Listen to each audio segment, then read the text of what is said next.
Good morning, my one viewer.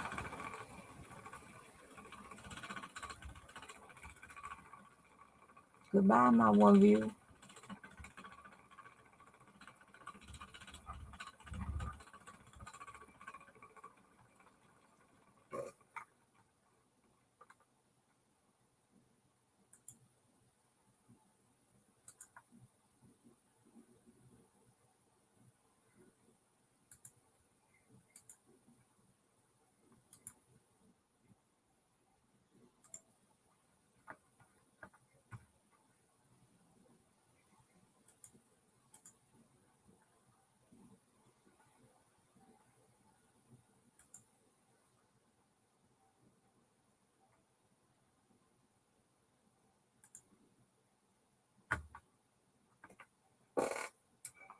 Welcome back, my one viewer.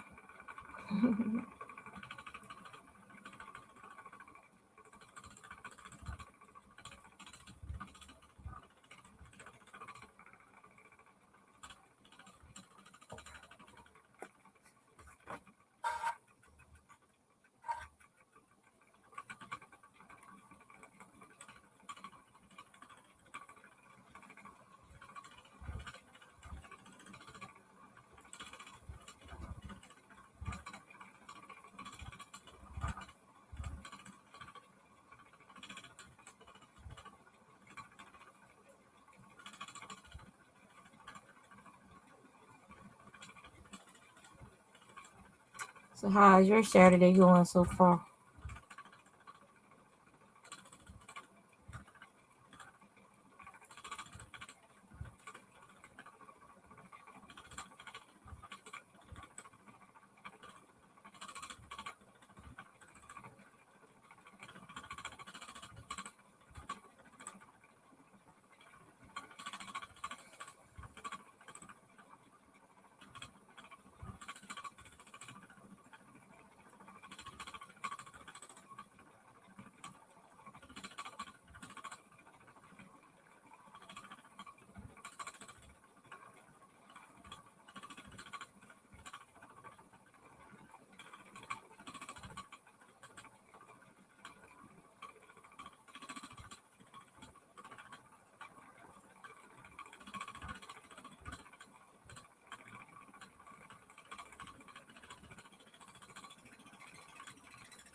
Hello, my two viewers. How are you today?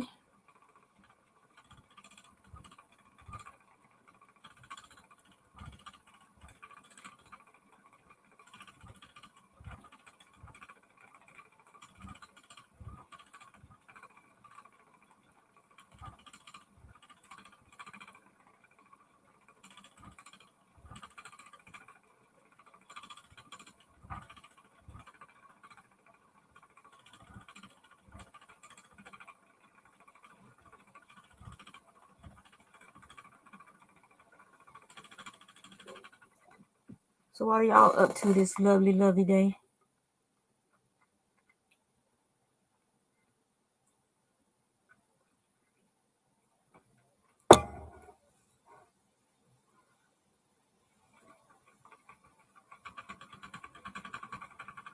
Hi, Brian. Yeah, my wheel isn't as quiet as it was when she was new. She's got a little bit of a chatter going now.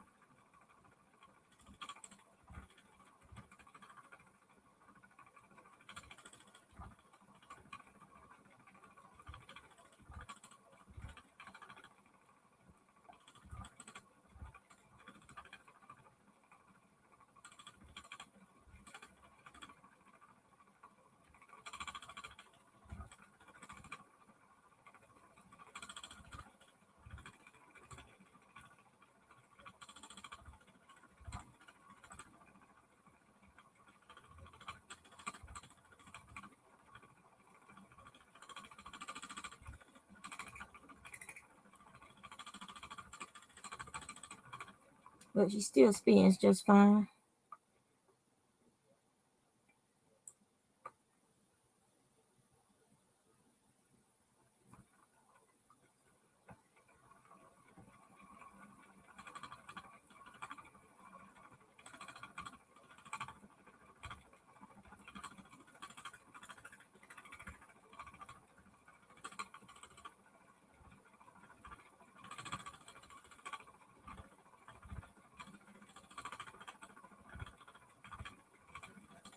Oh, really? Ugh.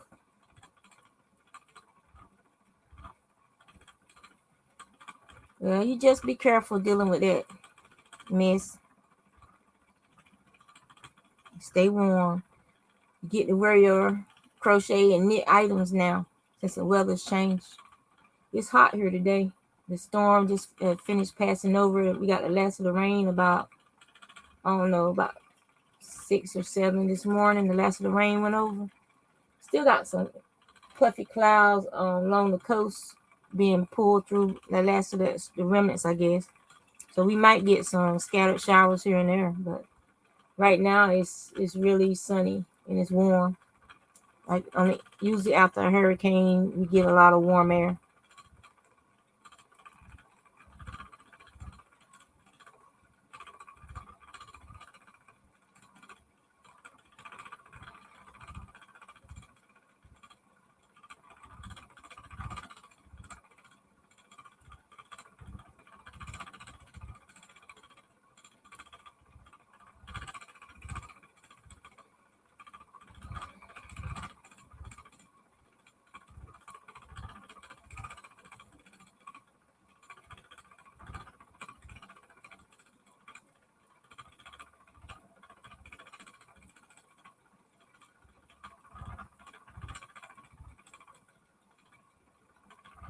Yeah, that's where I'm at. I'm in Norfolk, Virginia.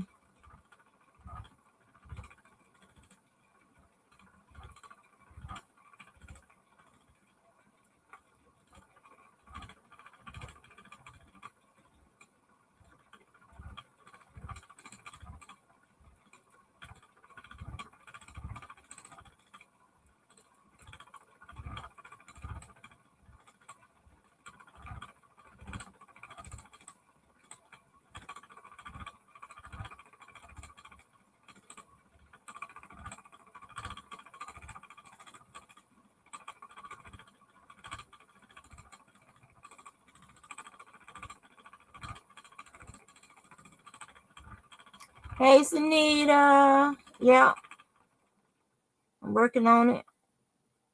I'm on like the 5th little nest I made, so Not that much more to go, but there it is.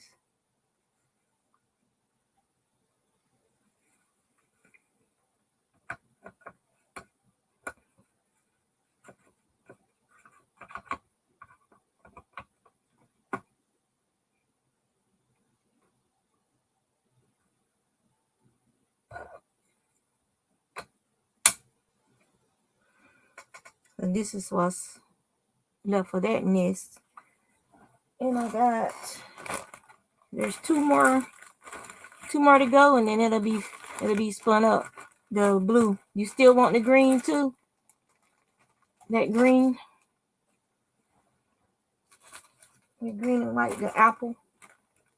It's brighter than what's showing up on the screen. It's like a real pretty bright green.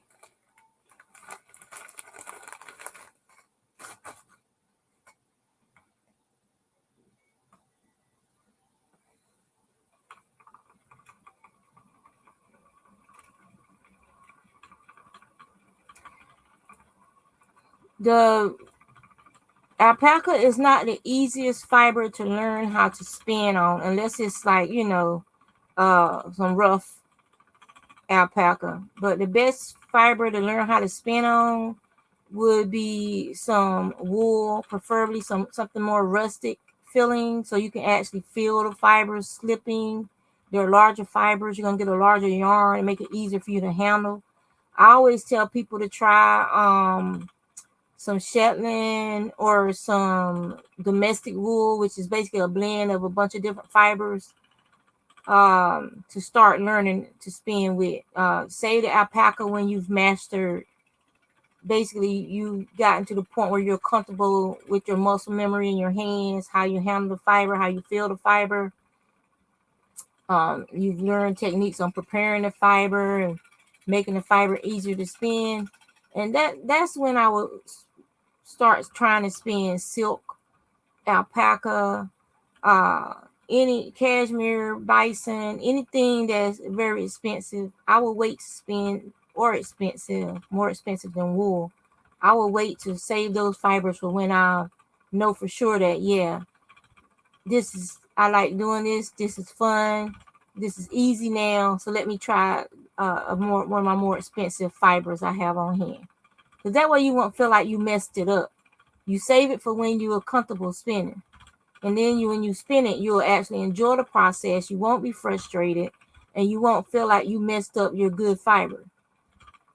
But if you have friends who have an alpaca farm and they give you free fiber all the time, then by all means, practice spinning with the alpaca, because it's not like you have a small amount of it. See, you have access to large amounts of alpaca. And so did I. That's why I have all this fiber now from my friend Jana, who had an alpaca farm.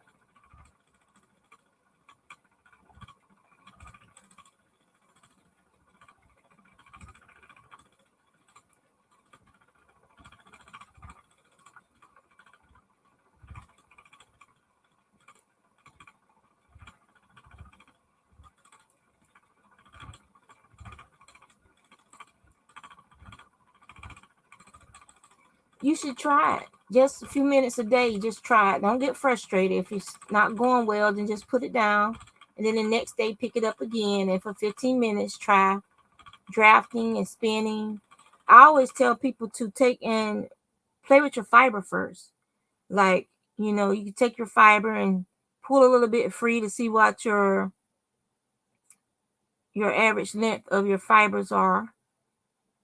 So this is about this Falkland is about 5 to 6 inches long.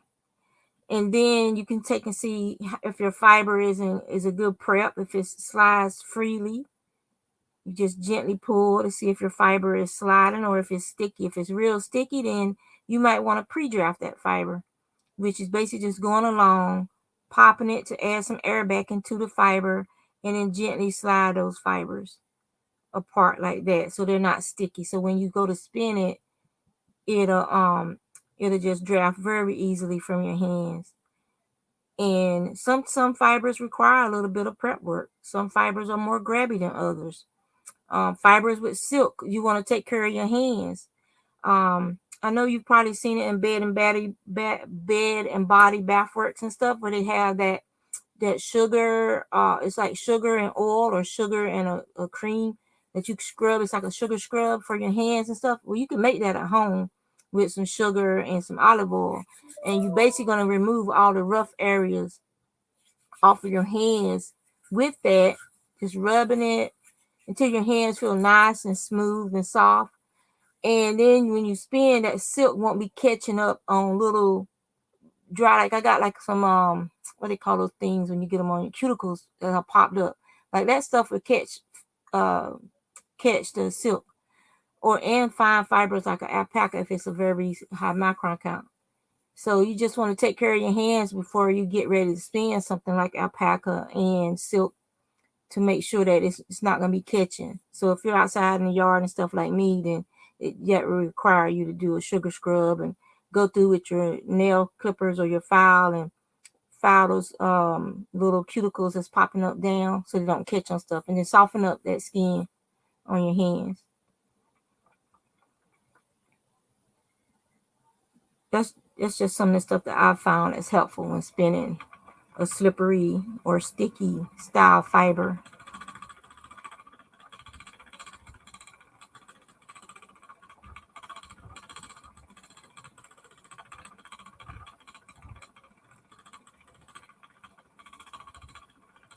I'm going to turn my fan on because it's getting warm in here and I don't want to turn on the air conditioner.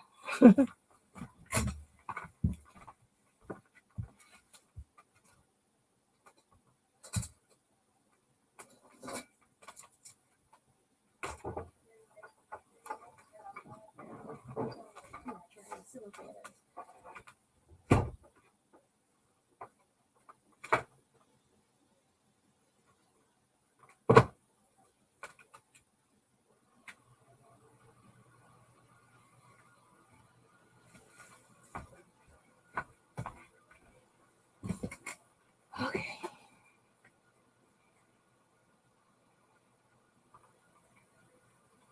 There we go. A little bit of a breeze. Hopefully the sound don't irritate y'all. Lost 2 people. Fan ran them away.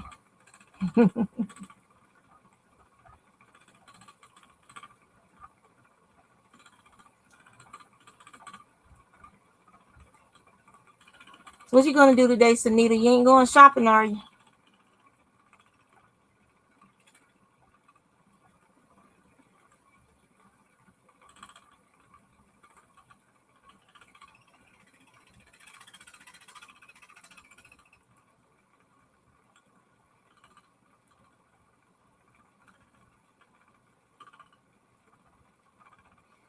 And a lot of people don't realize that alpaca can be felted. It takes a little bit longer working with it to felt it than wool, because the cuticles on alpaca are very closed down. Not like with like wool is more like our hair. It's easy for it to dread up, mat up, knot up. You're working on a Lenny Kravitz scarf or another scarf?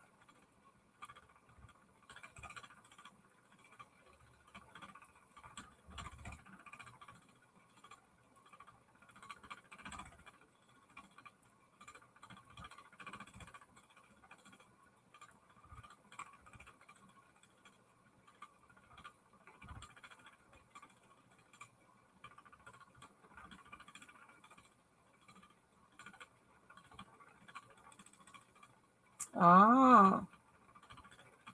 How old is the son that you're doing the dinner with?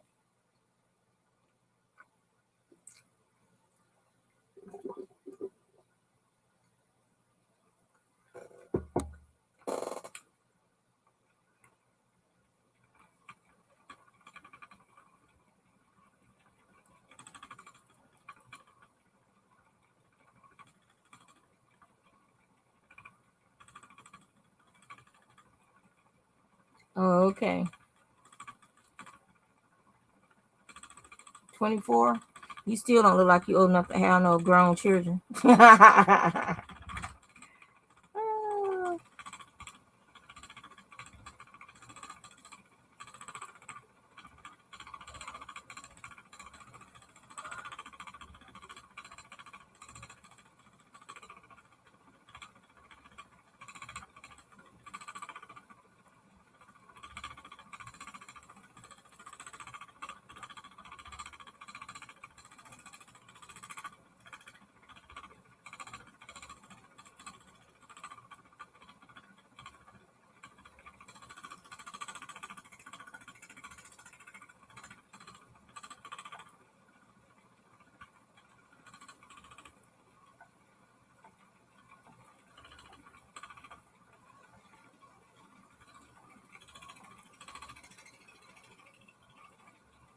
I finished that this basic hat that I was working on the other day.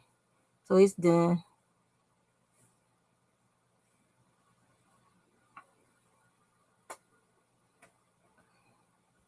And I started another one with the rest of the yarn.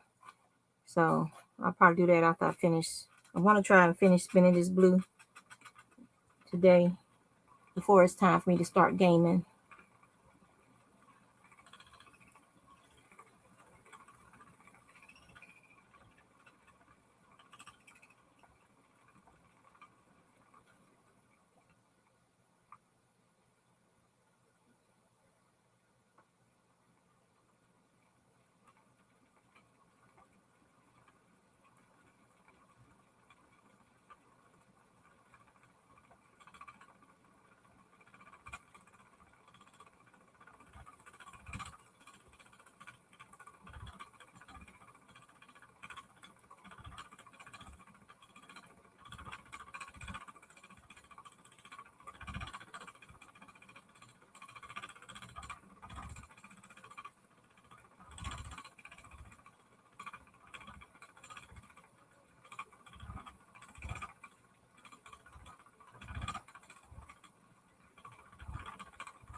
How late did Dreamy stay? Did she do a video last night? I didn't check my list yet.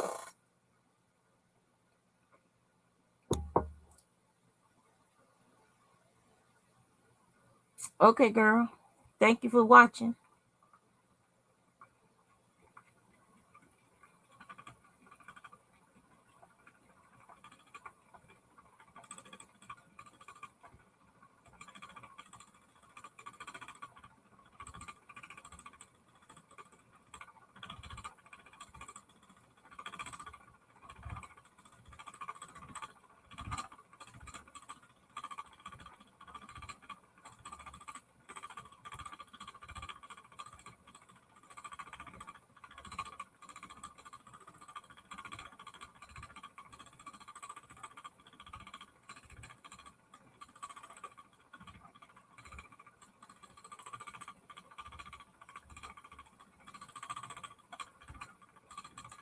So how long? So did you like do the length of your scarf first and then fold it in half and then start doing the hood?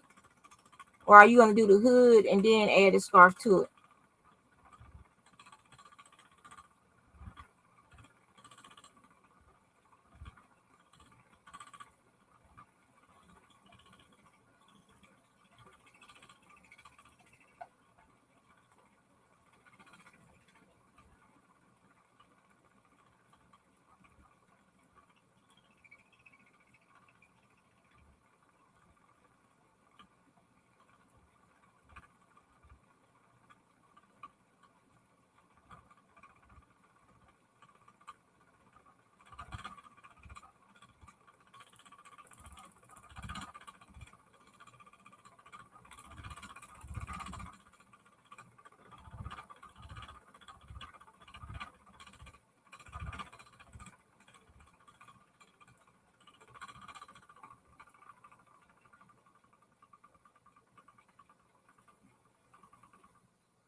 Mm.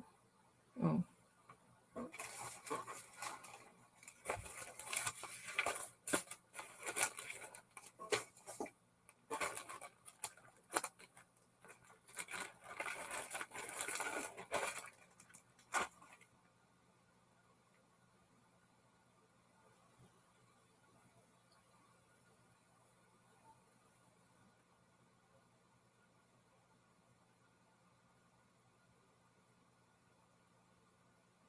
And another way you can like open up your fibers is you could just take and gently pull it apart some, and that'll also open up your fibers like that.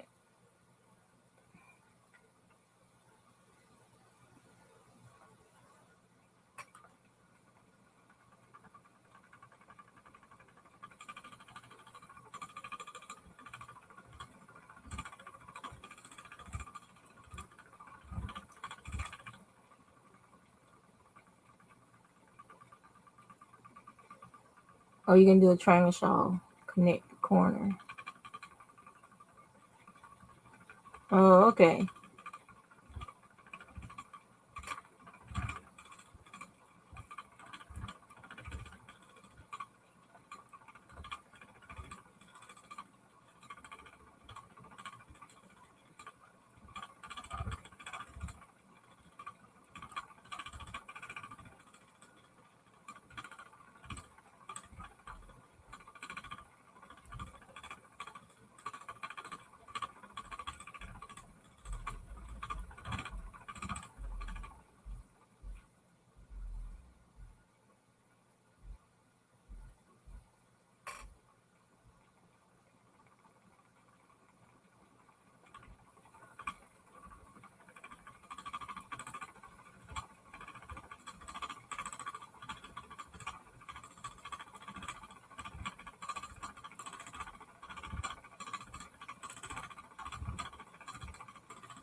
So I had like the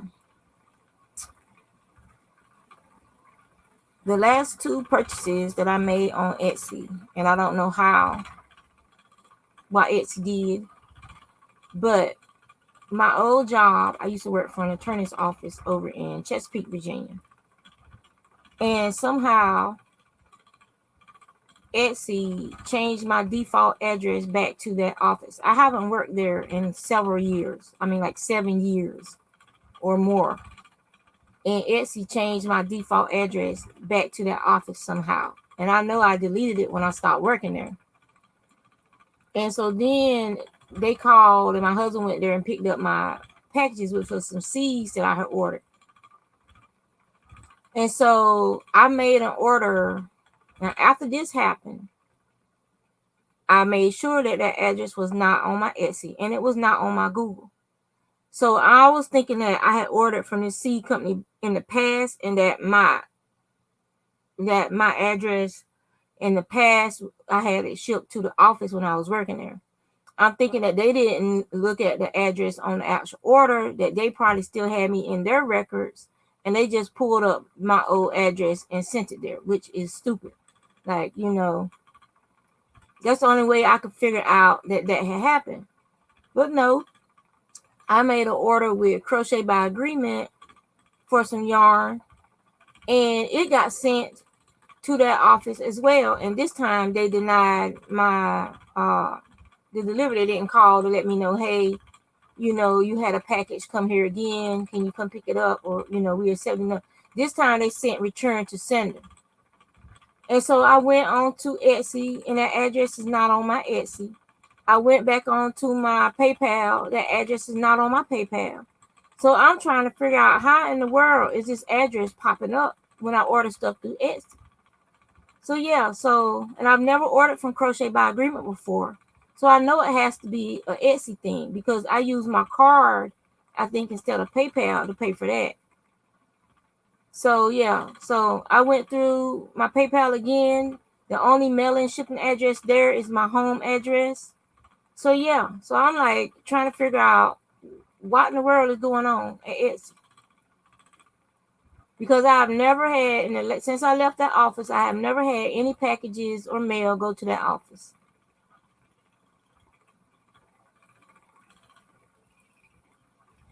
So I even took a screenshot and sent to Crochet by Agreement to show her that my home address is the only address in my mailing thing. So yeah, it's crazy.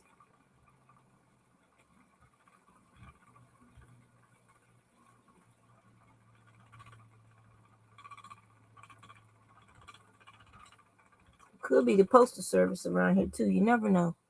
Sometimes you get lazy post people and they don't feel like delivering packages, and they'll put that sticker there saying that it was returned to sender or something like that. That could have been a reason why it didn't get delivered to me too.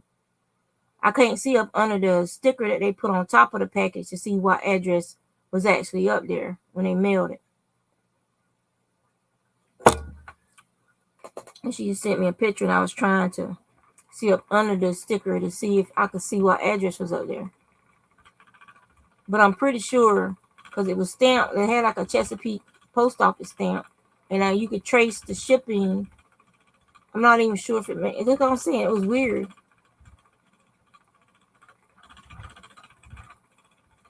Because I got an email that morning saying that my package was going to be delivered, soon. So I figured I would get the package yesterday or today, but it was sent back to it was sent back to Crochet by Agreement. The only thing I don't even know if it made it out of her local hub. It just sounds like somebody was being lazy to me. Because I just don't understand how it could have been sent back and how it could have been said return to sender, address not found, when I get stuff all the time. Yeah, she does. That's what I'm saying. It went to this hub in some city, in a city near her, and then from there it said that it should be delivered to my area, the tracking. But then it turned around and was sent back to her. So I don't know if it was delivered to my area. Because it didn't go past that hub, and I got that email saying it was going to be delivered. I get the UPS notices to let me know I'm going to be getting a package, right? So I got the notice in the email that I was going to have a package delivered from UPS, and it never got delivered. And said it was turned around and sent back to her. Yeah, because we have it so that when we're going to get mail and stuff and packages, we get an email from it, and it shows like a screenshot, like it'll take a picture sometimes of the package or whatever to let you know that that's the address is coming from. And I saw it had her address on it. The bottom part was blurred out. So I'm just like, what in the world is going on with the postal service, with our local mail lady? And she's a crocheter, the little lady who she's not little, but she's shorter than me then, put like that. And I'm 5'4".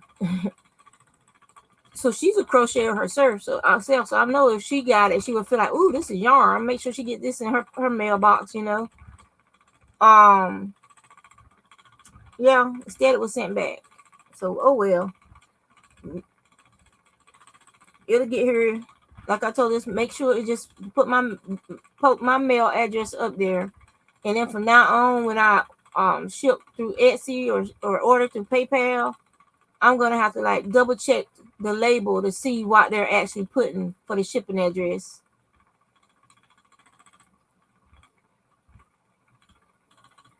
These socks are socks that I made. It's some Mary Maxim yarn called peppermint. I think it was called peppermint sprinkles or something like that. Peppermint something. But it was a Christmas yarn that came out a couple years ago, and I liked it, and so I made me some socks out of it. And I this is actually like one of the rare times that I was actually enjoying knitting socks, because I wanted those socks from that yarn. I mean, I got socks in progress that's been sitting around here for a couple of years.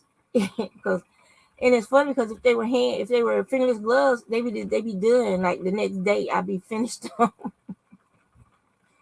don't understand the disconnect. What are you working on, Miss Linda? I know it wasn't Crochet by Agreement fault. I'm thinking it's something Etsy did, because I know one of the packages I paid through PayPal, one of the packages I paid through my credit card. So I'm thinking it's something Etsy did, since both of those orders were made through Etsy.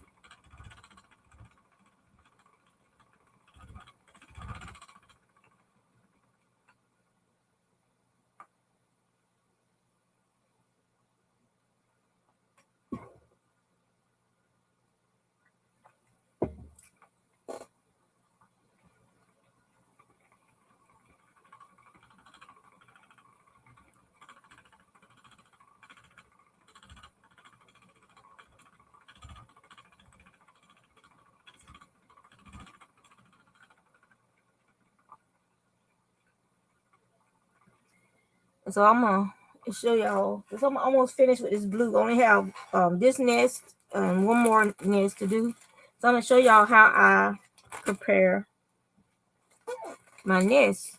And so this is 4+ ounces Falkland, and this is that green and white, like the Green Smith, like a bright green. So basically what I'm going to do is, first I'm going to pull it into, I'm going to find the where it was well, my brain is gone, where it was pen drafted together. Each of these is a sliver off of the drum carder, and when you run it through the pen drafter, the pen drafter aligns the fibers. So you run each sliver through the pen drafter to align those fibers, and then you run the whole group of aligned slivers through the pen drafter, and it kind of joins it up into this big piece of roving. Okay, and so you can go through there and you can separate out your pen drafted, like see this, some more pen drafted. You can separate them out. And here's pen drafted until you find all of your little sections. And I'm gonna leave this one. I don't know, maybe it'll pop up like that. There you go. So then all you got to do is find your big separation, which is right here, and then just pull it apart, and you have it go on each side of you so it don't get tangled up. It's not getting twisted up. You want to keep it as unworked as possible. Basically, you're just pulling apart that main seam. Okay, so you just pull it apart, and look how fluffy this end is. Just pull it on apart. All right, so we got it pulled apart. So now we're gonna work on this one. We're gonna go back down to the other end that we already separated out. See how we already separated this out? So then you're just gonna do the same thing with each section that you've separated out. You're just gonna pull it down.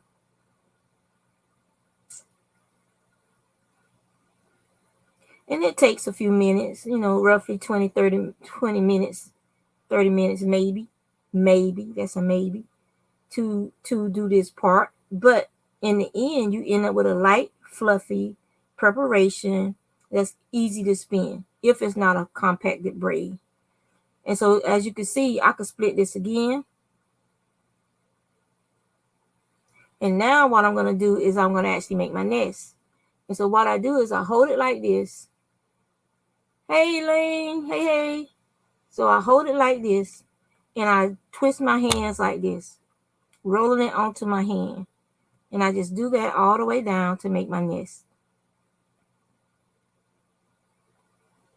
and you want to try to get it even. If it's a compacted yarn, sometimes it'll pull apart, sometimes it'll break, but you just pick up the end and you just keep going. And then that's how you get your little, that's how I do my nest. So that's one nest, and I'll just take and put it back in the bag. And then this is another nest. And I just do that whole braid of fiber like that, breaking it down into manageable sections, to smaller sections, just to make sure that fiber is ready to go when it's time to spin it. I'm gonna do it again off of the actual braid this time.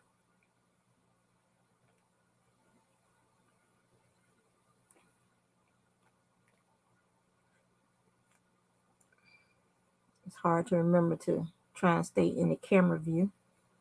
All right, so we got that one out. And see, it could be split again if you want it to, but I don't need to. And then we have this one, which it could be split again. So we'll just do that just to show you guys. So remember, we're going to take it and go over both our wrists. And we're just going to be going like that. Grab, pinch, churn, grab, pinch, churn, grab, pinch, churn. And we're going to do that all the way down.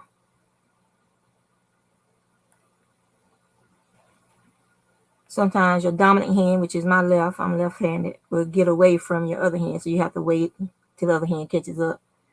And so there you go. You got 2 more nests to add into our bag of prepared fiber.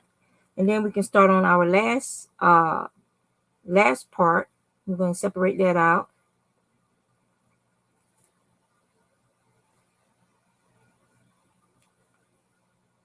Oh, this blue and the green. Yeah, it's already spoken for. Somebody's already in the process of purchasing both of these. So I'm trying to get them spun up.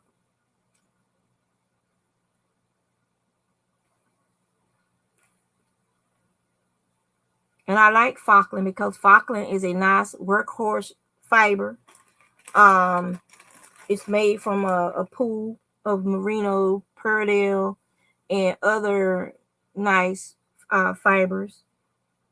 And it's great for making stuff that you want to be squishy. Like there are people who make socks out of 100% Falkland. They don't add any nylon, and they say that it lasts pretty good. Their socks.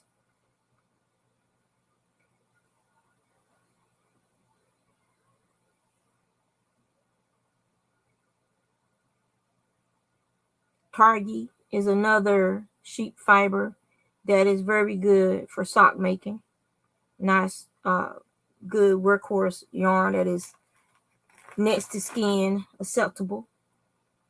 And I tell people all the time, just because your wool doesn't feel next to skin soft when you're spinning it, doesn't mean that over time that wool doesn't soften with wear. If you look at a lot of these Shetland sweaters and stuff, some of that wool is not next to skin soft, but as you wear that garment, as you wash that garment, the fibers tend to relax and soften up, so that over time that fiber is very wearable and very beautiful. The stitch definition on Shetland is outstanding. It's used for a lot of lace work by people. And so just give different types of fibers a try. Don't think everything's supposed to be soft as merino. Sometimes having a too soft of a fiber is not a good thing, especially if you're going to use it to make something like socks that you're going to be walking on, and or on your hands that you're going to be wearing outside, constantly moving it, using it, wearing it. I'm sure some of you who have purchased Malabrigo have found that it peels like nobody's business.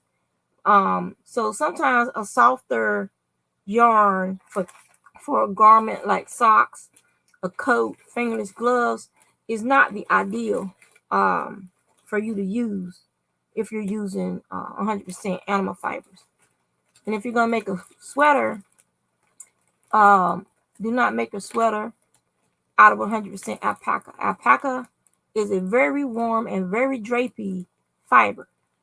that means it doesn't retain, because it's a hollow fiber. That's where the air inside the fiber is what help retain the warmth. Because it's a hollow fiber like that, the scales are very tight on the cuticle of the alpaca. You've seen human beings with very silky fine hair, and their hair is usually thin, but it's very silky and fine. And even though they have a lot of hair, it's because it's so thin, it you can't do anything with it. They try to curl it, it won't hold a curl. They try to get it perm, and the product just slips right off the hair. It doesn't stay on the hair and open up the fibers so that product can get into the core of that hair. So those are some of the things you take into account. Animal hair is made out of keratin, just like human hair. And some animal hair is going to react the same because it's keratin. But this fiber is hollow, it's very silky, very drapey. And so you need to think about how you're going to apply that. Now, if you're making a shawl, wonderful for shawls, it's wonderful for scarves, wonderful for if you blend it with wool so that the wool has the memory and holds the alpaca fiber beside it. That is the ideal, to use a blend of wool and alpaca for your garment. Like if you're going to do a sweater or do something that's going to be heavier, that's going to pull on that fiber with its weight. So, but yeah, so those are the nests. Yeah, I think I got 1, 2, 3, 4, 5, 6. We got 8 nests for it might be 9 in there, but for the green. And I'm telling y'all, I wish y'all could see the actual color, because it's more of a Granny Smith light green, like almost a neonish green, yellowish green in places. It's real pretty. And me and my husband need to have a new dye day. But I haven't finished spinning all the fibers, the yarn the fiber that we dyed the last time we did a dye day. So, but we enjoy doing our dye day where I go through and find my white rovens that I have. I have some Romney, and I like Romney too. Romney is one of those that, for some people, they say, oh, it's too rough, but it's one of those hardworking wools that softens with age. And it has beautiful stitch definition. So it would be great for a sweater that you're going to wear on top of a sweatshirt or something like that. Not a sweatshirt, a t-shirt or long johns. So Romney is a great fiber for something like that.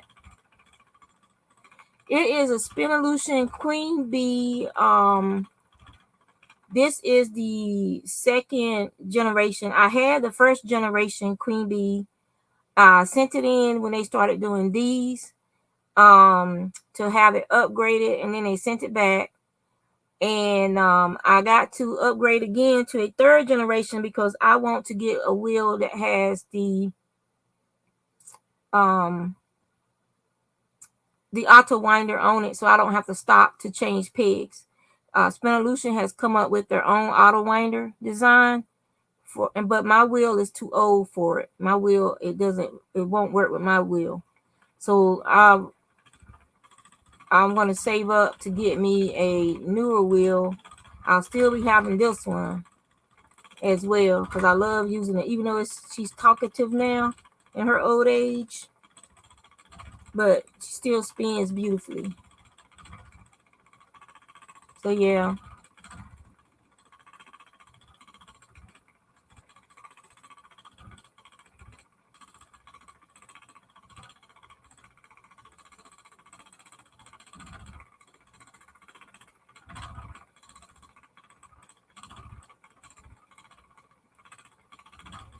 And the reason I got this wheel was because I was starting to have problems with my knees. So I typed in Google search ergonomic spinning wheel, and this wheel was the only wheel that came up in that search. And then when you look at the history of the wheel, it was designed for people who have joint issues in their lower body for spinning. I think the owner of the company, the original, I think the son owns the company now, but when the dad owned the company, when they started making these wheels, he was making it for his wife and some of her spinning friends who, as they got older, they couldn't do that, lifting up, stair stepping. And I have the rheumatoid arthritis in both of my knees, And so I needed something because I was starting to have trouble going up and down stairs. So there's no way I could use my Fantasia anymore. So I got this wheel, and I've been so happy with it. I recommend it to anybody who has joint issues. And the resale value on this wheel is high. If you're gonna get it, just save up for it. It ain't gonna hurt nothing. Just save up for it, and then get it when you saved up for it. You don't have to go out and go in debt trying to get no spinning wheel. I saved up for mine. It took me several months, and it was like my early Christmas present for me after I got all the money saved up for it. So, and that's the thing that people need to understand. You don't have to break your budget or break your bank for an item that you want. You don't have to have it right then and there. And the world ain't gonna end because I'm not spending yarn. And so you just save up a little by little here and there. Some dealers will work with you where you can actually make do a layaway plan and make Crystal Creek Fibers is like that. You can do a layaway plan with her, and you can make payments on your wheel. And then when you finish paying for it, she ships it right out to you. That's where I bought my Fantasia from, and I was saving up for a minstrel as well, from the Polish Kromsky. And I was saving up for a minstrel, but when I had so much trouble with my knees with that Fantasia, I knew there was no way I was going to be able to use the minstrel. And she refunded every penny of my money back to me. Which, that's why I always, when I want Rambouillet fiber, I go to her Etsy and buy fiber and stuff, because she's a very good dealer. She cares about her customers, and that's rare. When a lot of people, it's just about making a dollar. They don't care about the person who's purchasing those items. They just want the money. But she cares about the people who purchase the items from her, and she will work with you, which is something that I like. But that's just here and there. Hello, Humphrey. FR Humphrey, how are you?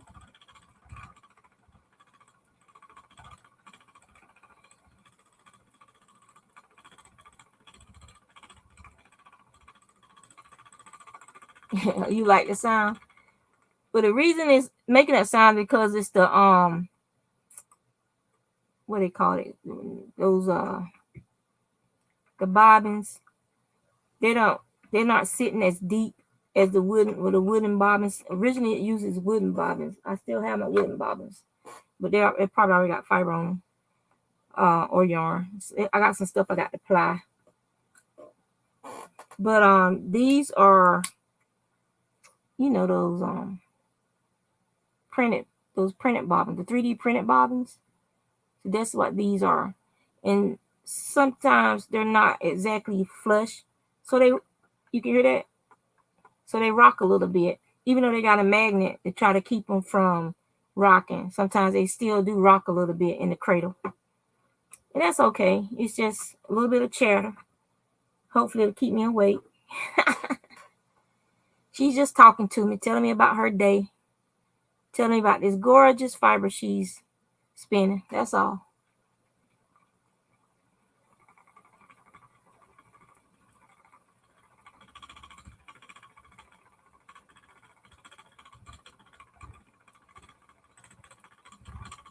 But I'm really liking how you have these darker blue areas.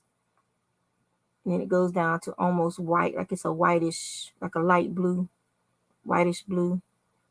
I'm liking how those are showing up in this yarn. It's very pretty.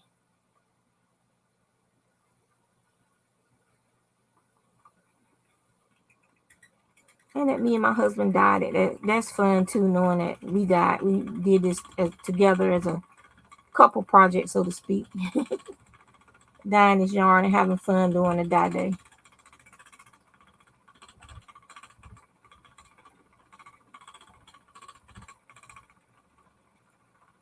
But when she was new, you couldn't hear hardly anything. She was whisper quiet, very, very quiet when she was very new.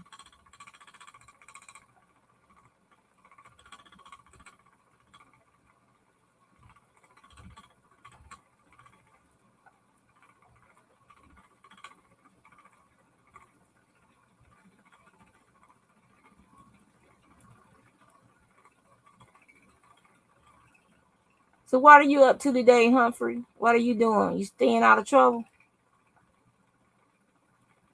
And if y'all want to share your channel, just type purple into the chat, and Nightbot, if he joined, I see him up there, he joined. Nightbot will toss your link out there. Just type purple. And purple was my mom's favorite color. So yeah, so that's why I like purple. Used to, I wasn't too. My youngest daughter, she loves purple. She's a purple freak. So I always make stuff for her out of purple yarn.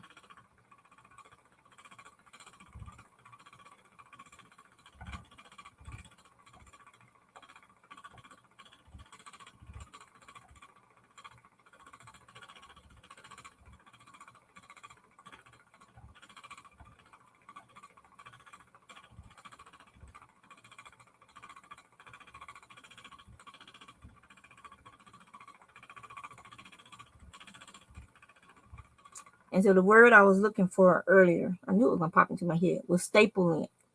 So like if you pull, where's the other end at? If you pull the fiber out to try to determine how long your fiber is that you're spinning, it's the staple length. That's the word I was looking for earlier. So, and Falkland is typically anywhere from 6 to 8 inches. And you will, if it's like a fleece you're processing, sometimes you'll get a fleece that's more than 6 to 8 inches. It just depends on the sheep. Just like every one of us has different types of hair and everything.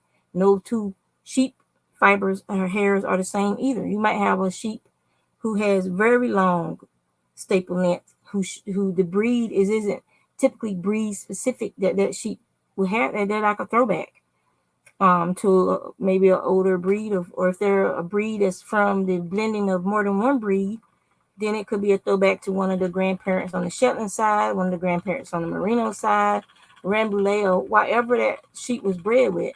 Sometimes you'll have a throwback that has a finer crimp like a Shetland, but it has the length of a Rambouillet, or the length of a Merino, or the length of one of the long hairs like the blue-faced Leicesters.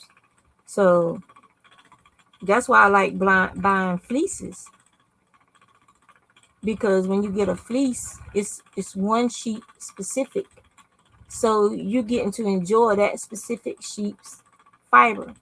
And if you are friends with the breeder, or if you come to know the breeder, you can tell them, I want to reserve so and so's fleece for next year, and go ahead and pay for that fleece, and that way you will get that same fiber. But just like our hair changes as we age, sheep's hair changes as they age.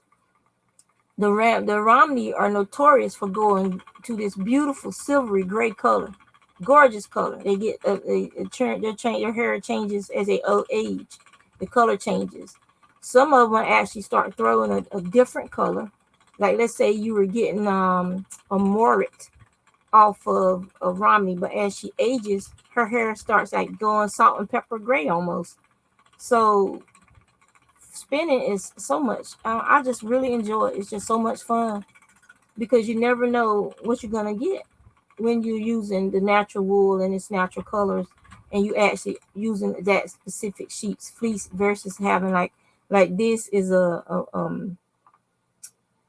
combination of many different white fibers that are dyed from different sheep of different breeds. It's a community pool of fibers that's named after the islands that it comes from.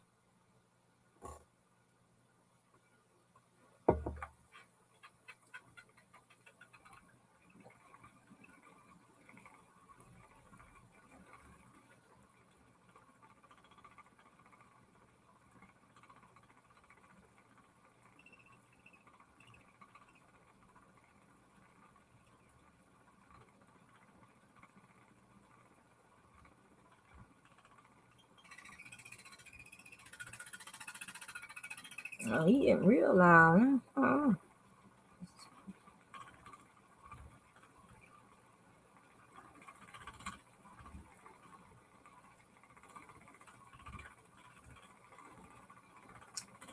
Any questions? Are you making more hats, Elaine?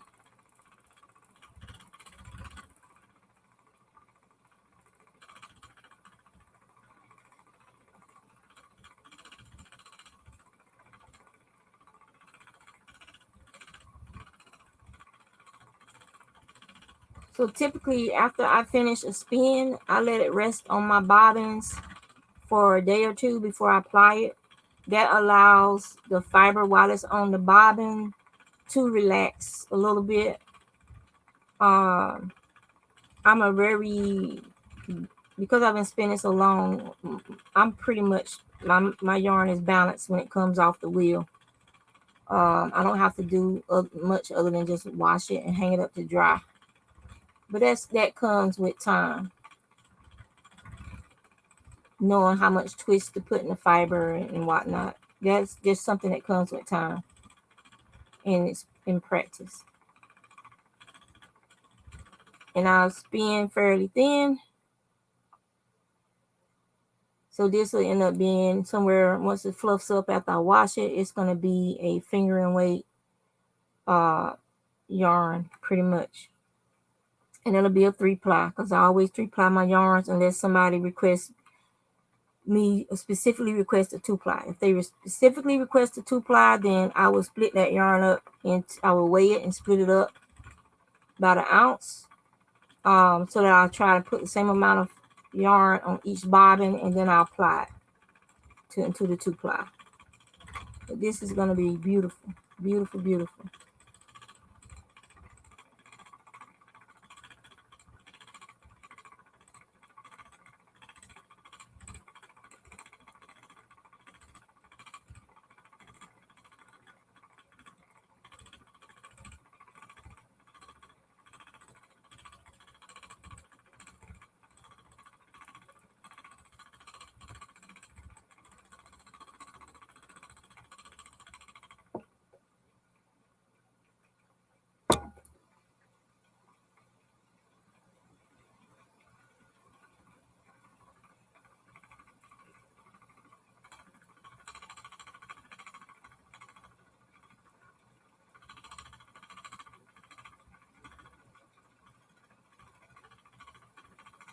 Okay.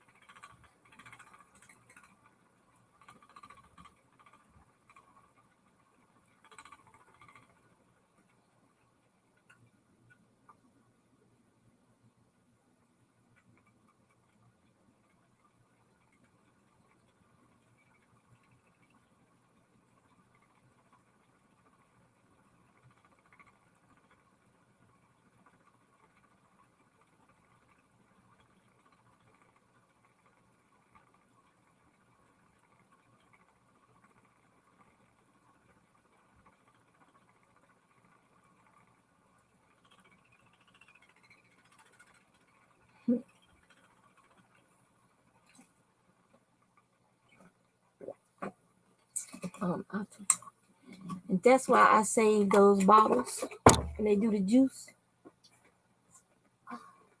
Save these bottles and I put water in them so that I can add water to my ice. I think I got that from my grandmama, because she loved ice water. And I love it too. And these cups, I think my sister got them from Walmart. And I think this Walmart got sued by, what's the name of that company that does those cups first?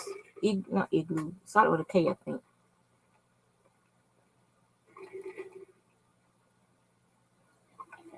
But Walmart clearanced out all of the ones that they were making, because I think they got sued by the company that was making those first.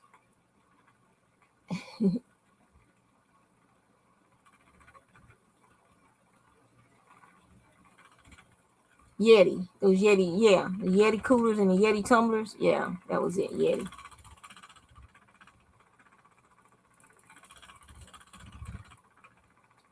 And so my little sister is the clearance queen. So she went through all the local Walmarts in her area and bought up every one of them cups she could find in the clearance. And then she resells them or gives them away as gifts.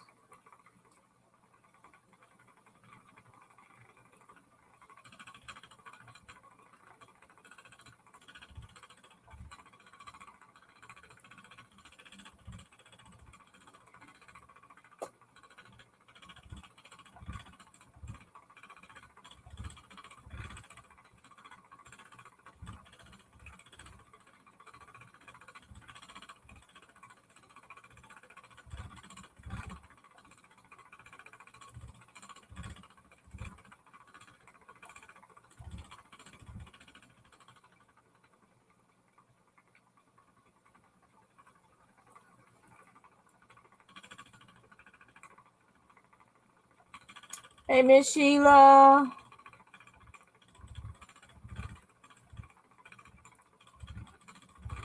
Ah, you messing around with some foosball?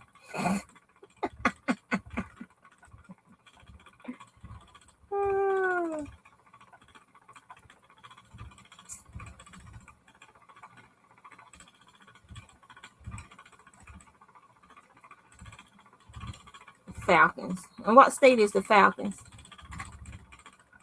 Is it Georgia?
This is so relaxing. After watch myself, I'll be fell asleep at the wheel.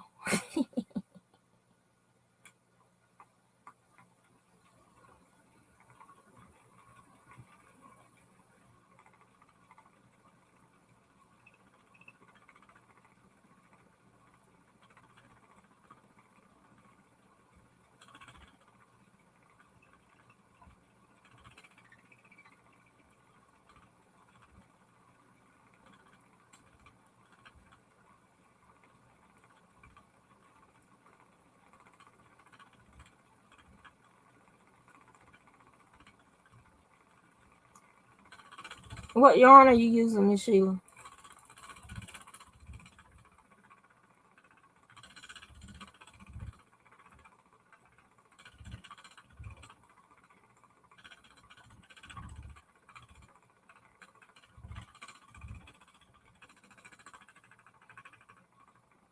Those of you who might be listening in, I mean, I don't really like reading it, but I'll read it for y'all.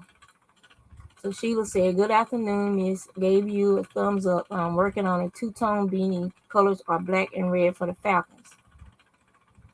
And so Humphrey said, "At Sheila Crossing, hello."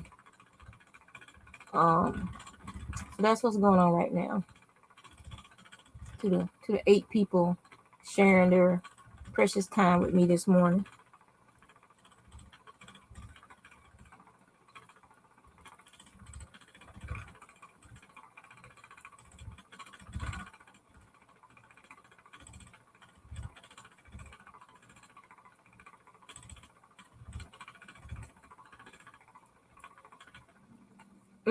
No, I don't have to change. I don't have like some wheels you have on the back it's a built-in wall. I'm on the top one.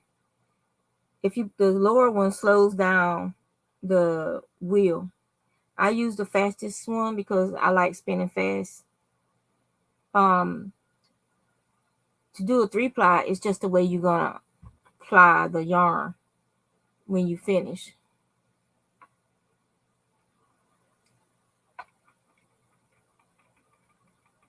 So Miss Sheila is using Red Heart Super Saver. And Nana said to get a 3-ply, do you spin on the smallest whorl? So I'm spinning on the top one, which allows me to spin faster. It stretches out the band a little more. And I'm also spinning on the, like, to adjust your spinning tensions. You can also change, there's also whorls on your flywheel on the left. You can actually change the setting of the band on that wheel as well to adjust your spinning speed. I have both of mine set for the fastest settings because I don't like going slow. Going slow makes my joints hurt. Feels like you're trudging through mud. And this is what I normally spin. This gauge of yarn is what I normally spin. And I tell people all the time, I'm not spinning worsted yarn for you. If you want somebody that spins, you need to find a spinner that enjoys spinning worsted yarn. I spin lightweight yarns, fingering and lace weights. That's what I spin. So, yeah. Because for me, this is what makes me happy. So I'm not changing my happy for nobody. Well, if your singles are breaking, either you're getting to some thin, like sometimes, even though you're consistent, you might still have some thin spots, or your tension is too tight, and so the yarn isn't coming through freely, and so you're putting a lot of tension on that yarn, and then it breaks. So you might want to play around with your tension gauge until you find your sweet spot where you're able to pull that yarn without it breaking and snapping, and where it slides freely when you're pulling it from the bobbin to ply it. So you gotta find your sweet spot. It might take a few tries until you find that spot where, like, oh, okay, this is how it's sliding good. I'm able to apply it. It's not breaking. Everything's going nice.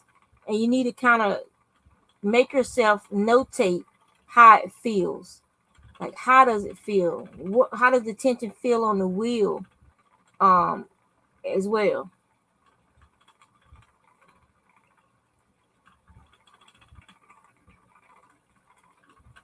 Yes, I have a lot of happies: spinning, knitting, crocheting, art, drawing, painting, gardening. Those are my main happies.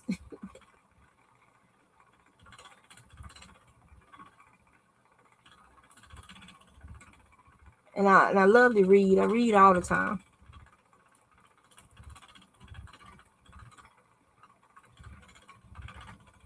I have too many happies.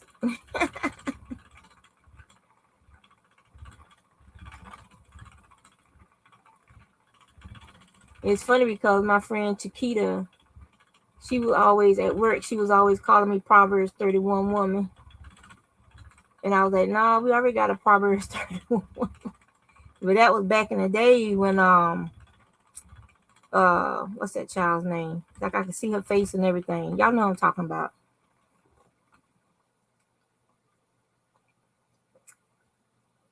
She almost had it. OVW. That was way back in the day. My YouTube channel been out here for a while.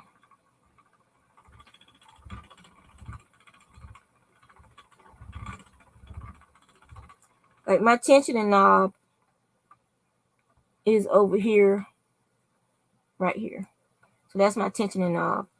While I'm spinning, if it starts feeling like it's tightening up, like it's getting harder, like, not tightening up. If while I'm spinning, if the yarn isn't going onto the bobbin, like it's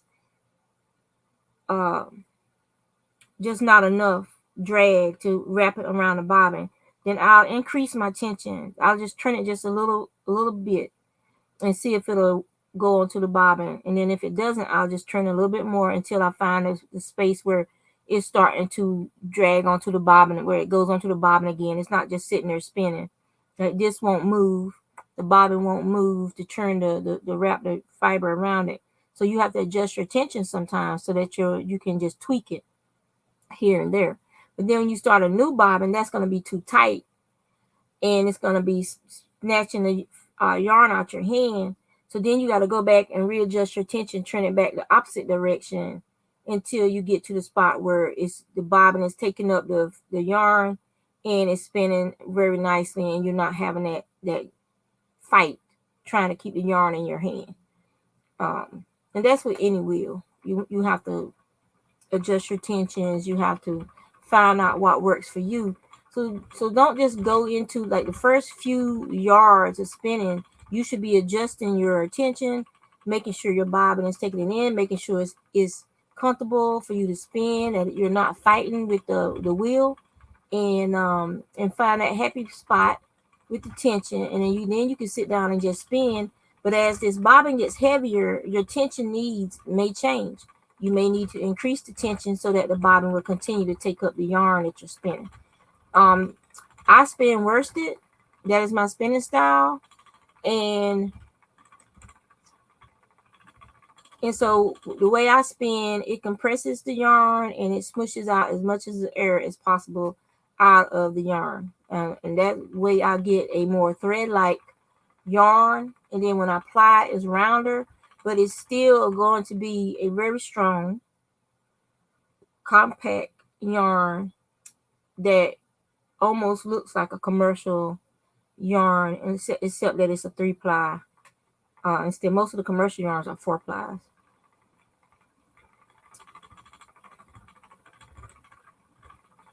It depends. If you like making bats, then, and if you like preparing your own fleece, then having a drum carder would definitely make that easier. But if you have hand cards, there are very productive and proficient people who just use hand cards to prepare their fleeces, make their little rolegs. So it depends on what you want. I do have a drum carder. I bought it secondhand. She's out in the garage. And I'll use her to make, like, sometimes I have like little bits of leftover fiber.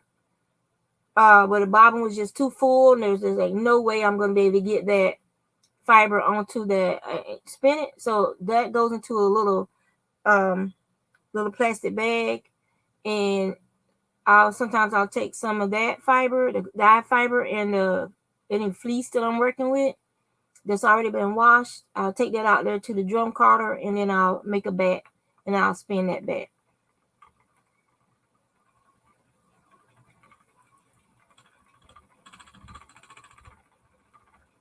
So it depends on your needs and what you want to do with the fiber, like your fiber journey. Like if that's something you want to do, if that's one of your goals, then by all means, you do what's going to make you happy with your spinning journey. I only use my drum carder, like I said, if I'm processing a fleece, and it's a small fleece.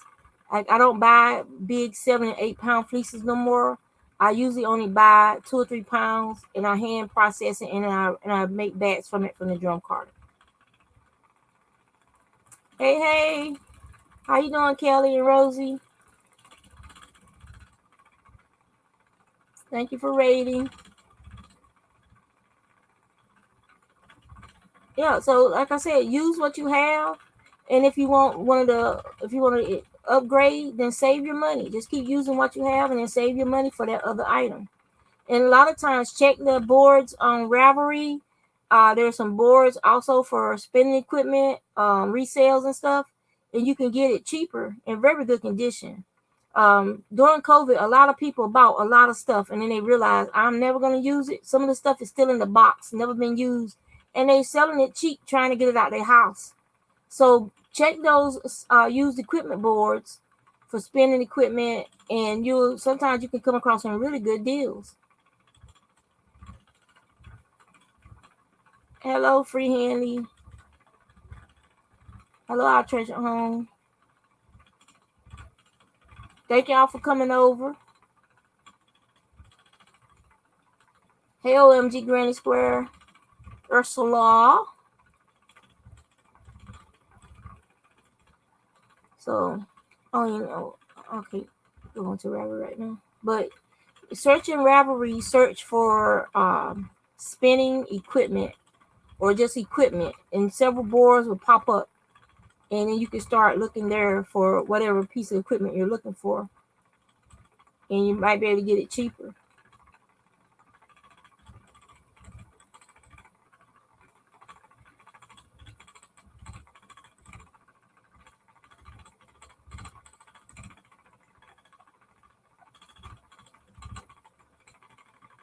All right, so I'm gonna post the link, and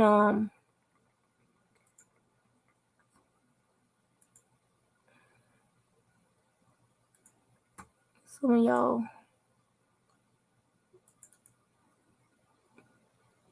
might want to come up for a few minutes. Y'all can talk and read while I'm spinning. There we go.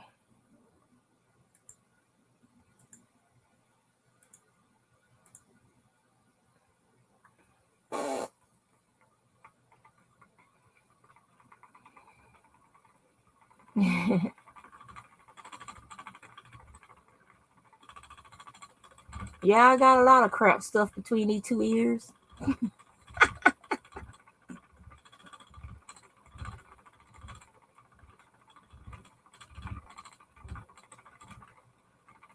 AMOBS.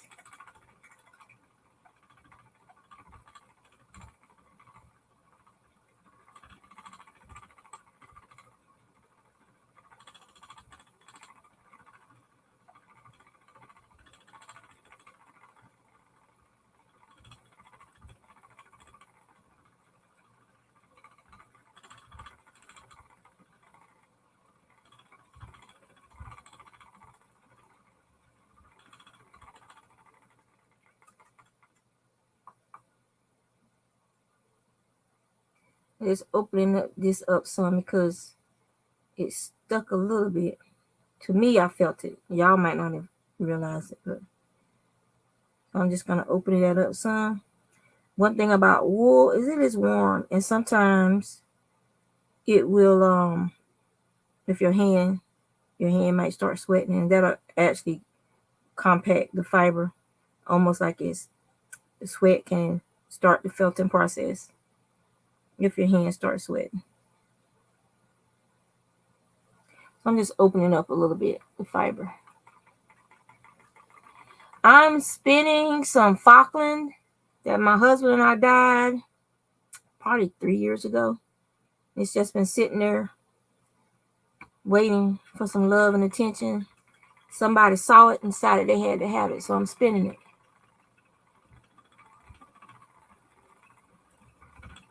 And so now the fiber is very easily just drafting along.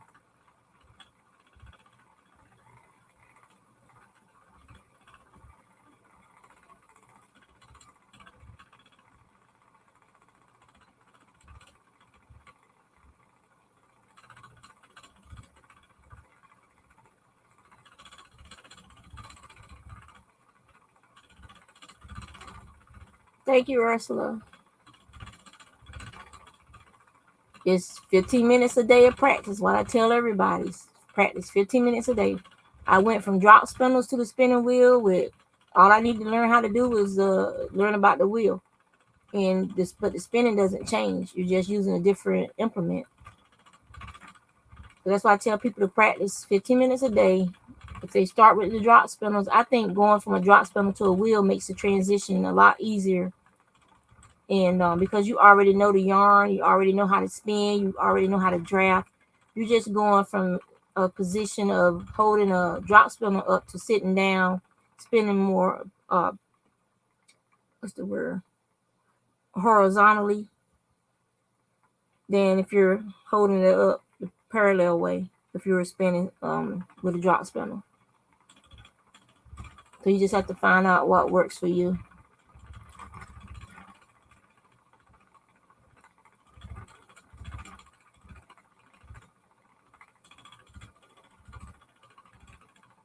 I think of more of it as a meditative activity, a common activity like drawing. Like when I'm spinning, it's almost like drawing. You get into this zone, and it's just a happy place. It's just you're not even thinking. Your mind is at ease. Your hands know what to do. Your feet know what to do, and you can kind of just shut down and just rest your brain.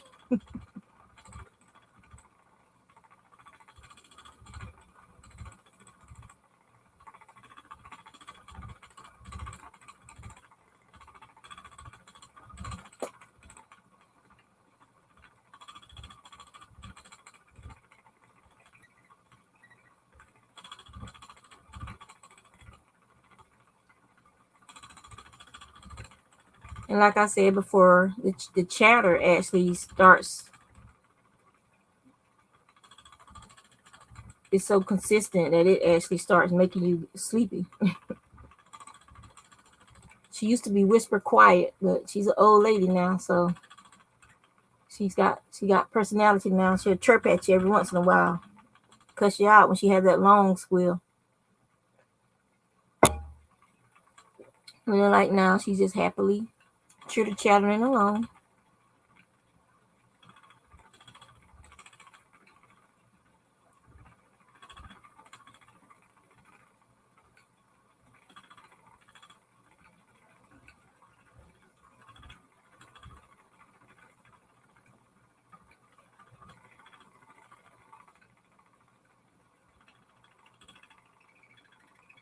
Well, she's getting ready to start fussing at me.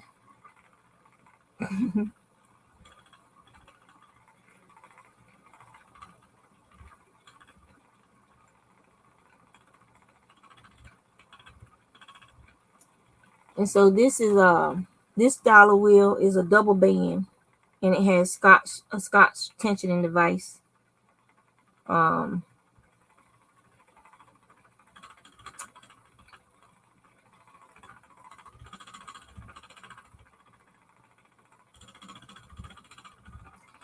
Still think you should have got that wheel. I bring it. I'm telling you, if it had been payday for me, I would have PayPal'd you that money to get that wheel for me, and we would have come there and we would have picked it up, even though I don't need another wheel.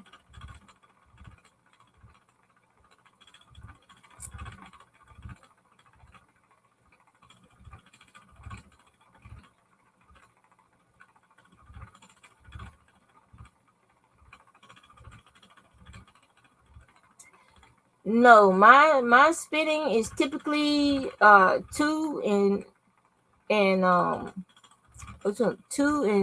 fingering, two and lace, like lace, heavy lace, and fingering is typically what I spin. Unless it depends on the wool too. Like this is from roving, so the fibers are aligned. So I'm gonna spin a skinnier fiber, and this is gonna end up being a 3-ply. Now on my drop spindles, I can spin it even finer if I wanted to. All right, so you see here on the drop spindle, this is just some white Falkland. No, this ain't Falkland. That's BFL. Some white BFL. And you can see I can spin it finer than that if I wanted to. It depends on the fiber. A lot of spinning, you don't need to force it. Hey, Kim, you shouldn't force it. You should let the fiber tell you what it wants to be, what weight it wants to be. If that fiber is wanting to be thick, then it's going to spin thick. If you're going to sit there frustrated, drafting and drafting, trying to force that fiber to draft when it actually wants to stay together and be a thicker yarn. If that fiber wants to be thin, it slides very easily, very freely from the other fibers around it. But I don't spin for different weights. I always spin what is comfortable to me with that fiber. Mm-hmm. I've been spinning thin almost since the week that I started spinning. My friend says I did this in another lifetime, that there's no way I should have been able to spin that finely off the bat. As soon as I got used to the drop spindle and the way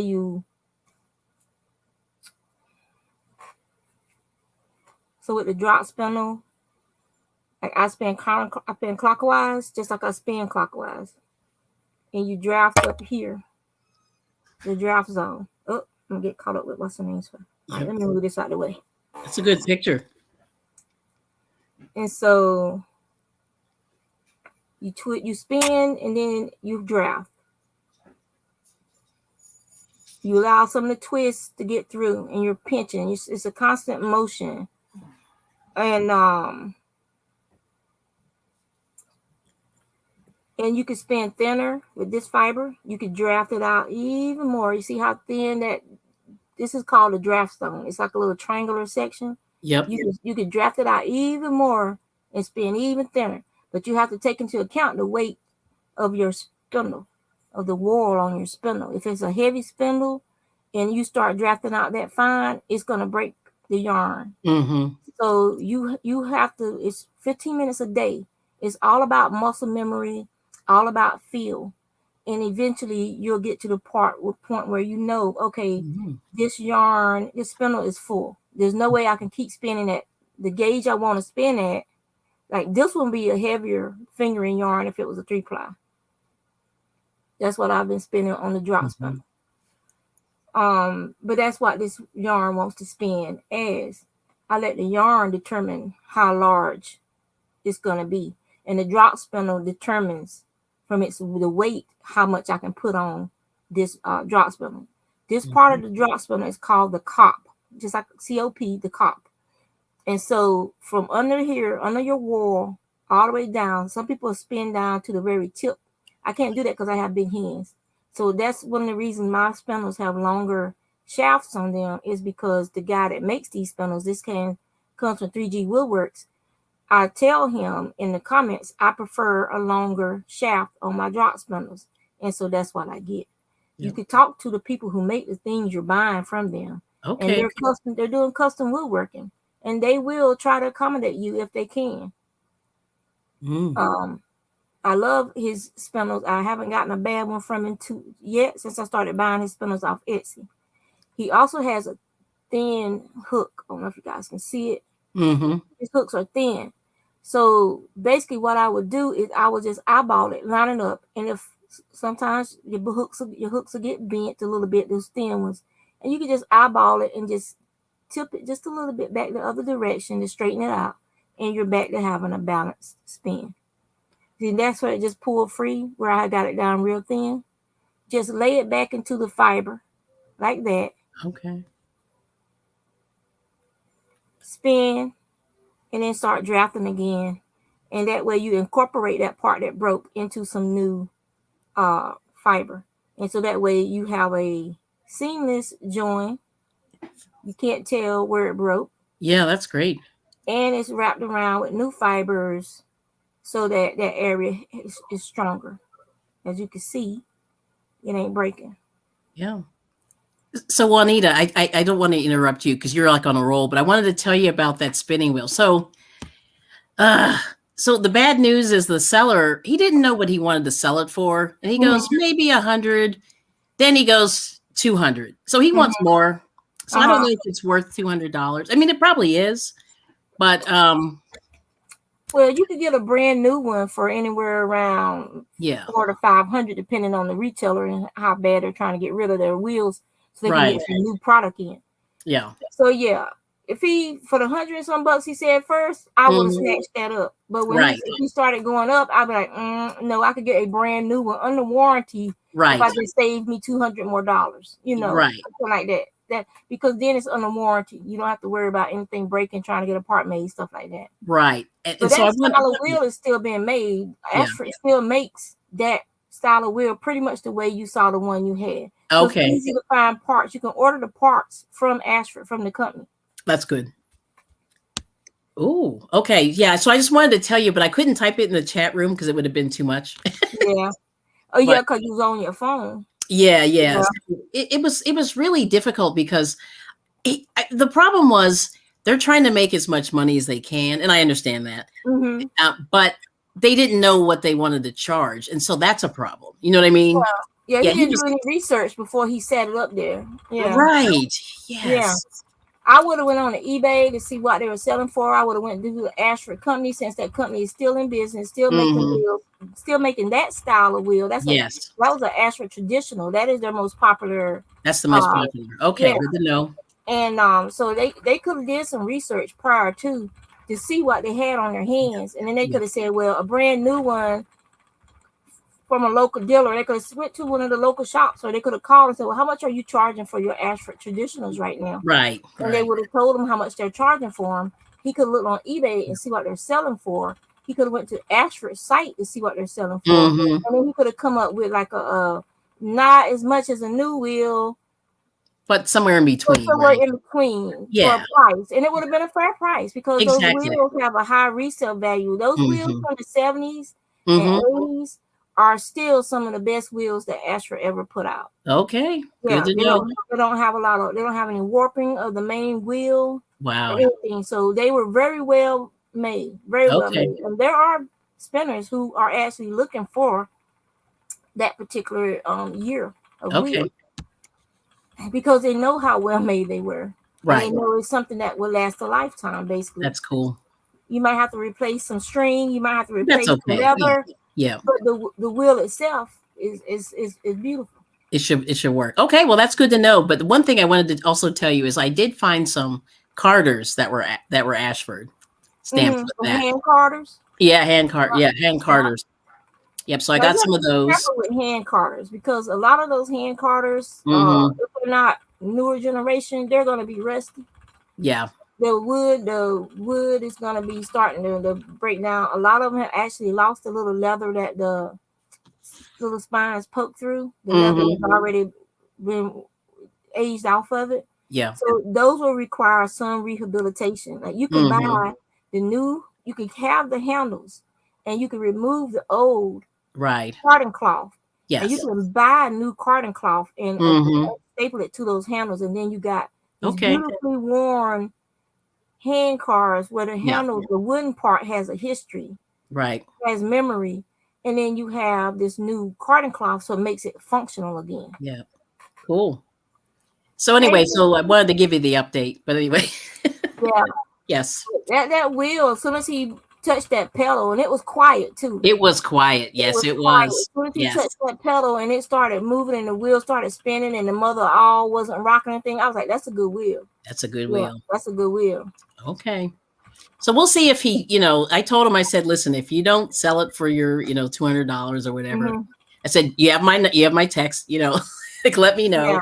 Yeah, because so we did go over and we checked out his stuff that he had at his house, and his mom had a bunch of crafting items and stuff like that, fabric, yarn, the whole thing. So she had a lot of really good stuff there.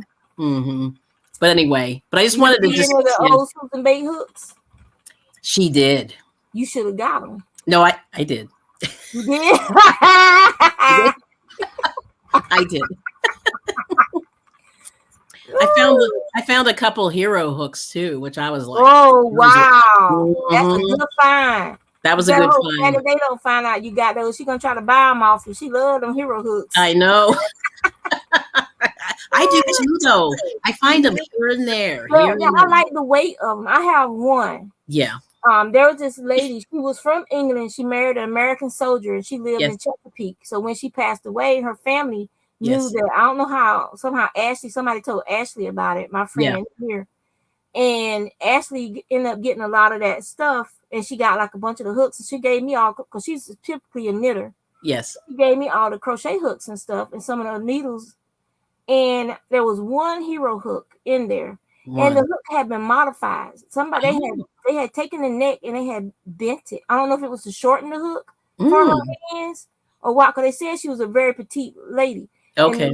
And, so I think they did that to shorten it for her without actually, melting it down or something. Yes. So I thought that was very interesting. That just, hey, people did what they had to do back then. Yes.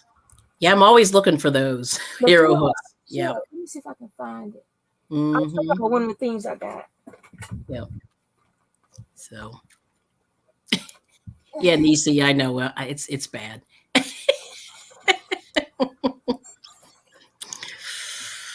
Yes. is one of her personal things that she brought back from Europe with her. I guess she's going home sometime to visit her family. And see this old, oh my word, rug looking stuff. Yes, I love that. Yeah. And she bought this back, and so it's dusty because it's been up on the bookshelf. But it's tin. In the Listen, it That is sounds like crazy. a musical chime. Yes, it does. If you put your different size. All these are her knitting needles. My. All of those are her knitting needles. I've tried. There was the arrows. So that's how you know they came from Great Britain. They, Yes. like Germany and Great Britain, those arrow Yes. hooks and spinning and knitting needles. But I gotta dust it. But like once a year I'll go out there and take everything down, dust everything off, and stick it back up there. But I just wanted. I was like, why is it tin? Like you can feel and hear the tin on the outside, and then the tin right here because it's like a wind chime. Yes, it's like a wind chime. I thought that was so cool. Like she could hang that up and walk by and just tap it to listen to her needles making that noise. Isn't that gorgeous? That's amazing. And so this is like one of my prized possessions, having her needle holder. Yes, and I know this came from somewhere in Europe when she went home. You can tell.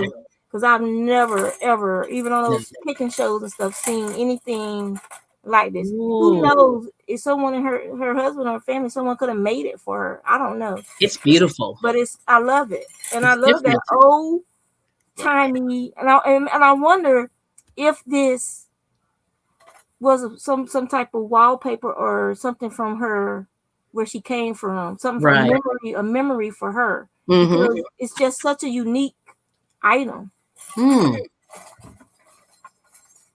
So anyway, I'm trolling. I'm always trolling for old knitting needles and old crochet hooks and all that stuff. Yeah.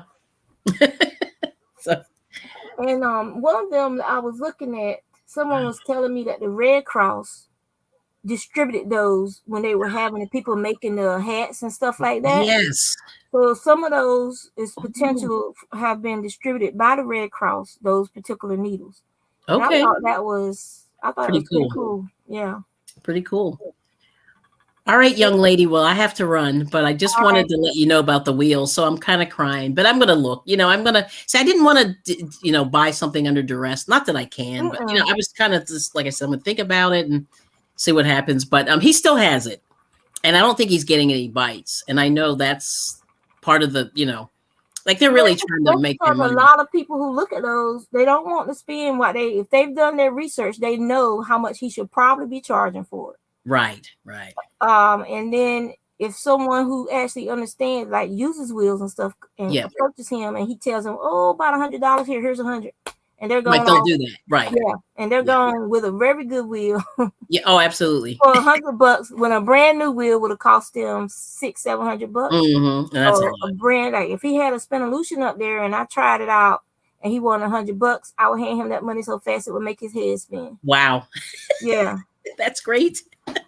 Well, anyway, thank you so much for having me. I know, Nisi's buying some yarn, I think. So, anyway, thank you so much for having me. And I just wanted to let you know, like, what happened. But like I said, I'm always looking, and I have a little haul coming. I have a little haul, so we'll see how it goes. Oh, okay. Yeah, you'll see what I got. Hey, Tangerine. Hello. What's up? What's up? What's up? Are you getting a cold again? It's my sinuses. Oh, okay. Gotcha. Well, anyway, I have to run because I'm getting in trouble. My husband's ready to kill me. So there'll be no murdering around here, sir. We'll not be having no murdering around here. It's no fun. You can stare at her quite sternly. Wait, look at this before you leave, Kelly. Oh, yes. Let me see. Oh, Loomy. Nice. Oh, look at you, all that progress you done made. Now, what stitch is that, Sandrine? Like how are you doing that stitch? Let me show you. Yes. Right quick before you get in trouble. Because I don't know any stitches on the loom other than the wrap. Other than wrap. No. Yeah, that's it. Okay. Let me show you. Let me see if I can stand it up and show you. Yeah. Because I like that. Okay. So you just. Yep. You just wrap around like this, and then you go around. You go around the next one. Yes. Then you wrap it around, then you cross over. Oh, then you go to the next one. Okay. Like that. See? Yes. Got it. I made that X. The X. Yep. Yeah. And then you That's wrap it. Yeah, that's the whole thing. Oh, nice. So wrap it around. Okay. And then she's buying the book. Okay. Cross it. Yes. You go behind it. Behind it. it. Around. Okay. That's it. And then you take it out. What's that? Figure eights? Sort of like a figure eight. Sort of. Yeah. Okay. I like it. So all right, girlfriends. All right. Okay. So I'm being paged. So okay. Thank you so much for the time. And Moses. To tell you that story. I know Hey, Moses. Stop being a bully, Moses. I'm gonna get fired probably. But anyway. Go ahead. Go on. Hey, Nisi. Hey, everyone. So yeah, this was Hey, Sandrine, consider how much was up there yesterday. You have been going to town. Even with the baby, he was trying to help me do it. I said, boy, go play.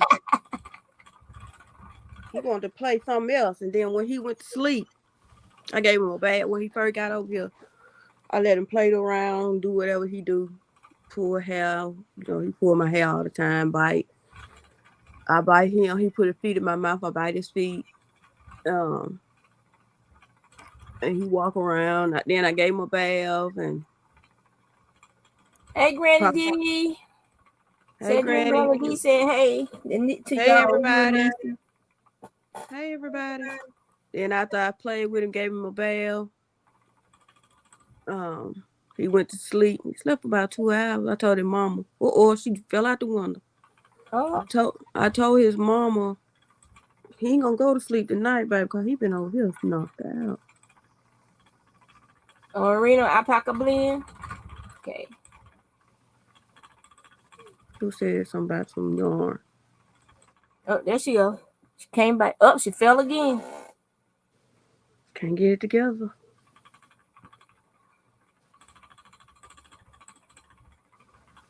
See, with the weather keep changing, it messed me up.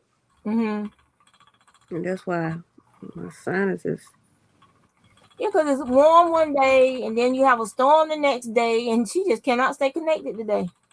And then you have that pressure from the storm. Like I had a headache all day yesterday from that storm going over. My head was killing me. And then as soon as it's gone, now my everything, you could actually feel like the lightness, like you don't have that pressure. Your ears ain't popping from the pressure changing. Yeah. Hey, Felicia. Okay, there she go. Let's see. Look. Usually by the time I click on it, she gone again. I kept pushing the wrong stupid button on my cell phone. Oh, okay. The buttons are like that tiny. Thanks, Linda. So, you're pushing it with your finger, and your finger is touching everything. And yeah, kick myself out of your window. Hey, what do you call that? Fat finger syndrome.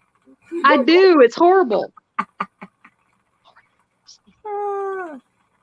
These are the things I do. Yeah. Felicia, I ain't doing the rolls like Sunita counting the rolls, how many you do a day. I'm just going with it. So however many I do. Well, you could do you could put a stitch marker, like where you start. That's what Sunita doing. Oh, okay. But see, Sunita ain't that tall. She only 5 feet. So I told her I was gonna do the height of me from my feet up to my head. So I'm trying to finish this by Sunday, So I ain't like her doing 21 days and see if she gonna keep up with it. I'm just gonna finish this on out. I ain't counting the rows, how many I'm doing. I'm just going with the flow. What you working on, niece? I'm working on the Annabelle Shaw by Bag O'Day. Okay. And I'm almost done. I'm like so close to being done, y'all. I'm so close to being done. Are you excited? Hang on. Let me do this. Let me put you on. There we go. So I can hold it up for y'all so you guys can see it.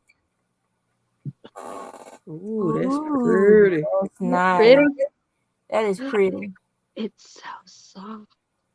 What yarn did you use? It is the Mary Maxim soft yarn from the Silk collection. I like Mary Maxim's yarn. And the color is Tandra de I can't pronounce that, y'all. It looks like it's Spanish. Tanda de Matisse is the color. Hey, Sunita. Sunita said yes. It was yarn that was gifted to me from Bailey. Oh, okay. Hey, Sandra. That's nice. That is a nice colorway. Very nice. It is so pretty. I just love it, and it's so soft. Now I would love to see that in a knitted up, like in a hat. Or Oh gosh, I bet you it'd be beautiful. And it's it's got that halo. Mm-hmm. That would be lovely. Yeah, it's pretty. I've never worked with halo yarn before, and I'm not having any issues, so I'm definitely not going to be shy about using halo yarn anymore. But yeah, working up nice. It's very pretty. All right, Sandrine. So hold the scarf up so we can see the stitch work better. So this is the weirdest thing.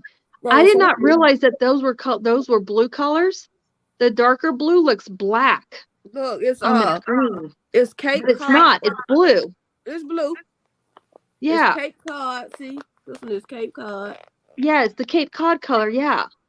That's and pretty. then this one is that variegated, the ombre blue. That yeah, it's pretty.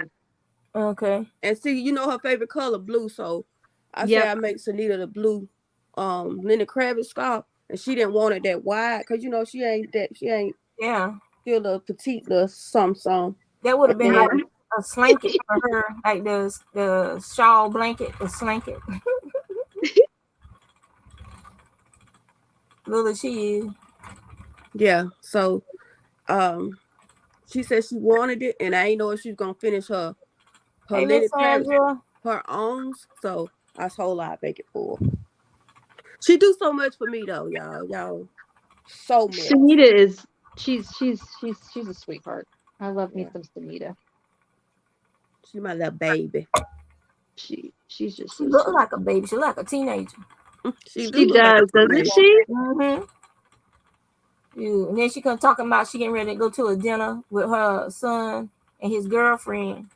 Now I know her other son's still in high school, so I said, well, how old is she? She said he's 24. I said, ain't no way she got no freaking 24-year-old. Yeah, she do. I know. She looks so young. Yep, 24. A 24-year-old and a 15-year-old. Mm. All right, I bought me another crochet book, and it's Kelly's fault. From I Bring It Every Day. She did it. She's the enabler. Which one was it? It is. Hang on, I have to go back so I can tell you it's a long title. It is called Crochet: The Complete Step-by-Step Guide. Essential Techniques, More Than 50 Crochet Patterns. I wonder if I have an ebook to that one on Google. I got it used, new condition for $8 with free shipping. So I'll call that a win. Yeah. That name sounds familiar though. Sounds real familiar. I'm excited. Because, that's what I need, right? Is another book. Girl, you ain't seen all these bookshelves in this room with me? Shoot. No. I got like 1, 2. I got 1 crochet book, 4 bookshelves downstairs. Romance novels. I got so many, it ain't even fun. I read all of them. And I was wanting to try one of those looms, Sandrine, and then I was hearing you talk last night. I was like, maybe I might second think that. Oh, they have sock looms like that too. They got some little square sock looms like that too. It ain't bad. It's just time consuming. Yeah. But I guess anything you do is time consuming. You know what I'm saying? That's true. That is true. See, so Sunita one of the people that could have been an undercover cop. Because she looked so young, they could have stuck her in the high schools being an undercover drug agent. They could. Mm-hmm. She could pass easily. Mm-hmm. Look, now, if I had a crocheted, shoot, I've been through with this the day I started it. Mm-hmm. Remember Just that cause, 21 Jump Street? yeah, that's just cause I'm a fast crocheter than I am this, but I mean I've been going good since I got the hang of it back again. Cause I hadn't did it in years. I got the round ones too. Once I finish spinning this, then I'm gonna go back to working on my deer hat. I love watching you guys spin. It's so I think it's calming. calming. It look like it's so calming. It's calming to watch. I know that.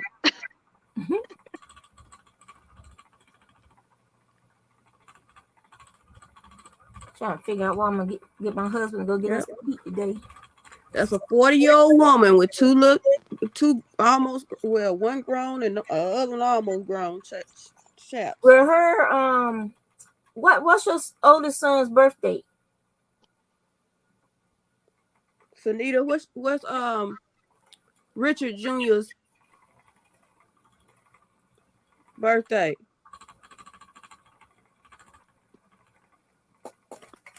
All right, Sunita, we on our last nest. This blue is just too pretty. Man, me and my husband have to do a dye day because I want some now to make some fingerless gloves out of. I guess y'all gotta get the dye some more. I have to get the dye. I have to go through my stash and find my Falkland that ain't been dyed up yet. I'm gonna have to get my money up so I can get me some purple made like that. I love purple. Oh yeah, you That's know my mom. That was my mama's color, and in honor of her, that's why everything I do there has to be some kind of purple dedication now. Purple and autumn colors are my favorite. His birthday is I'm March 5th. I'm March 5th. Oh, my son's is March 8th, and my brother's is March 6th. That's so funny. My birthday March the 29th. So a lot of March babies. My birthday follow his. My youngest daughter, she is 7/11, 97. But my son is July 31st of 99. Hi, EJ. So we got kids from the same year.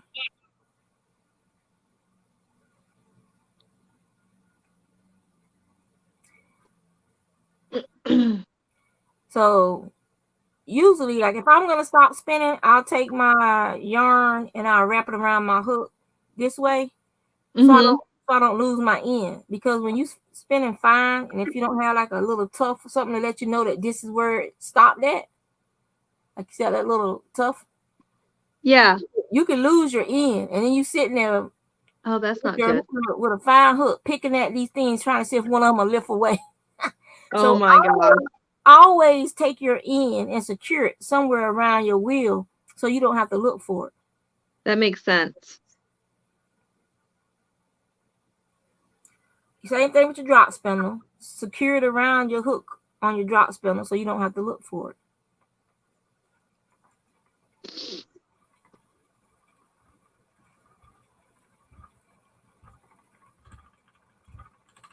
Yeah, this is the last one. So when did you start learning how to spin, Juanita?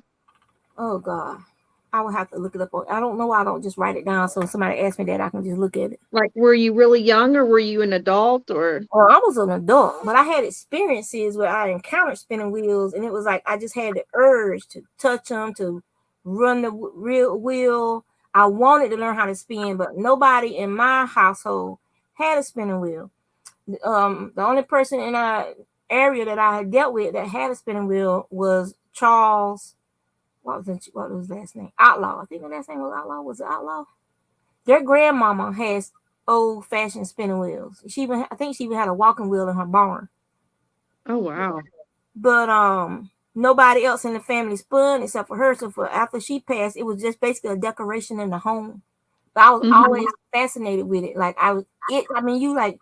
When you sitting there like you ain't supposed to touch it, don't touch nothing. Like how your parents tell you when you go to somebody else's house, don't touch nothing. Yeah. You sitting on your hands to keep from touching that wheel. It's like I was drawn to it. So then when I was a senior in high school, we had to do some of our credits, our college credits at the local museums. And so when I went into the museum, we went into the the Keenan Oil Company. Usually I'll see those tractor trailer trucks, the Keenan, they come up from all over the place. But the company, the family was from Duplin County, where I'm from. And then when they started making money from the plantation and stuff, and they got rich and decided they didn't want to do the plantation business no more, they donated the property to the city of Kenansville, and then they moved down to Florida, and then they own this big oil company, the Keenan Oil and whatnot. But the house was turned into a museum, and in that museum is a working, functional spinning wheel with cotton. It was used to spin cotton, that wheel. And I was a senior, so part of our credits was doing tours for the plantation house. And I just kept being drawn to that room, touching that wheel on that stuff, and wanting to sit down and spin. And I just never followed up on it. Never looked into it. Went into the military, and that was that. But then when I got here, I was so stressed out. I was looking at some. I was already a knitter and a crocheter, so I was looking at some videos on spinning, and I wound up watching this Navajo video. And it was like a voice spoke in my ear, like I could feel the breath. Hey, Ursula. And said, "This is for you." And I was scared and freaked out because I thought somebody had broken into my house because I was home by myself. And I was scared to turn my head and look or do anything. And I'm sitting there like, am I hallucinating? Did that just really happen? And I jumped up and I turned around. There was nobody there. I ran downstairs, ran out through the house, ran out to the basement. Nobody there. Ran outside. Nobody there. So I called my mama because I was like, Mama, I said, this is what happened. And she said, when the angel of the Lord speak to you, you listen. She said, whatever it was you was looking at, go back and watch it again and then go do what you're supposed to be doing. And that's when I bought my first, that same night, I went on to Etsy and I bought my first drop spinner. Wow. Okay, Ursula. And it was a divine calling for you. And I've been using them ever since I started spinning. When I found my friend, Fiberchrome over on Etsy. She was local. I wanted to make sure I was doing it right because I didn't know if I was doing it right. Because the videos that you could find on YouTube, you couldn't hardly see what the people were doing. They were standing so far away from their camera. So I couldn't see how their hands was moving. I couldn't see how their fingers were moving. All I could see was the whorl and some thread coming up off the top. So me and Fiberchrome met over at the Chrysler building, and she's in you see what Felicia said? She originally from Small World. She originally from North Carolina. Are you? And so then we met, and she said, well, go ahead and show me what you've taught yourself. And so the spindle that I had bought was a toy wheel spindle, where they take those toy wheels and they turn them into spindles. Those things are horrible. I'm telling y'all now, do not make or buy a toy wheel spindle, because they're most of the time that wood, it is not balanced. It might have a knot that's hidden in there, and so it wobbles a lot. And do not buy one of those for your first spindle. Save your money up and buy you a decent spindle so you won't be frustrated, or make you a CD spindle, which is very cheap. CD spindles spin very well. All you're gonna do is get a freaking dowel rod from the hardware store. I use some grommets and make you a CD spindle. That's cool. And this is just a cup hook, like for the kitchen. That's just a cup hook. And they spin, I don't know if you can see it. Let me see, like that. There you go. They spin very well, beautifully. If I didn't collect drop spindles, I would probably have a fleet of CD spindles. And she watched me spinning. She had brought a spindle with her to gift to me, which is this one right here. This is walnut, this spindle. And it has this little teeny tiny hook on it. Oh, I see that. And she gifted this to me, and this is one of the best spindles that I have in my collection as far as balance. Whoever made this spindle, they took their time making this spindle. It's a beautiful spindle. Felicia said, do you have a video on that CD spindle, Juanita? For making one, no, but there's one on. There should be one. There used to be one on YouTube for how to make one. I found a Hey, diagram Lydia. on the internet where this lady had put like a diagram up telling you all the parts you need. I mean, it's just you get a dowel rod from the hardware store. You cut it to the length that you want it to be. I have the grommets because I glue the grommets up there to stabilize my CD. And then you take a cup hook and you screw it into the top and you got a spindle. It's just that simple. You don't need a lesson or class. It's just that's a grommet, which is made out of rubber. Plumbers use it. Other hardware people use them for things. I got a grommet on the top, and that's it. That's a drop spindle. That's the basics of a drop spindle. I love your spending beans. It was definitely divine appointment. Oh yeah, Linda said that. And so she told me that she didn't have nothing to teach me. She said, you did this in another lifetime or you were meant to do this because you just got that spindle on Sunday and you spinning lace weight yarn here on Wednesday. She said, so you did this in another lifetime and you've been guided back to it for your peace of mind. Because I'm telling you, if this literally saved my life, people don't seem to understand. Like all of us go through things. It's therapy. Fiber arts is true therapy. It really is. Yeah. For the mind and for the soul. My blood pressure was crazy. I just got diagnosed with diabetes. So everything, I felt like everything in my life was out of control. But this was something that I could control every inch of it. And this literally saved my life. It calmed down my blood pressure. Don't make you one, Felicia girl. Don't make you one. It's so easy. I'm telling you, just go to the hardware store and tell them you want some. Take a CD with you so that they understand what you're looking for as far as what size grommet you need. You're going to need two sizes. You're going to need the big one that actually fits inside the hole of the CD. You're going to need that one. But you also going to need one on the top to help stabilize it so it doesn't. So the CD, because the CD, if you don't stabilize it and glue it, the CD will actually spin around that grommet. So you're going to have to get some glue, get you some Gorilla Glue or something like that, and glue your grommet for the center part. And then get you some smaller grommets to put on top, and then glue those to the big grommet. That for me, that was just like a little aesthetic. This spindle is probably that's a really good way also to reuse and recycle. This thing probably like 12 years old. It's starting to come. The glue's starting to come apart. So I'm about to re-glue it, but it still spins. And it was stuff that I already had in my house. The cut hooks, the grommets, because I'm always having to fix stuff around this house. So it's stuff I already had, and I made it spindle, and it spins just as good as the ones that I have paid $50-$60 for. And if I go traveling somewhere, I'll take this one with me because if it gets broken, I'm not gonna cry. It's easy to make another one. Right. Whereas if one of my nicer ones got broken or lost, I'm gonna be mad. I'm gonna be upset. And that's what get over it. No, you don't, because it's like it's a collection. It's a part of a collection. You don't just get over it. No, you don't. Yeah, you do. I was crying about that spindle that we lost up in New York. And then my mother-in-law found it somehow. I don't know how, but somehow it ended up under one of her chairs. Somewhere I hadn't even been sitting at. So it makes me wonder if one of the little kids had got hold of it while we were up there. Yeah, they got it. And but she found it and it won't broken out, which was a luck because it was under one of those leather recliner rocking chairs.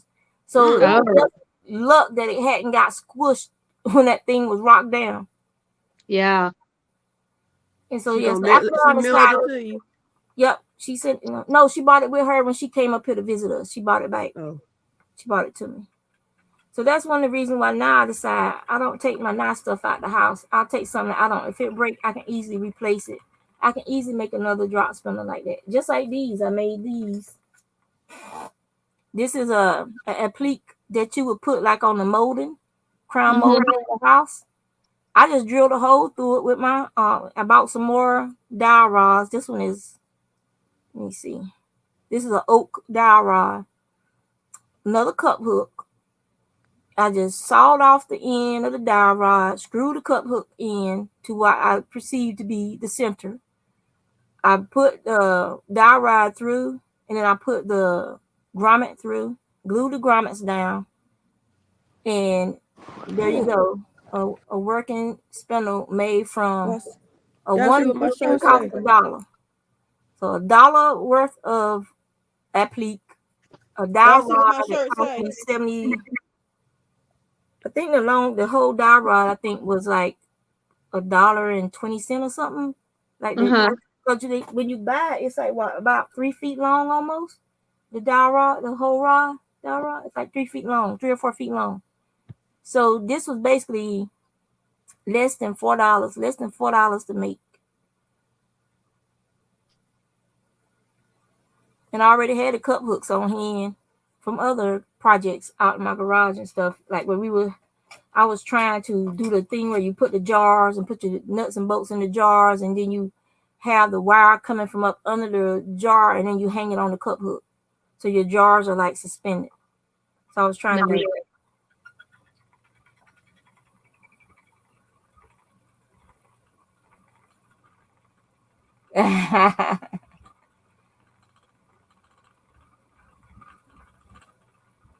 Nightbot trying to kick you out.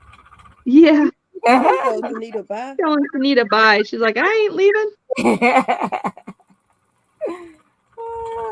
Nightbot. He should say bye, Felicia. Bye. Yeah, Felicia think it's time for her to get out of here. But yeah. And but I tell people, if you're gonna go down that path, if you're gonna go down that rabbit hole, 15 minutes a day practice. 15 minutes a day, and put it down and walk away from it. That way you won't get frustrated. That way you won't get tired and achy and then blame it on the spinning. Just do 15 minutes a day until you build that muscle memory, until you build that strength in your hands, your shoulders, or however you're going to be spinning. Just do it 15 minutes a day. And then when you're comfortable and you can go longer, just change it to, okay, I can do this longer now.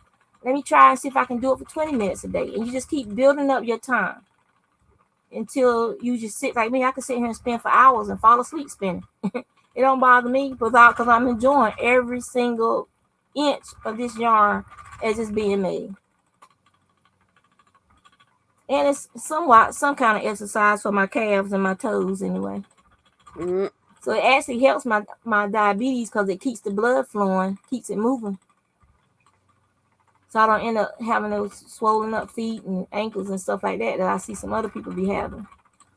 Well, Anita, I'm going to jump down and go into the live chat. I need to check on my son again. So Okay. I have to get off this panel. No But problem. thank you for having me up. And I'm not going anywhere. I'm just going to go into the live chat.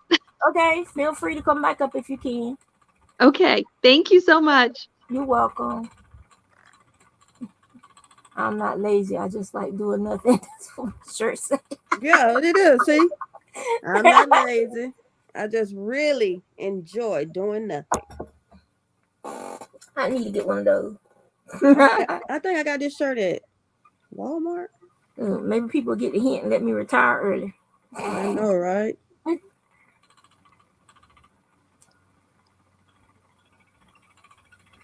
You ain't ready to retire, are you?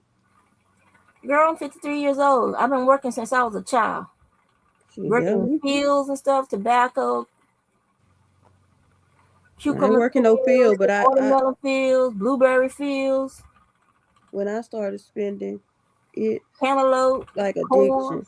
Shoot, everything we do is like addiction, like crocheting and knitting and all this stuff. I've been working all my life. And then when I got into high school, I got out of tobacco fields and started working at Hardee's. And from Hardee's, I went to working at the Butterball plant down in Wallace, North Carolina. And then from there, I went into the military. And then from the military, I became a full-time mom, 4 kids. That's a job and a job. That's 2 jobs right there, watching 4 kids. It sure is. And then after my son got old enough for kindergarten, I started working at a law firm, and then I worked at another law firm, and now I'm working for. And I got my degree during that time period. I got my bachelor's degree, and so I've been a busy person for the last 50. Am I 53 yet? No, 52 years. So yes, I'm ready to retire, so I can do my crafts all day, every day, every day. And how you say it? Yep, every day.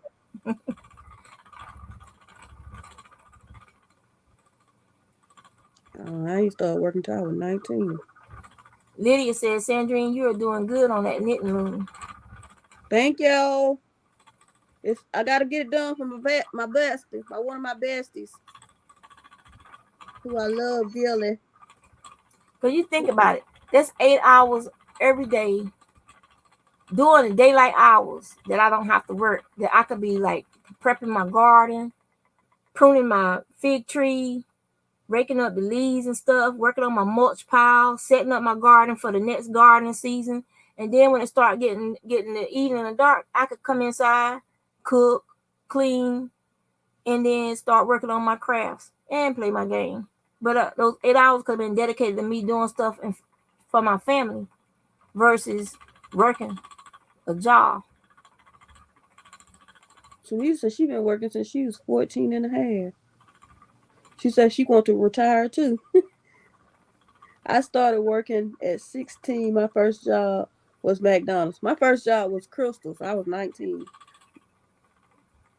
We made $5 for a bucket of blueberries. Do you know how many bushes you got to pick to get a bucket of blueberries? Mm-hmm. And them buckets was big and they were heavy. Oh. Ooh, child. I think if I put the yarn on this side,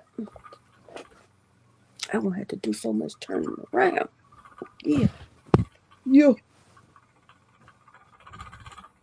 I'll probably do this thing before I go out tonight.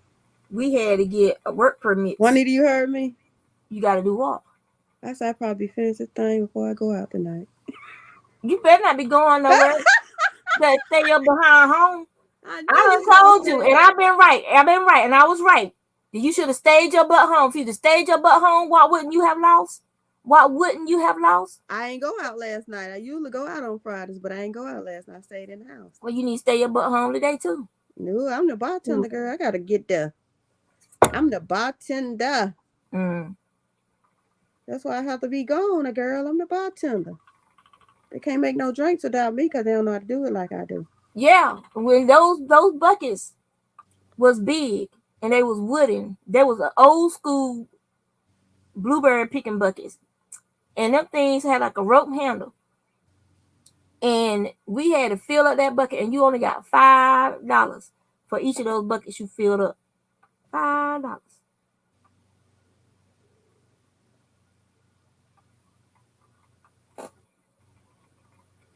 So these are put me on the grill. I don't want to be like these customers. I know, Sunita. You know what? I learned when I worked at Crystals. I'd rather be in the drive-through because you really ain't really got to deal with them that long. I worked on the grill. They was like, you gotta learn how to count money. I'm like, who don't know how to count money? You start with the change and you go on. Some people couldn't get it though. A lot of people couldn't get it. Like I went to Slim Chickens one time, and they gave the girl $100 bill. She didn't know how to give me my change back. I told her how much she got to give back. It took her 10 minutes before she gave my change back. I was like, you don't know how to count money back. Well, they need to take you out to drive through, and I told her how much money she got to give me back. Girl, you can't cheat me. I used to work this job, girl. I mean, I worked the front and I worked in the kitchen, but I rather do the drive-through. So you ain't got to deal with them people too long. Just take their money, give them their food, and they out. Yep, I worked the grill. Me and Betty Bess, we was back there. We were working the grill. She was like, after Miss Betty retired, Betty Bess ended up being the one doing the biscuits and stuff. And I was working that grill at Hardee's, and I worked there until I left to go work at the butterball plant. Lydia said she's been working since she was 10 years old because her mom and dad owned a business. Mm-hmm. So yeah, I'm ready to retire. And if I could, believe me, I would.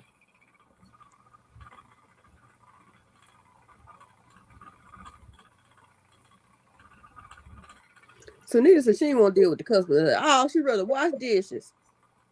Shoot, after that breakfast, after all them biscuit pans and stuff. Oh yeah, hard. They Oh be my busy. God. They still busy, just like Yeah. that. Now nobody don't really come for dinner, but breakfast they in there. Breakfast, yes. That's one job I never did want to have. I never wanted to work hard, especially in the morning time. That line, oh my God. And like the thing about it is it's regulars. It's the same people every day. So you getting up knowing some of your customers, especially Yeah, the and know older what they guys. want and all that. Yeah.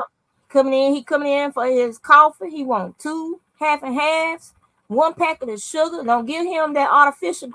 He will tell you, don't give me that artificial SH.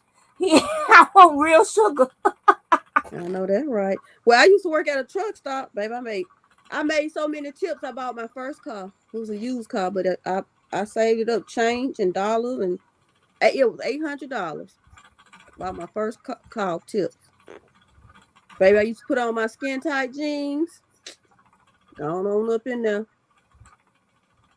Work it out.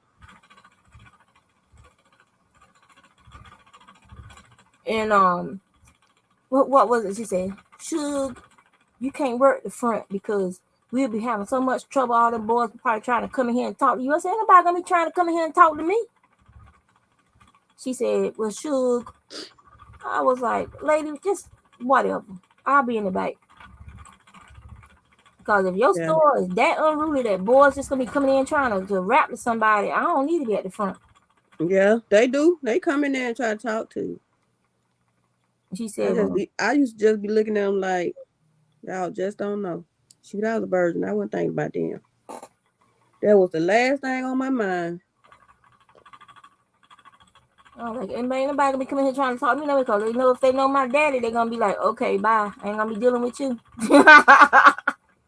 My daddy didn't play, and they knew it.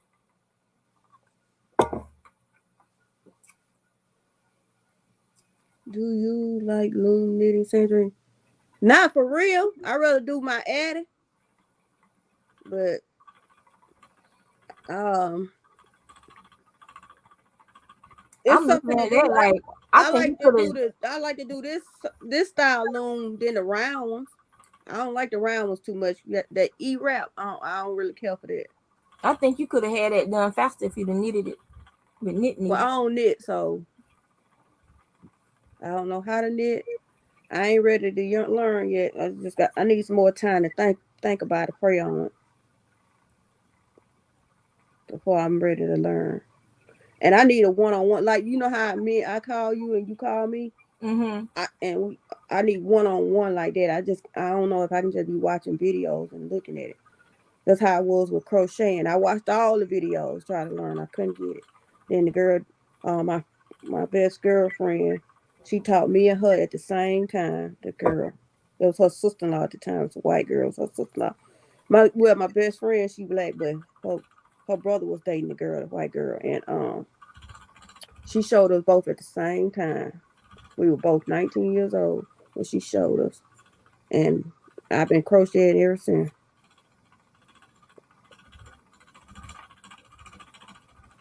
So, because I'm dyslexic, so some of this stuff you don't understand. But now and then I taught myself how to read patterns, and so I rather do reading the patterns than the videos. I don't want to hear them different people. Some people, their voice is annoying. So what part of North Carolina you from, or you living in? Who live in North Carolina? Who live in North Carolina? She said it up here. And I forgot. That's Felicia. Felicia, yeah. I forgot to ask. My friend Tanya that crochets, she live in North Carolina. She live in Charlotte. My ex-sister-in-law, she's in Charlotte. My brother, he's in Durham. My brother and sister, they live in Durham from my natural father. Man, we were talking about cities in North Carolina. One called Booger Town. You heard of that? Booger Town, North Carolina. We talking about it on my live, not last night. Man, we stayed on there for 5 hours, Juanita. Y'all got on last night? No. Or the night before? Yeah. Okay. Oh, that's because I had came in just to say hey, hi, and bye. And I went to bed. Girl, I got this new pillow top for my mattress. Cause Luna been jumping on my bed. My mattress should be lasting me another 10 years. That girl breaking my mattress down fast. Oh my God. So I got a pillow top for my mattress and put up there, and I've been sleeping good.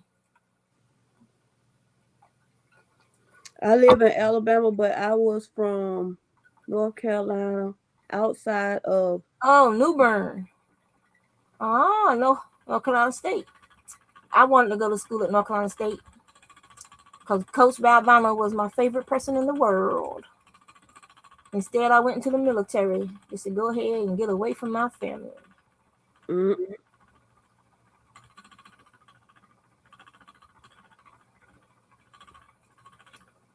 I went up there for and I won a scholarship and stuff. What was it called? Future Farmers of America. They had like these like a week. You went up there for a week and for like a camp. And you learn about like the watershed and conservation and all this different stuff. And then at the end they give you a test for everything that you had learned in the classroom. And I won a $1,200 scholarship. What you call said she loved to see you spin. Linda said she loved to see you spin. Thank you, Linda. Miss Linda. OMG. Parted so hard. They say they partied so hard. That's what Felicia said. That championship. My dad, like, you know how Pepsi would put out the what is it called? The ACC. How they would do like the Pepsi, like this. You could only get them during the ACC tournament time.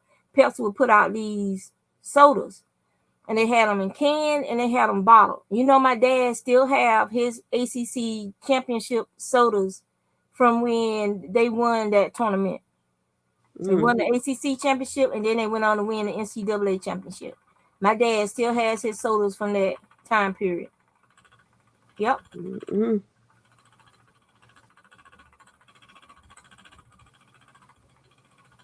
My grandma, before she passed, she used to have the Coca-Colas. When she was a little girl, but they had got so old they started leaking out the top. So we had to throw it away. Should have kept the bottle though. Yeah.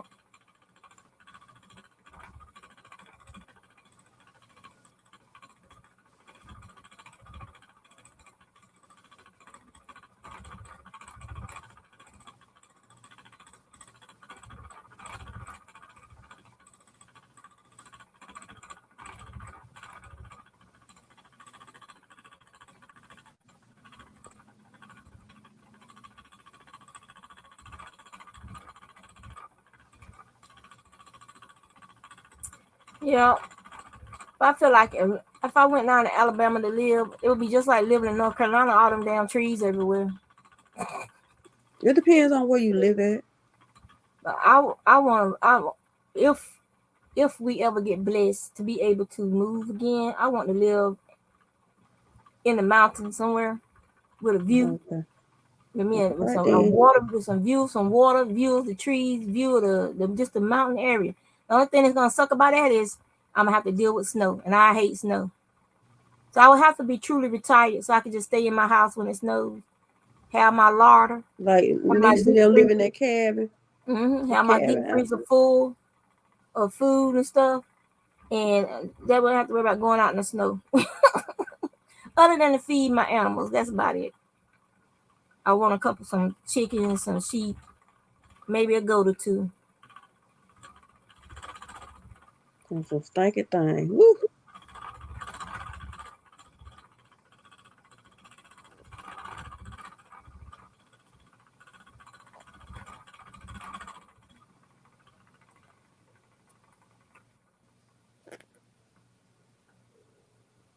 And this is the last nest. It's about My fibro was acting up last night, baby. Woo. getting stuck in the air. Didn't want to be cramping. I couldn't get comfort in the bed, kept rolling, talking. It woke me up. I rolled so much. Finally took something and went back to sleep. I just laid there and watched these crazy folks on TikTok.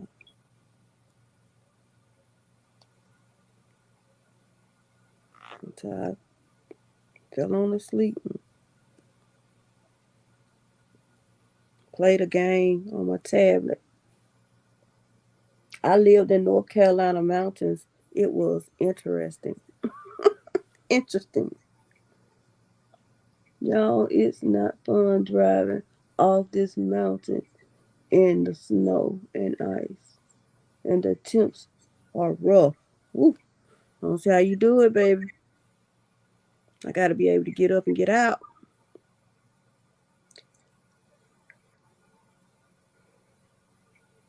It's slow.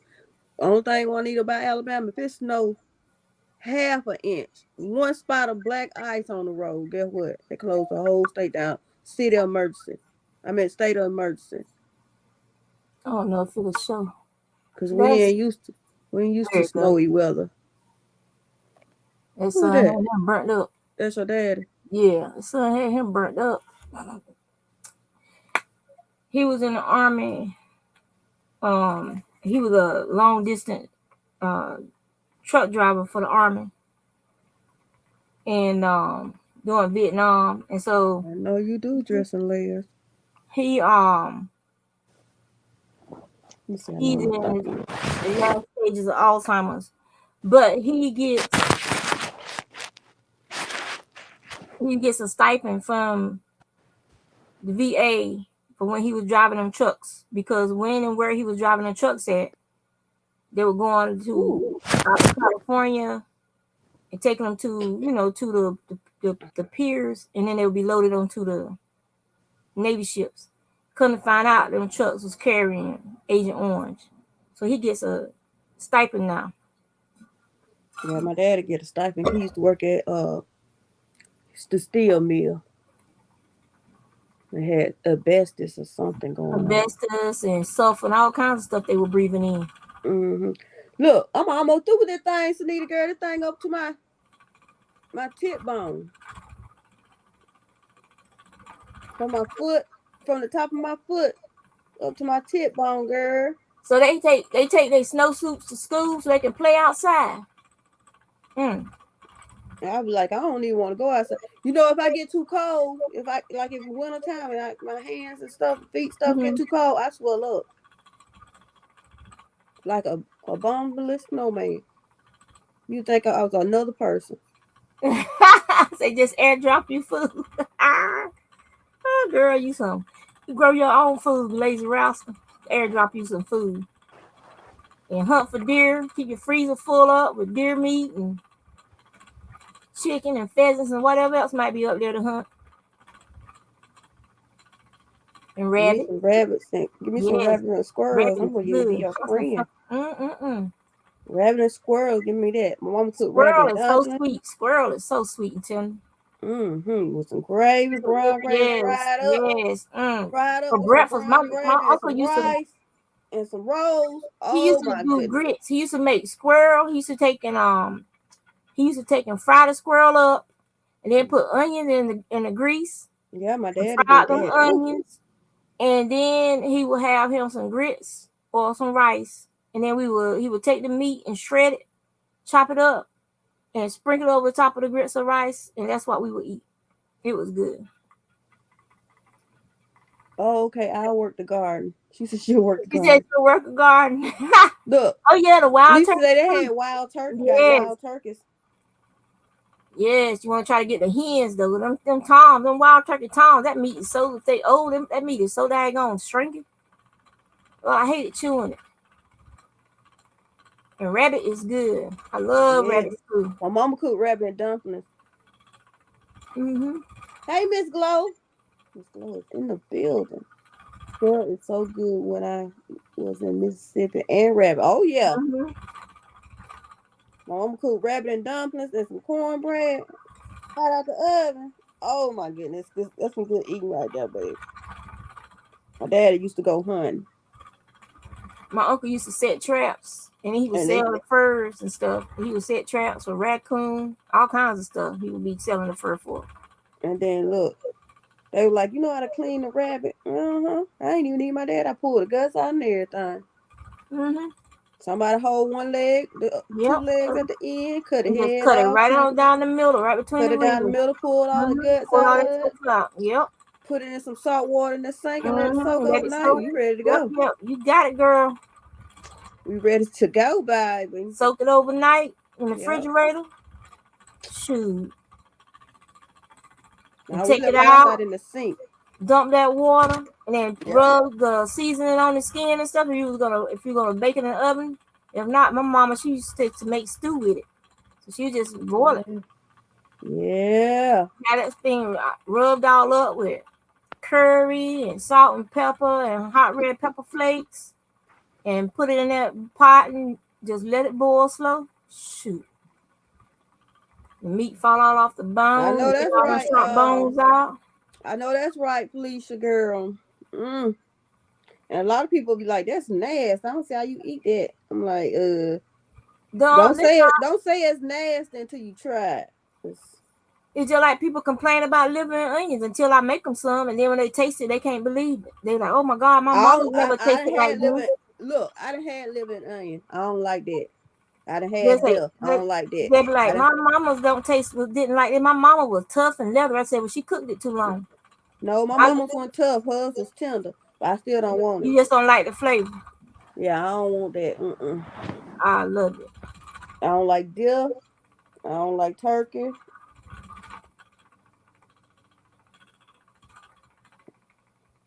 Oh, I know I took my phone out. Yeah, I ain't about that life. I don't care who cooked it. My mama cooked it very, very well. Just, I didn't like it.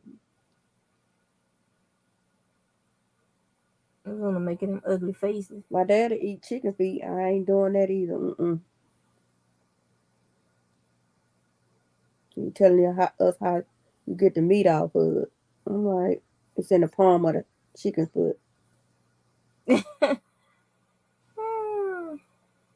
Yep, I learned from my grandfather. Rabbit is yummy. Oh gosh, liver and onions, yes.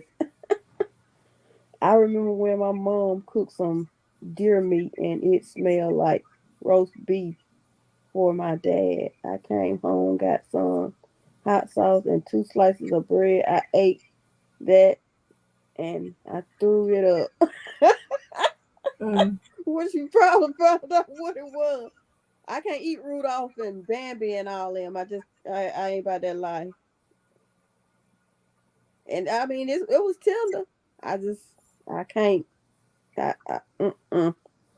Now, Bugs Bunny, baby, you on the plate.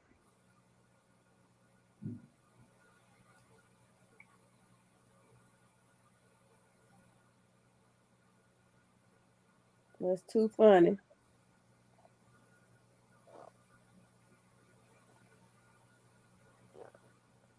Honey, what you doing? Reading something? No, I'm supposed to be texting my husband. Oh. But my sister had posted a things I was seeing what she was talking about real quick. Yeah, I know what you're talking about, Gloria. I don't want to eat the family of Santa's reindeer. I can't do it. I be wanting to do something to them when they run out in front of you, though. Grab their car. Oh, there it is.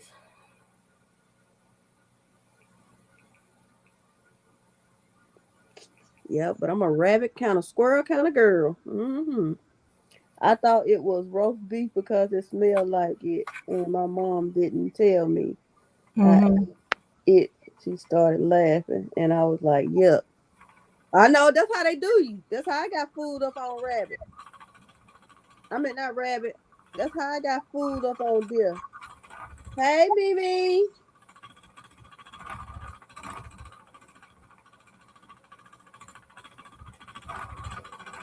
I grew up eating deer, missing And and Mimi bad honey doing every 65. day of hunting season. Filled the Mm-hmm. freezer and my belly. Yep. My daddy did that hunting season. Had to Yeah, break well, dogs and all.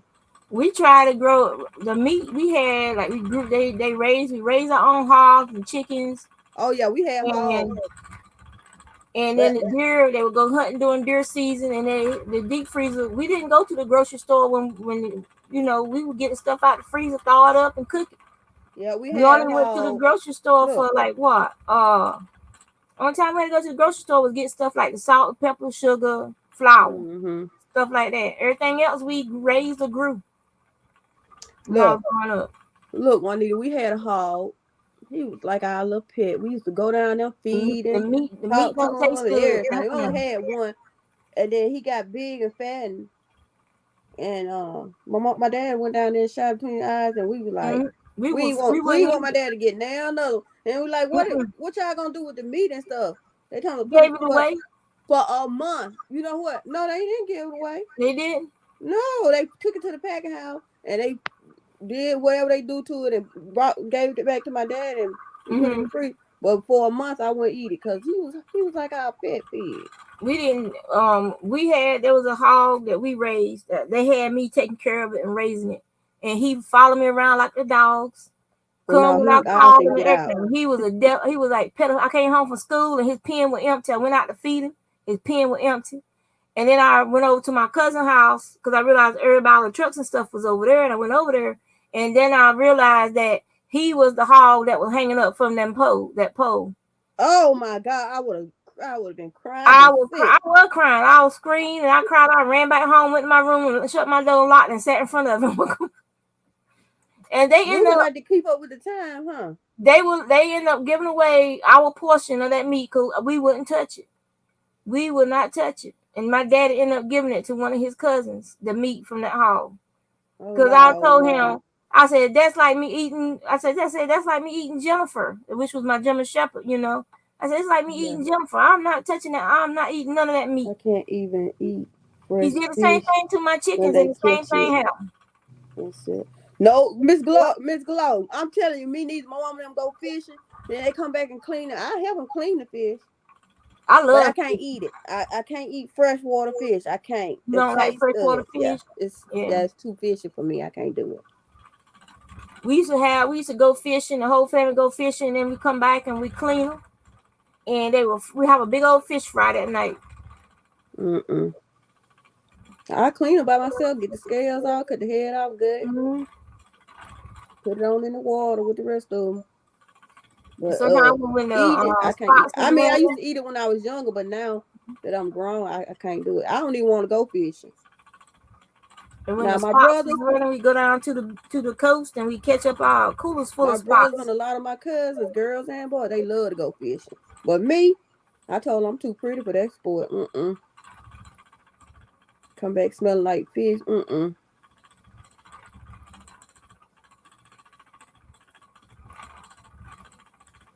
Ruby, your timekeeper, Juanita.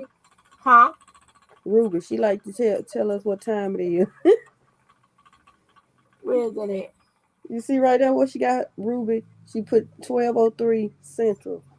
She been doing it since I've been on here, putting the time in. I don't see it. You don't see it in your chat? It's right here, right before. Well, I ain't gonna see it.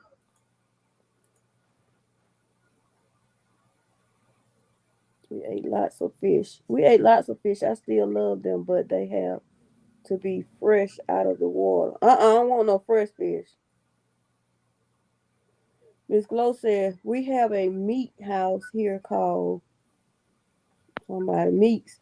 When you go up in there, you don't see nothing but big old pig heads and cow heads. I ain't gonna say nothing about pig heads. That's South meat, baby. I like South meat. We had some drum and we took and we baked it in the oven.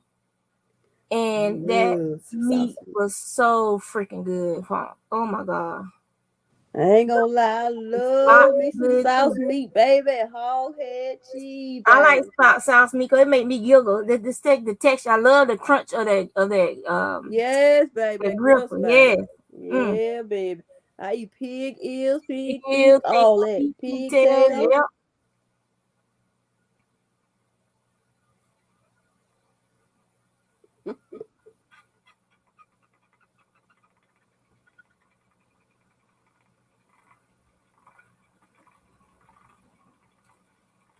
And I remember when I could go buy say, y'all making me hungry.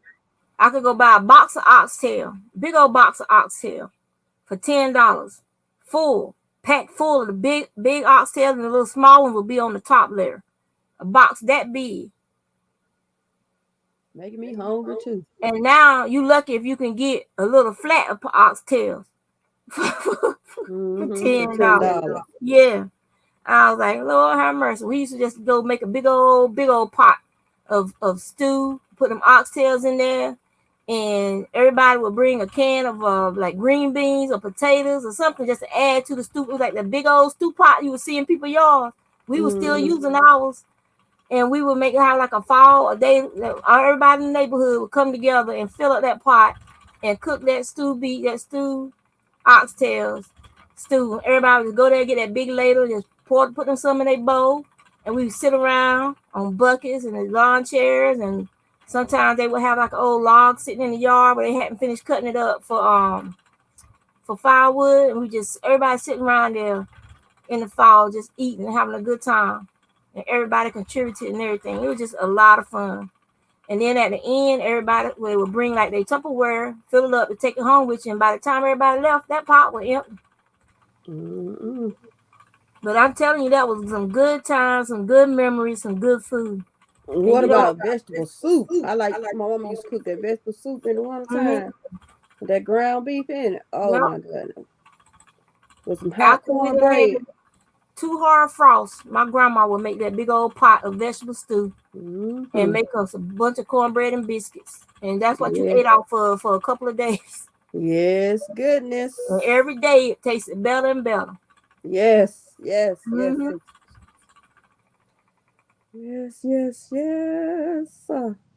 Making me want to cry thinking about all that stuff that doing when you're doing your childhood. You know, and people are like, oh, y'all country. I'll be country every day if I'm gonna eat like this. Shoot, what's wrong? I'm telling you. Ain't nothing wrong. I don't know about no real food. Country. Soul food is what they call it.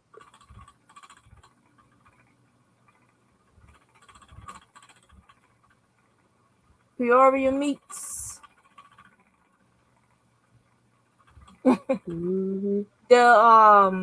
It's called Nate Hunter Pork Center. That's down on the other side of Wayne County, and that's where the big pork center is down in North Carolina. And their pork is always nice.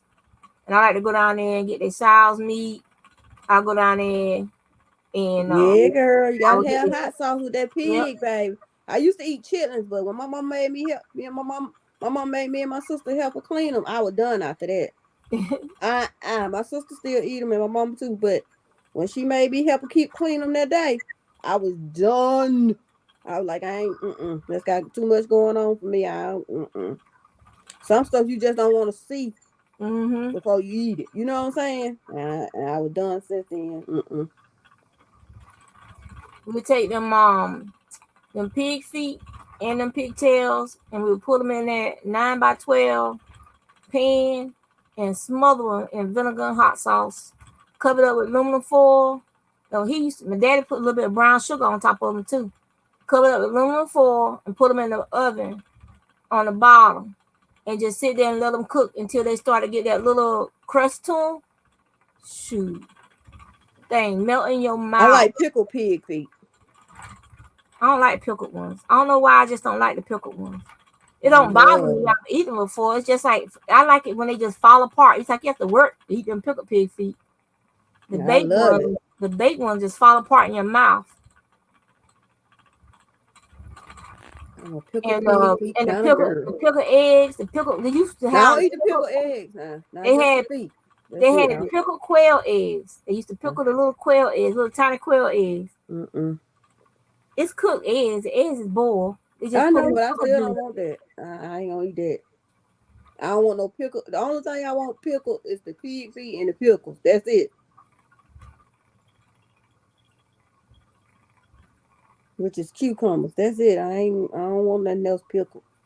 You ain't never had no chow chow, I don't even know what that is. girl. What about the sweet pickle I watermelon cannot eat rinds? chicken You ain't for never a had few no sweet months. The sweet pickle smell is just watermelon so bad. rinds? Yeah, the smell of the chicken is bad. Ooh, cause we got a chicken plant not too far from here called Pico where they kill the chickens and oh man, it stinks so bad when they kill them chickens. So now what you said about the chow chow? Chow chow, which is almost like a pickled kimchi kind of thing, and No. and they also would take in sweet pickled watermelon rind, like the watermelon rinds, but it was pickled and but it was sweet, like cute. Yeah, they sell the pickle watermelon rind at Publix, but I Mm-hmm. ain't never had it. You should try the sweet one, not the dill pickle one. I don't like that one, but the sweet one. My grandma now used to make the sweet one. It's funny because a lot of that stuff McGlow they said her used to mom do, made good chow chow. Oh, we don't know how to do because they used to run us out the kitchen, so we couldn't learn how to do it. Learn how to do what? Like pickle the chow chow and stuff. Oh. Stinking dead. He don't know nothing about that stuff. He from New York. Linda said, yeah, the sweet one The is sweet one. good. Mm-hmm. Same with crab. I worked in the crab factory. I only eat fresh crab now. I don't want crab meat. I know when you work somewhere, you just can't eat that food no more. Like I used to work at Crystal's. I wouldn't dare go eat at Crystal's because I know what go on in the background. I don't know if they still do it like that. I mean, the one I had, they tore it down and built a new one, but what's some old with new doors on? I'm saying. I ain't about that life. I'm gonna make a A couple of couple of jars jars of of refrigerated pickles. refrigerated pickles today. All right. Well, I got me some in the refrigerator. I keep me a jar. I got the big jar though. Real big. Luna love dill pickles. She love them. Oh, Yes, me too. she'll When I look at say the sandwich and look at you like, okay, you need to lift that bread and see if there's some pickles under there. And if there's pickles on your sandwich, you're gonna have to give them to the girl.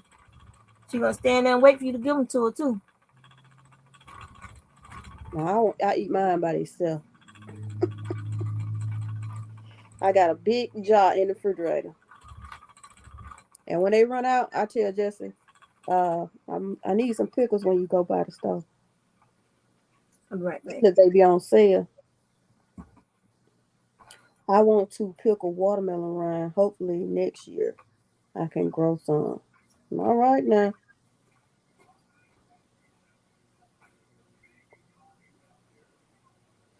I like to eat watermelon.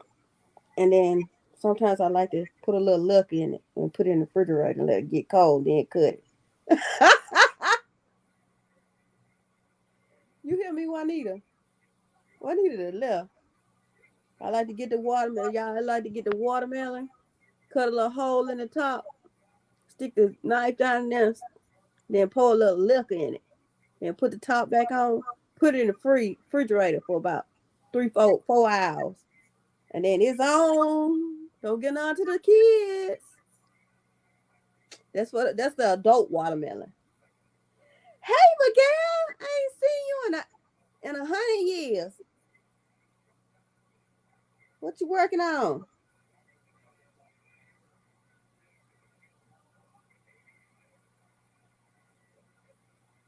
Oh, I missed the stitch. Oh well, don't stay like that today. Oof. How you been doing, Miguel? I worked in the cucumber field too. Not fun. They paid by the bushel basket. I like to eat the cucumbers, but I don't know if I want to pick none.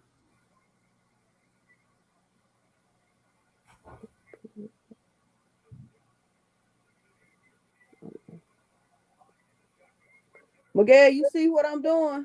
I'm doing this loom knitting.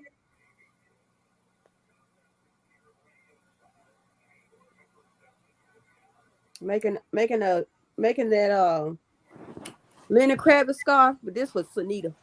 Making this for Sunita. My good girlfriend.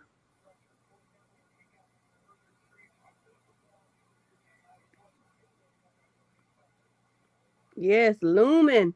Yep, I'm looming for Sunita. If it weren't for her, I want to be doing it.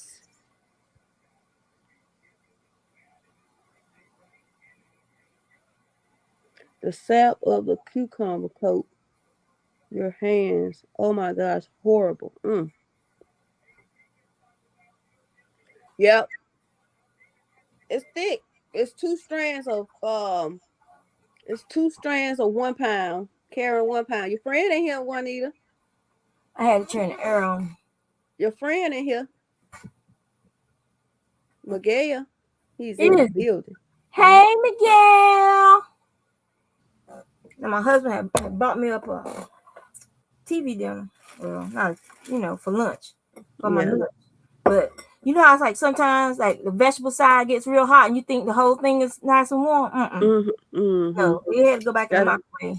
I was gonna say you have to take that part out to get hot and warm the rest of it. Yeah.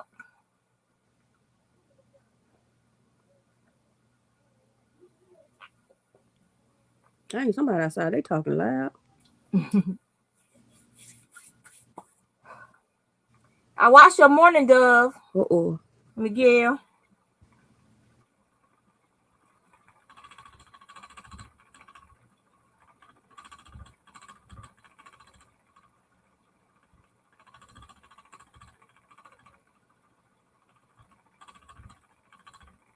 Yeah, Sunita's gonna love that when she gets it.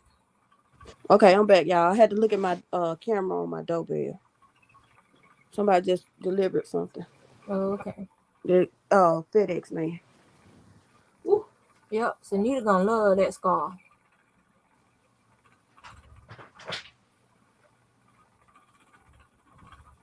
Man, it's cold in the mug out here. The temperature has definitely dropped.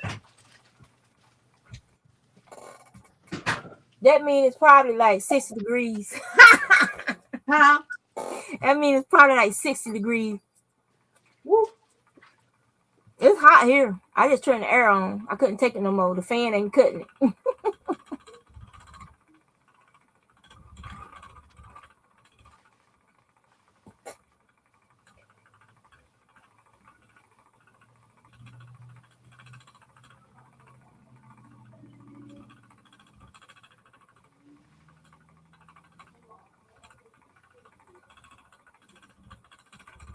Really?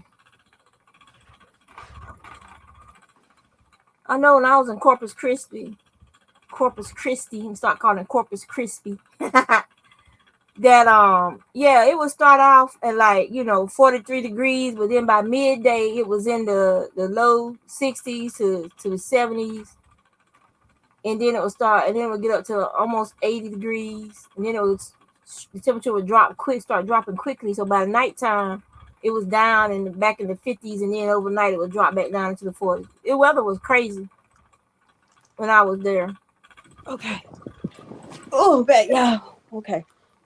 No, Reno. It's so cold out there. Look. My brother bought this for the baby. He told me to order the stuff. Look at the little sock.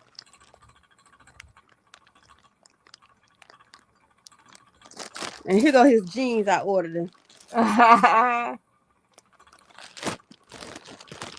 He gonna be cute.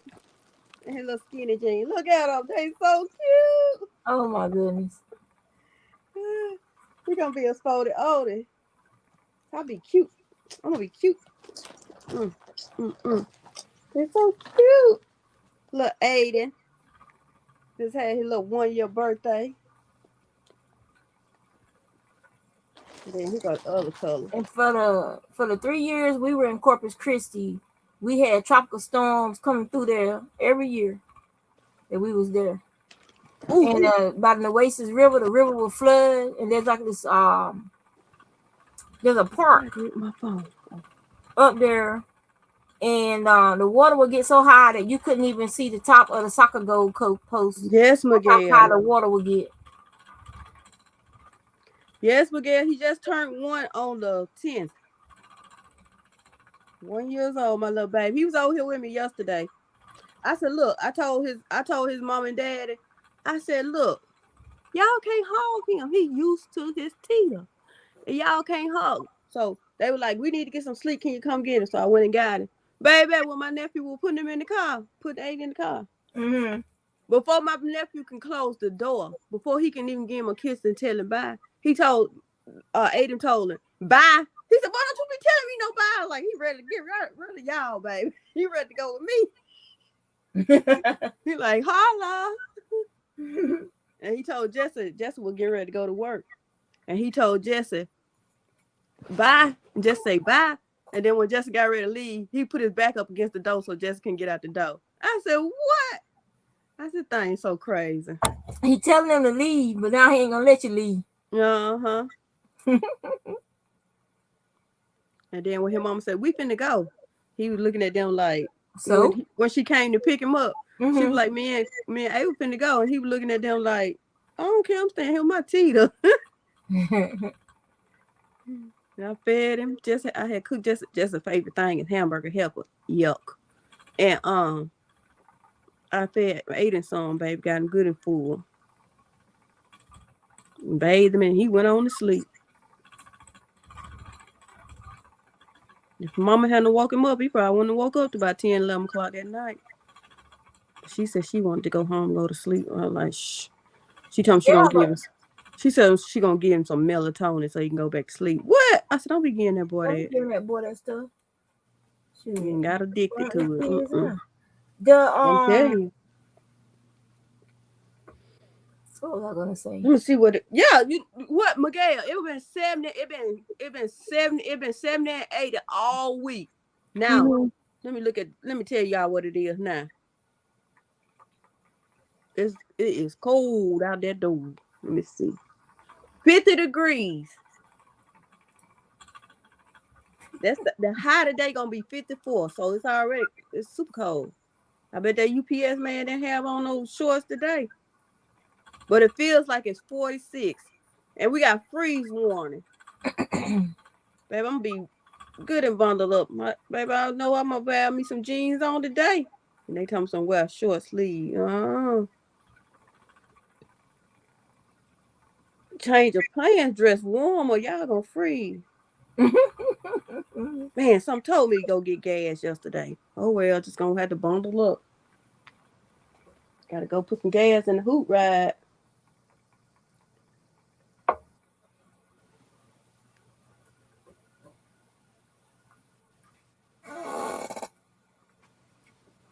I'm about to make Lady Jane a sweater. Poor lady. You gonna make one of them chicken sweaters?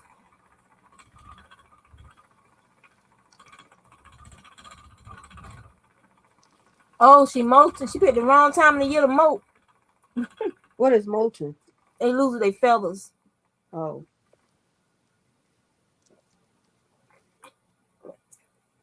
And then the new feathers grow in.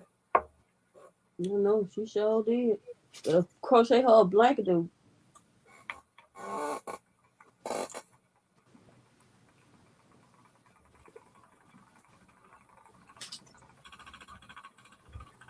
Hey, Joy.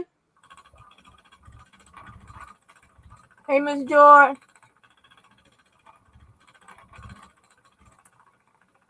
But she's older, isn't she?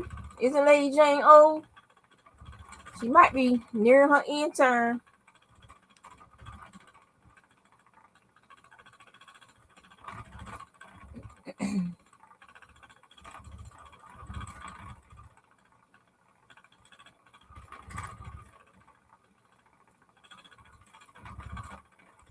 Man, my cousin told me because I had to go buy beer and stuff for the clubhouse, right?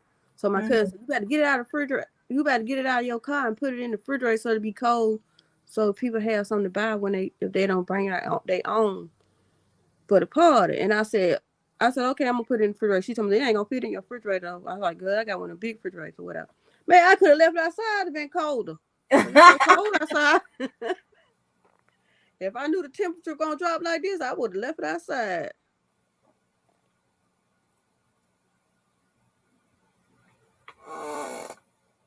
I didn't even see Jesse last night. He already gone to work when I woke up. I ain't noticed he was going to work until I went out to the door. And what's the average lifespan? Ain't it like 3 to 5 years for them chickens? So if she 5 years old, she's an old lady.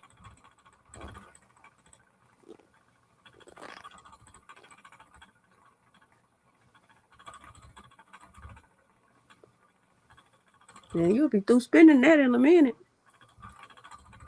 Yeah, this is the last one. So, like I said, I like fast, spinning fast.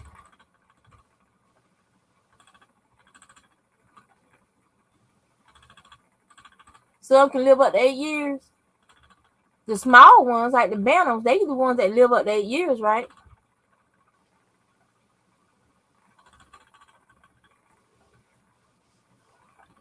I feel like by the time you get through spinning, I'll be through with this thing.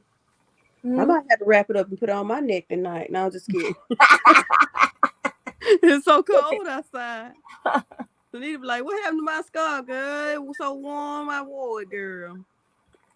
Oh, so she be eating all the food, be trying to keep the oven away from the food bowl. She be regulating, like, look here, you eating too much. All right, you can go now. Like, Sunita, I tested out your scarf, girl. Sure was warm. I had to go and make myself one.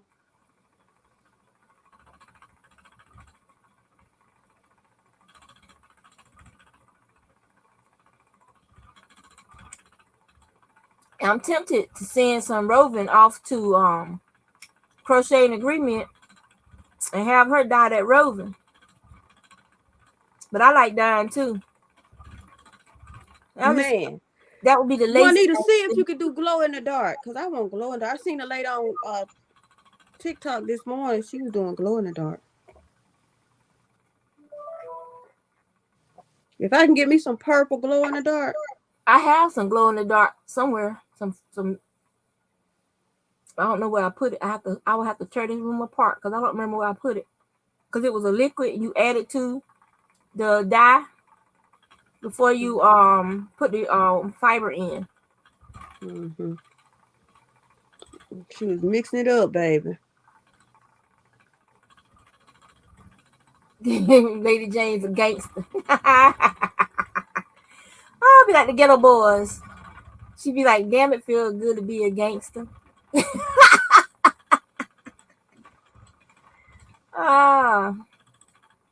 Sandra says it's warm where she at today. Well, it ain't warm here. I might have to look. Yesterday had the AC on, today had to cut on the heater. I ain't finna cut the heat on right now though, cause I've been fell out. It says it's 74 degrees. Let me refresh it. Refresh. It says it's 72 degrees, a high of 74 today with scattered cloud. That's a lie, because if it was 78 degrees in the house. Let me see. Is this? Oh, that's from Raleigh, North Carolina. Let me go to my location.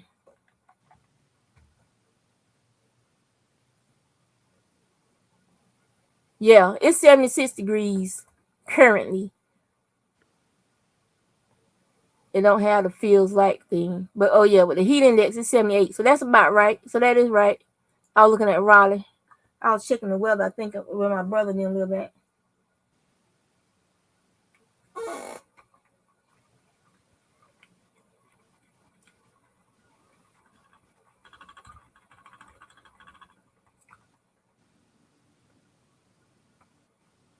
Yep, we're on the last little part. And then I can start spinning that green while this one rests before I apply it.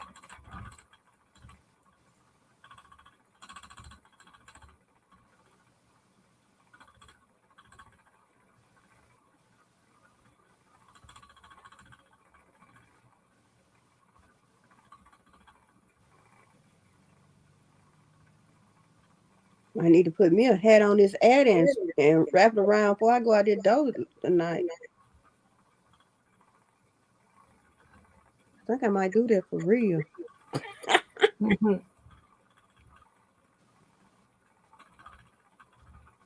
And put a scarf on there too. I been made both of them. Your ear warmer. Wear your ear warmers. Oh well, yeah, I already got one of them made.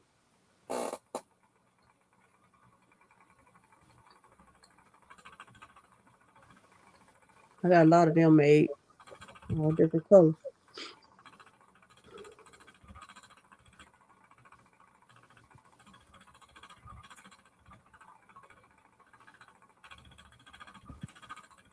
Baby, if I knew it was gonna be like that, I would have braced myself before I went to the door.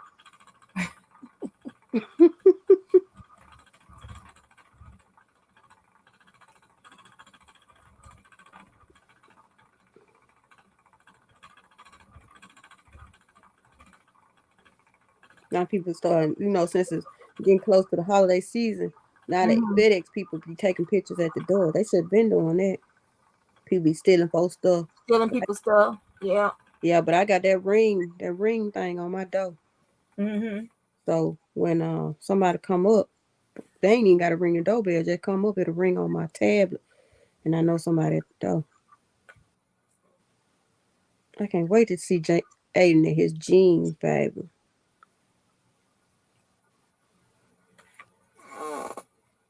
He gonna be cute.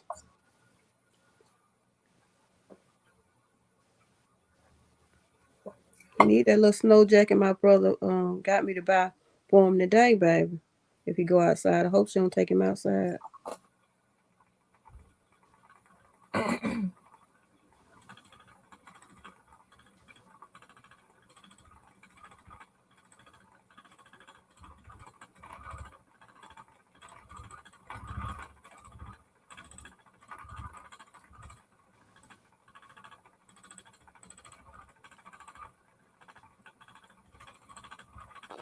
Aiden said, "I'ma holla."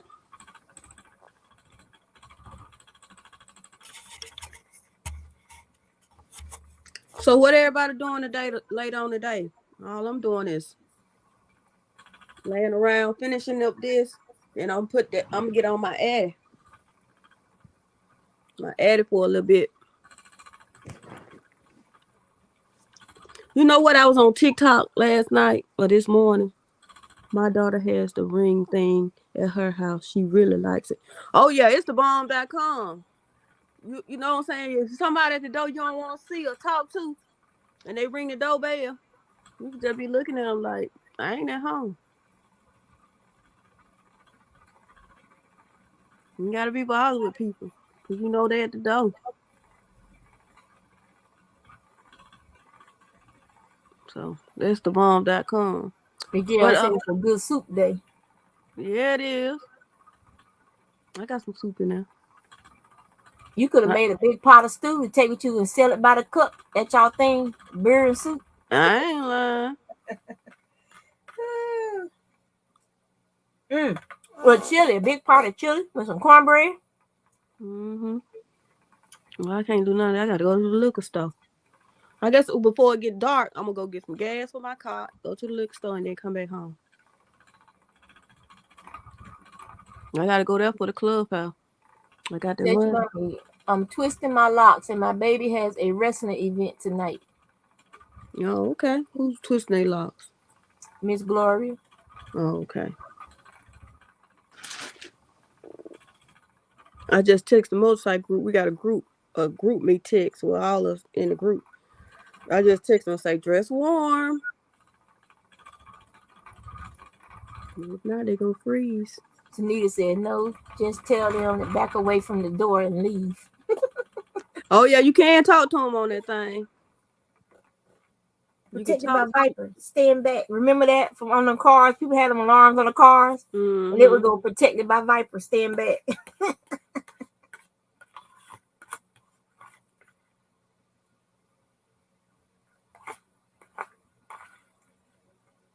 Oh, yeah. They good for that. Yeah, it's good to have that right there. Yeah, cause you can talk to people. Cause one time Taylor was out there, I had just woke up. I like, hold on a minute, Taylor, I'm coming. This was Aiden's mom. I'm coming. I just had woke up, girl. I wouldn't think about it. I got it on my iPad. I ain't put it on my phone, but I put it on my iPad. But I try to take my iPad everywhere I go so I can know if anybody comes to the house. I need to download it on my phone for real. But I'll be on my iPad more than my phone, so.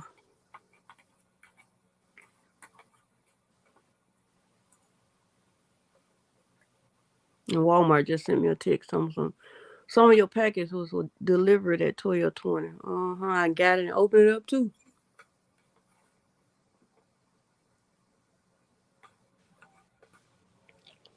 I'm gonna finish this thing today, baby.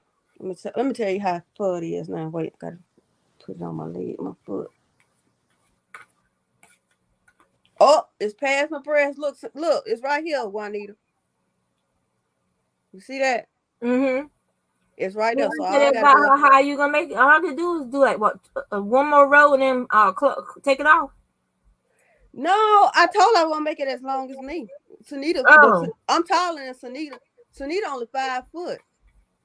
I'm 5'9". So if you stand up high, it's gonna be that high. Doing it sitting down is different than when you measure it standing up. So you're gonna have to stand up and hold it up and see how high it goes. It's still like, yeah, it's just right there. It's just right, barely above it. Yeah, I'm gonna go up to my neck. So I probably got about. Yeah. That's about 6.5 more inches. Yeah. Yeah, I'm gonna go a few more inches.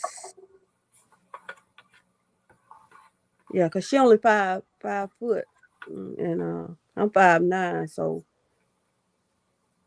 But I'm telling you, only 5 foot, Sunita. only 5 foot.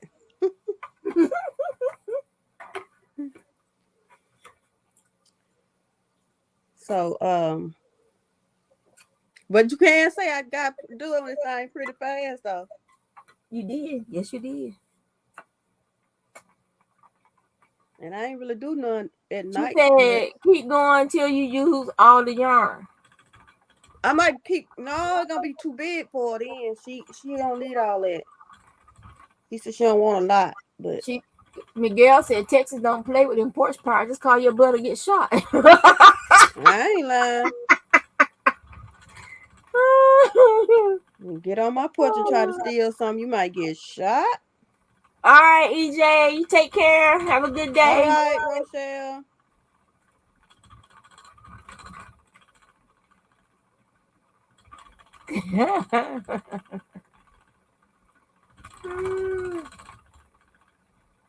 Oh, this is all we got left, Sunita. There's a little bit right here. Keep going to the yarn use up. You know, do you know how much yarn on this side? Look, you see how much yarn left on here? It ain't no way I'm gonna use all this yarn on your scarf. You see this? She said it's okay. I can wrap it multiple times. You gonna look like a daggone mummy. Not without. I am not using all this yarn. Now this one I might finish out for you, cause that's all left. But the other one, no ma'am and no ma'am.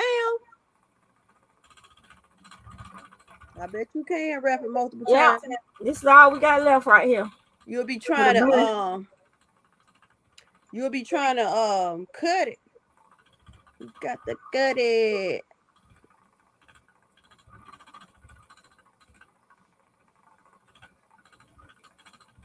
Whatever I wear to go out and get this liquor from the liquor store.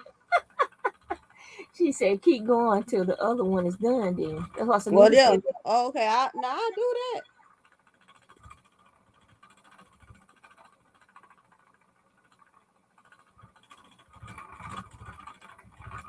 Well, then that means I won't be through before I go out tonight.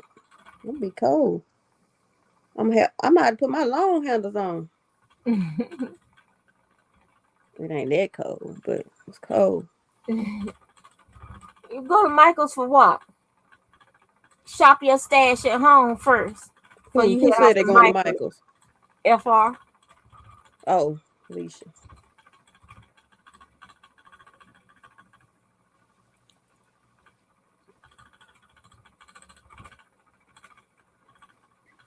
I passed by Michael's. Zooming.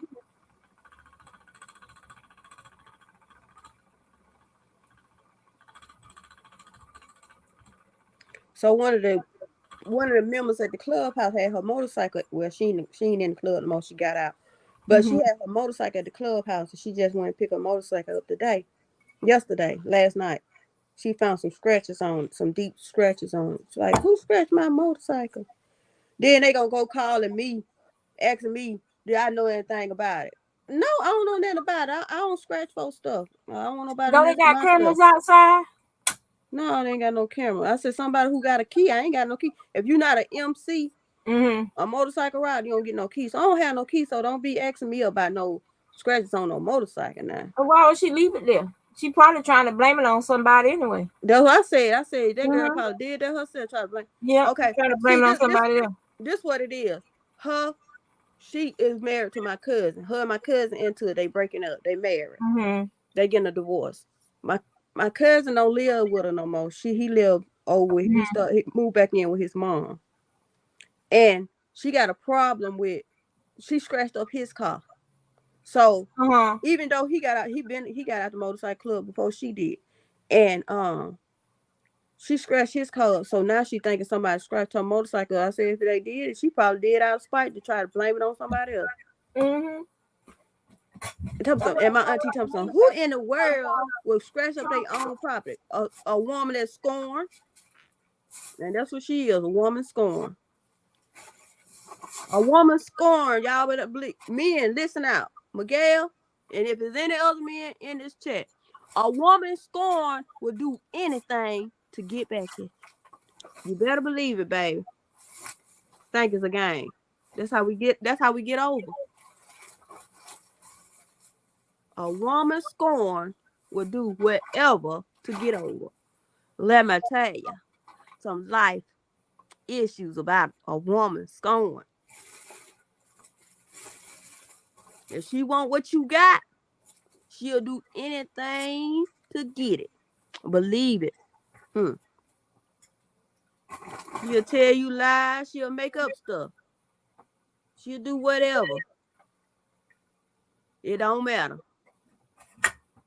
And that's life lesson. That's my good tip for all men around the world. And if you ain't know, now you know.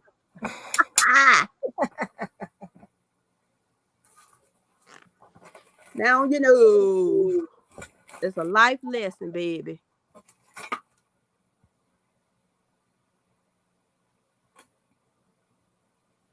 Hey, Steve. Hey, Kim. That is pitiful. I know it's pitiful, Miguel, but the truth will set you free, baby. The truth will set you free.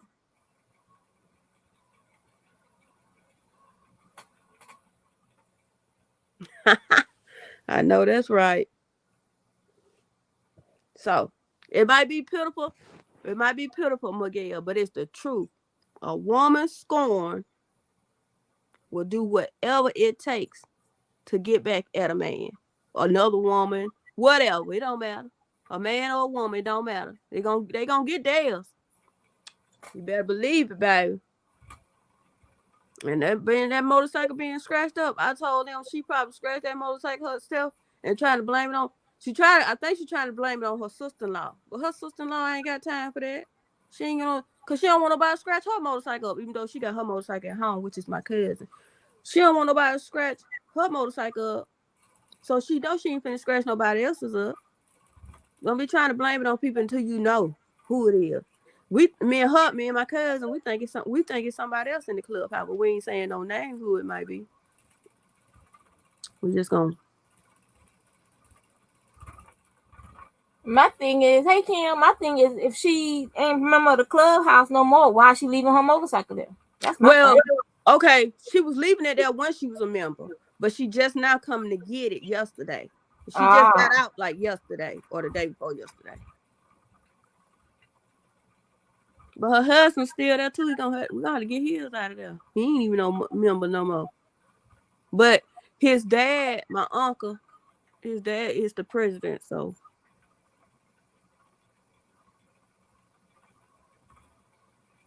Yeah, I'm say times. Why do I keep forgetting that last S? LOL. what? Knows what do they say then about us men, or should I even ask?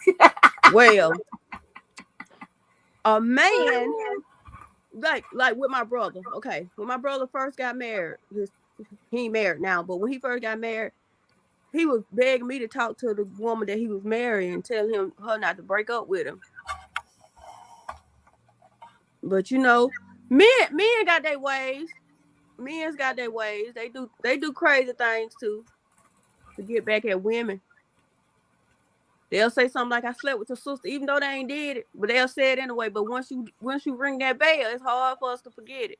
They do crazy things too. Don't think it's just women. It's men too. They do the craziest things. Say the craziest stuff you ever want to know. But they like to cuss a lot. Some of them. They cuss so much that a lie fly out, but they don't think the woman called it. But we called it. Believe it. We called it.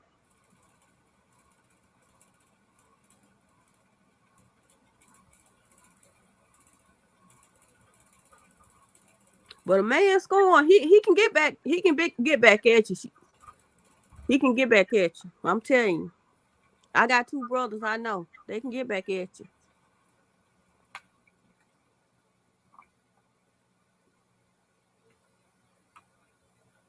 Will it keep coming off, Juanita? I'm Oh, having to okay. change the pegs. You change the Oh, pegs and move it down. oh, I'm okay. doing the first layer, so I want it to be nice and even. Oh, okay. So I don't have an auto winder, which will automatically move the yarn down the bobbin. I have one. I bought one, but they don't fit. They don't fit this particular wheel, so I got to save up for the next version of this wheel that can use the auto winder. Oh, okay. But yeah, y'all just it's just some life lessons. Everybody need to know about life lessons.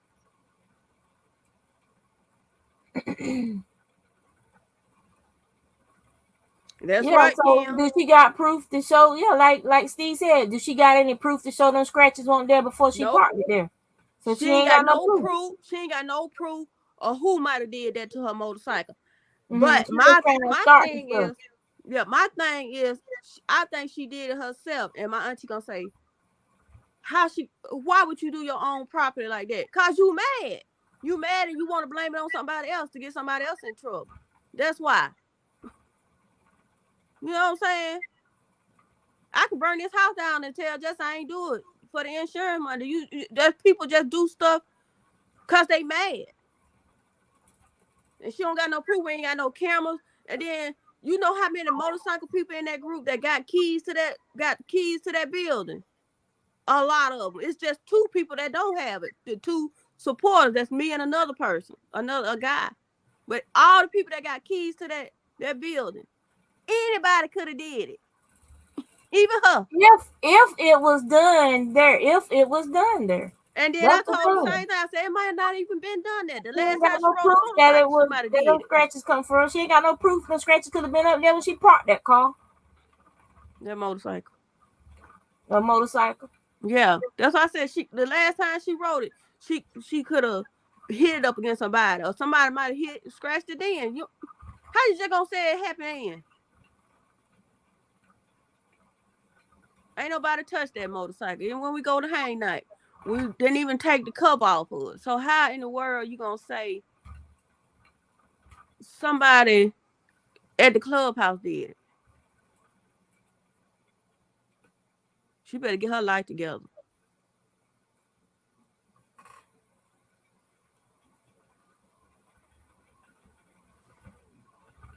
I done stopped crocheting messing with that fool girl.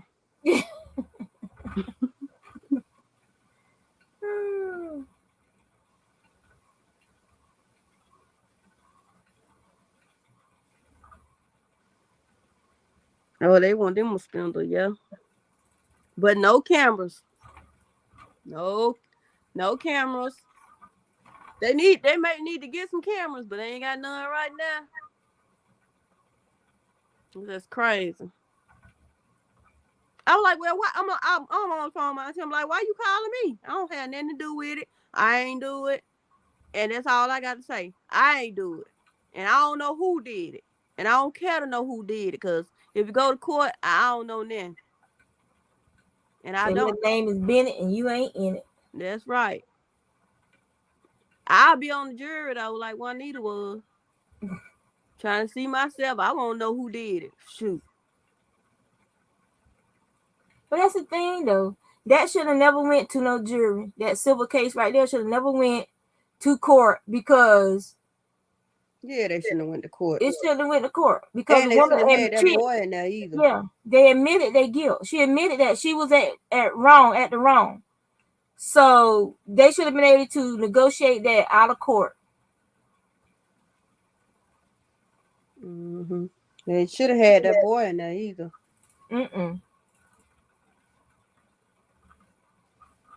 Just like Slewfoot They got they just wanted a warm body. That's all that was. I don't know. I might have to cut that heat on. I ain't lying, baby. I got up from under the cover and I got on pajama pants. Kim said, Sandrine, is it cold up there yet? It's dropping like crazy here. Yes. Look, it's 50 degrees. It feels like 46. I didn't even know it was cold out there until I went to the porch. Thank you, Kim. And get that mail out. Yeah, because she in Alabama too. Me, Kim. Dreamy. Me, Kim. And Butterfly Dreams, which is... Yeah, and Ivy. And Felicia. Felicia too. Felicia too, okay. We all in Alabama. Felicia in Montgomery where Ivy at.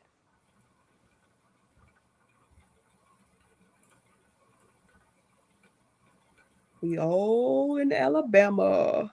See, so this is a wooden bobbin that goes to this machine. So it's a lot quieter than the 3D printed one. The 3D, because this one is heavier. The 3D printed one, it wobbles a little bit because it ain't flush against the sides.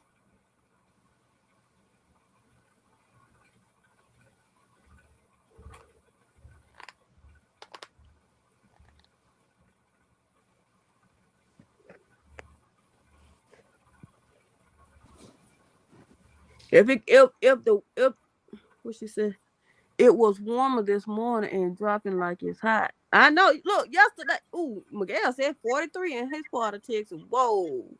Yeah, I like the 3D printed ones. I can get them like he'll print them like the color you want him to print them. And I got some purple ones, some bronze colored ones, and some gray ones. The guy that I use for mine, his wife, I think his wife's a spinner, and she has these type of wheels. But yeah, the sound don't bother me. I just say she's talking to me, the wheel talking to me, fussing with me. Mm-hmm. No, my 3D printed bobbins. Let me look on Etsy for you real quick. Whoa, Sunita said 36. But Sunita, y'all get snow. Sunita, you don't get no snow down here in the south. You up north. They don't get snow. They get damn blizzards up there. Tell the truth. They get blizzards. Yeah, we don't get snow, blizzards, none of that. That's one thing I don't miss about when I was stationed there. I hated it there because of that snow and stuff. I don't think we get is tornadoes and hurricanes. And for me to been had the AC on yesterday, and now about to cut the heat on, that's crazy. That's craziness. Everybody had on shorts, had the windows down in the car when they were driving. I even had the windows down.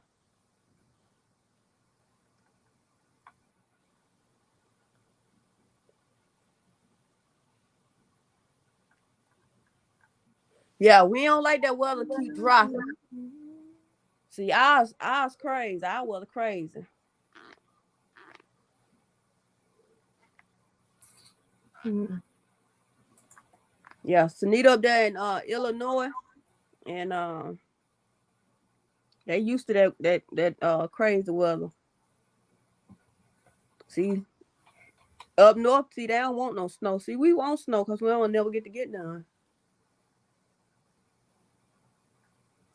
Especially if you got enough, I can go out there and make me a snow angel. But then the state be closed down for the emergency thing, state of emergency.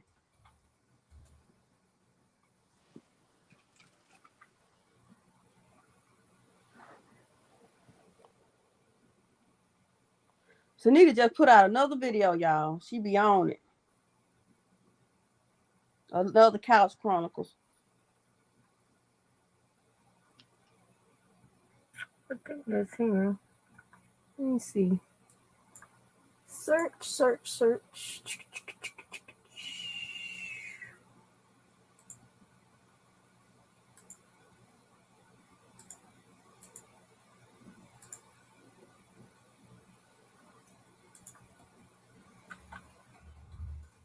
You know that song R. Kelly sang, "When a Woman's Fed Up"? Y'all need to listen to it.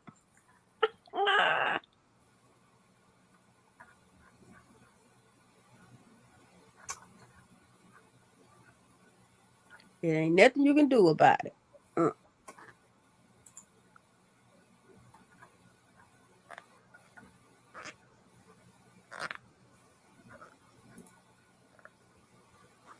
I hate when you push it down, sound like you tooting there, them kids say.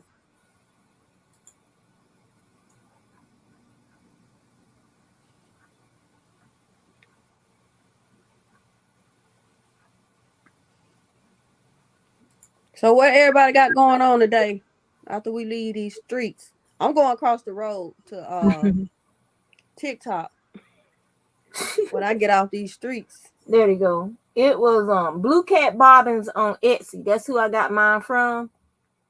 And he does several different wheel bobbins, but it's I'll post it for you. Hold on, his address. But that's the guy that I buy my 3D printed bobbins from. Very affordable.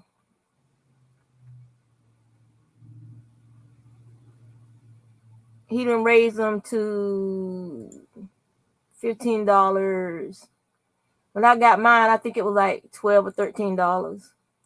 But he has a lot of colors you can select from. But a wooden bobbin is like 30-some bucks. So I'll pay that $15 any day if I needed a new one.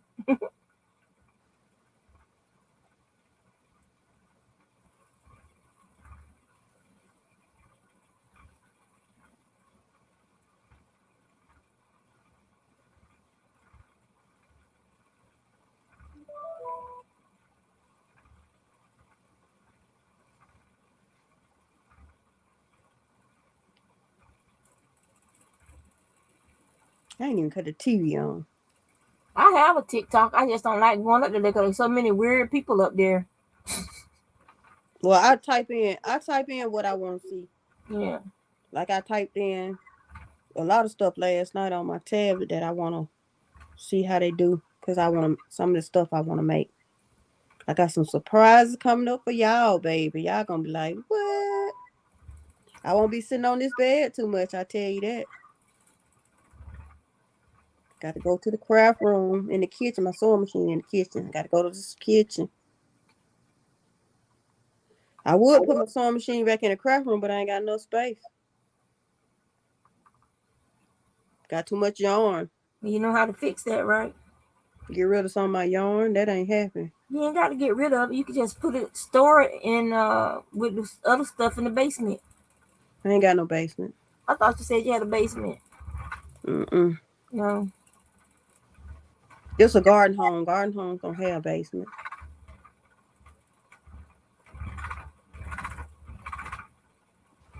There's enough for the yarn to be in my bedroom and in the craft room. Miguel, why you trying to start a fight? What Miguel said? He said, Sandrine, just send me your purple yarn, then you'll have room. Boy, when I tell you, pay no look, I give all the colors away if it ain't got purple in it. Nobody can get the purple yarn, baby. Look, I'm telling y'all something. When I go yarn shopping, which I ain't been in like a year, when I go yarn shopping, the first thing you better believe I'm gonna buy is purple, even if it's on sale or not. I'm guaranteed I'm getting purple. Baby, you can't have that purple yarn. I'm sorry. Like if Sunita's favorite color was purple, I wouldn't be able to make her this. Unless she donated the yarn. Poor Miguel. Or unless she was paying. Modern basements are not dark, nor are they sad. Modern basements Sunita got some yarn out of her basement. modern basements are usually well lit and like a extra like a family room or the kids' playroom or something. Sunita used hers for her wash and dry and stuff at. My basement is not a modern basement. My house is over 112 years old, so my basement is a dark, scary basement. And that's where my wash and dry is at. I don't like going down there in it. We before got my mom, windows during the day is fine down there, but I don't like going out there at night. No.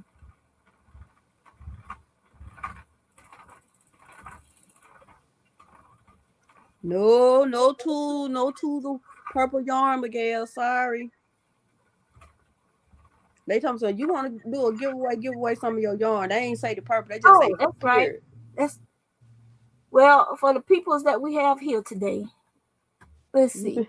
You doing a giveaway? Yeah, I'm gonna do a giveaway. Part of my going over 2,000 peoples. So 18 of y'all here. So I'm gonna type go. What you want to type in? Oh, you ain't said it yet. Wait a minute. Let me go in there so I can see if I can get me some of this dyed yarn. But you have to cake mine up because I can't be doing no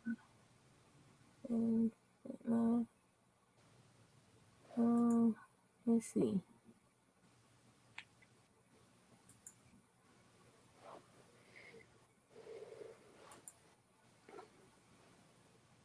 So where's the thing? I ain't used it yet for like the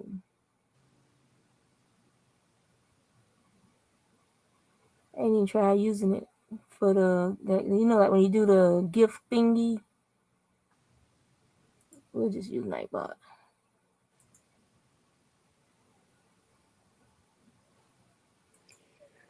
Miguel. Lord, don't strike Miguel down for that lie he just told. Told him he only got one skein of yarn. Yeah. He said, look, a few months ago, he said he got so much yarn, he gonna start taking his dishes out the cabinet and putting the yarn in there. Lord, please forgive him for that lie. It was just a little white lie, Lord. Don't strike him down for that lie.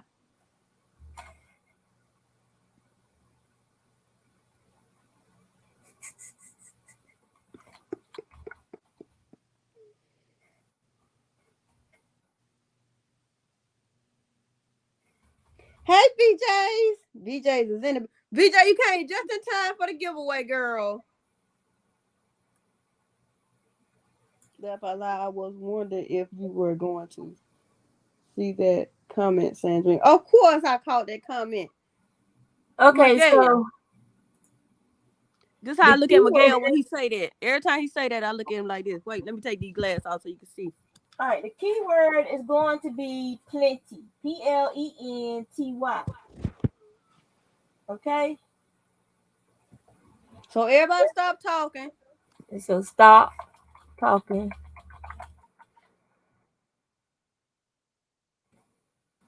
And the keyword is going to be plenty. So everybody who wants to win this hand spun yarn, purples and orange, type plenty. And it's more purpley than what's showing up on camera.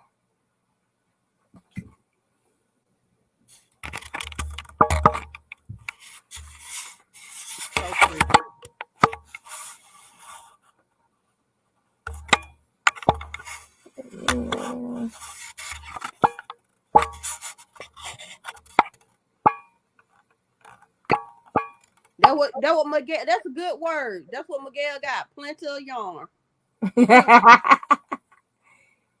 So There's 20 souls in here. Come on, y'all. Well, if y'all don't type it in, more chances I get to win.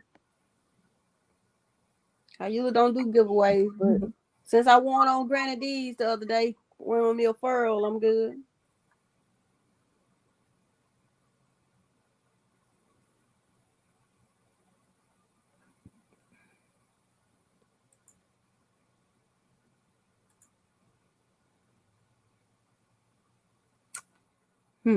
See if I can find Nightbot.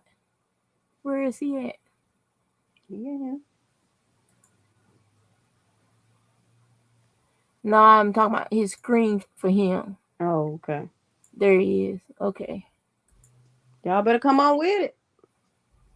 VJ, where you at? You went out, girl? You better type it in.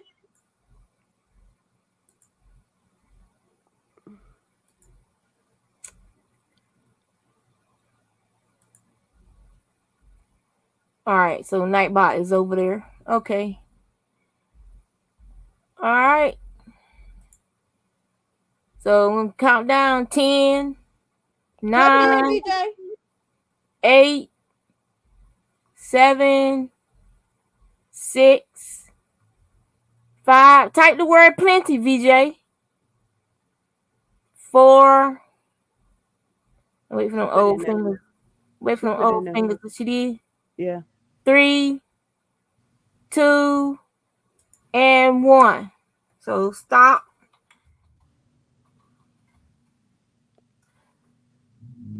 All right. So now I'm gonna go over here to Nightbot and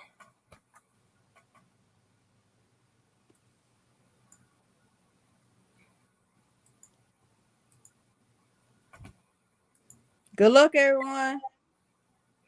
And roll it. Be fun to be VJ too. What you mean there ain't no eligible people? All right, Nightbot, you messing up. Let's go here.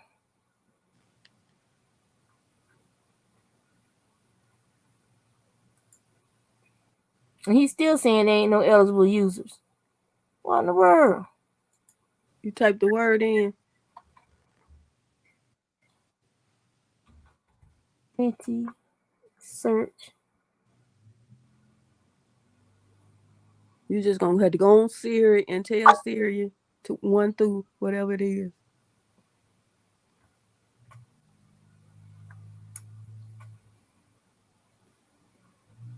I got it. I got keyword selected. Users, keyword. Uncheck that one. Keyword. And plenty is right here. And roll it. There we go. There you go. Felicia. Look like it. It's a Felicia. Did he say it? Look at it on the screen. Oh, is it rolling? Still rolling? All right, roll it. Messages. F.R. Humphrey is the winner. Yep, that's Felicia, who won. You're the winner, Felicia. So let me write that down. You have won this. Oh, Juanita said. VJ said use StreamYard. I don't even know where the StreamYard one is at. So Felicia won. It said on here. It said Nightbot. Yeah. Felicia. So this is let me take my glasses off so I can read this little print. The Clemson Tigers colors is merino wool, a 3-ply, 393 yards. That's an approximation. It was spun on, can I see that?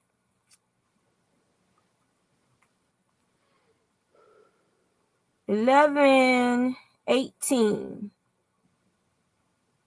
of 21). I need to see what time Alabama play today. And I got this fiber from Windswept Alpacas from my friend Jana's, and I spun it through. It was 2013. I spun it through during the Spinzilla 2013 competition.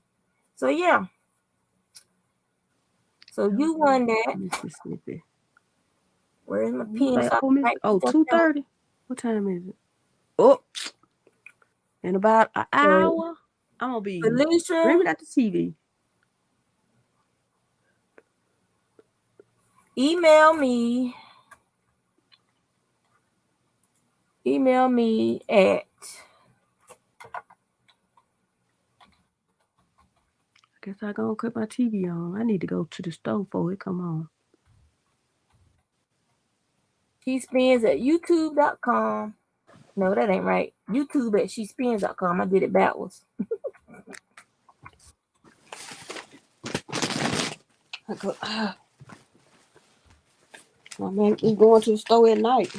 Send me an email I think I'm to gonna that go. address, and so I can get your winnings off to you. So that's one thing from my 2013 giveaway. Now my next thing is for spinner. So if you spin, then this is a wraps per inch gauge where it tells you what size yarn you have, or anyone can really use it. If you lost a ball band on your yarn, you can use it too. And you just lay it in the line that it fits in the best, and then it'll tell you what size yarn you have. Okay, so anybody can roll for this one. And so our new word is going to be, it's an acronym, it's going to be WPI for wraps per inch. Okay, so that's going to be your new word right there. I thought that was that's WIP. Oh Yeah. no. So WPI for wraps per inch. So everybody type in wraps per inch. That's our second gift.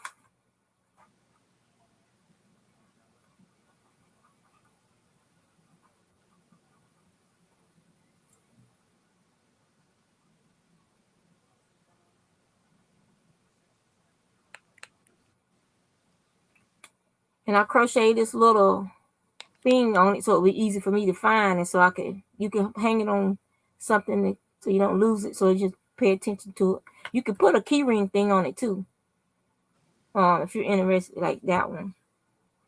So that's that one.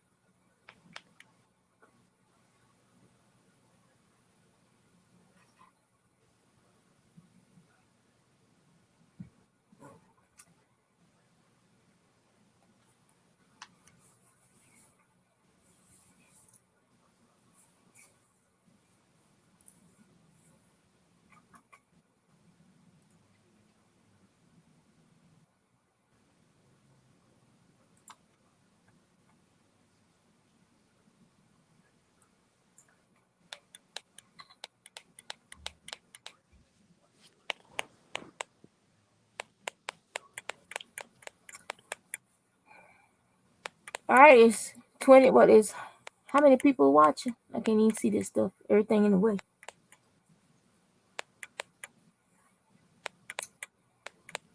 So looks like anybody else is gonna post. So 10, 9, 8, 7, 6, 5, 4, 3, 2, 1.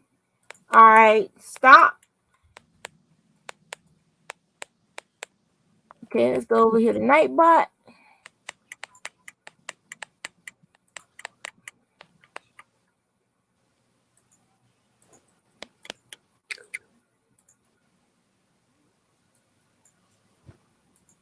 There you go.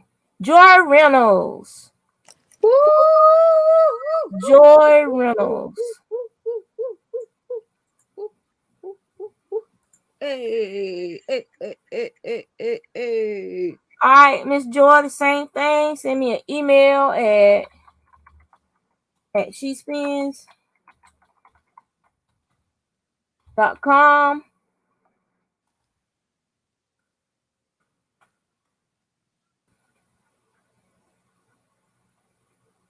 With your mailing information.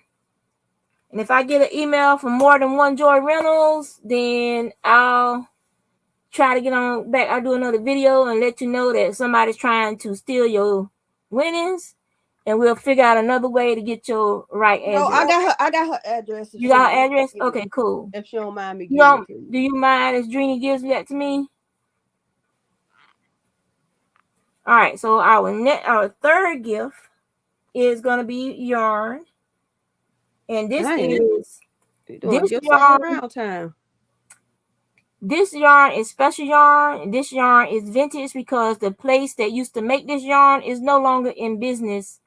It's the fiber mill that my friend Jana used to own. And when she had gotten hurt and stuff, and so she couldn't run the mill no more, so they shut it down. And then they moved from Virginia to Tennessee. So this is my private stash yarn from her fiber mill. And it's a blue sparkle yarn. It's a sport weight. Yeah, And it is merinos, 100% merino.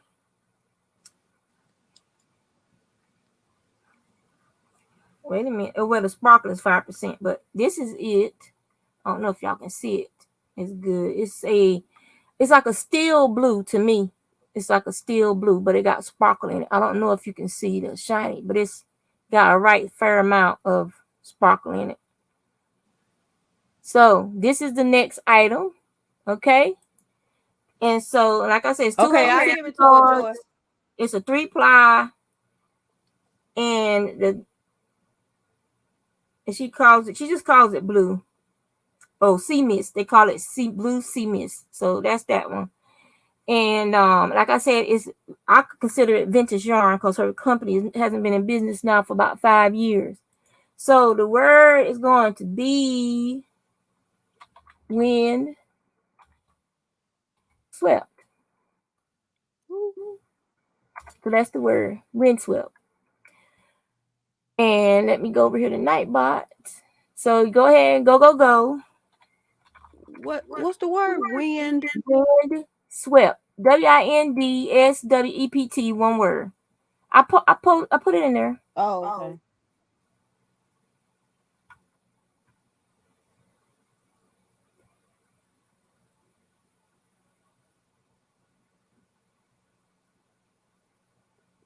Sunita, I know you better put your name in there. Blue too? It's blue, yes. Blue sparkle. It has fire. We call it Fire Star. The type of sparkle they used.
She on a giveaway spur, y'all. She like me with that jewelry. I gotta send mine out though. All right, so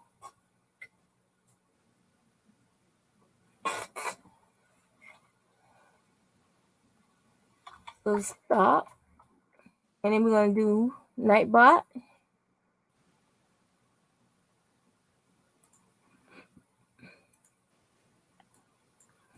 And the keyword for this one is going to be hooker. Good luck. So the keyword for this one is hooker. Oh. Wait a minute, you gotta do one. I gotta do this one first. Hold up, windswept.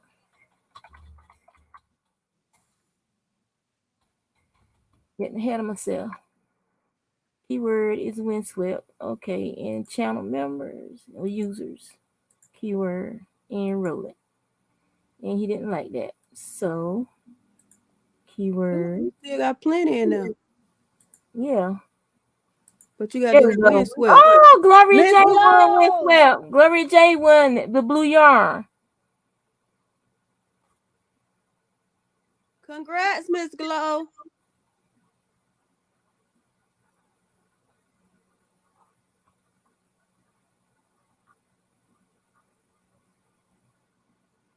Same thing, Miss Glow. Email me.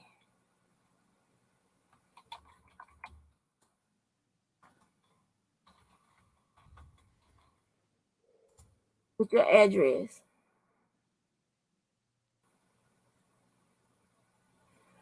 All right. So Nelly knows something. the next one is the piece guess de the name. resistance, as they say in France. I accidentally ordered 2 of these.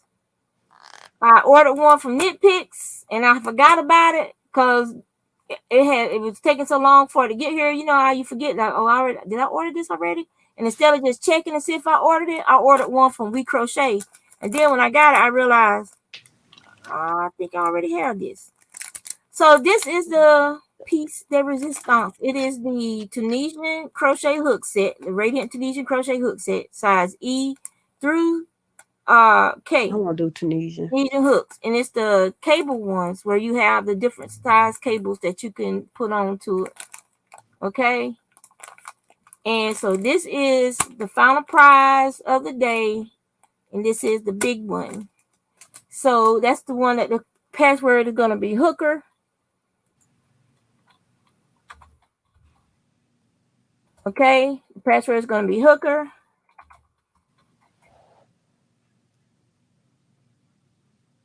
Now, one of the things, everybody can roll, but I'm one of those people that want everybody to get a chance. So if you won before, then you're going to have to pass off if you win again. Because I want everybody to get a chance to win something when I do mine. I don't want the same person winning every single item. To me, that's not fair to the viewers of your channel. That, you get to win one time.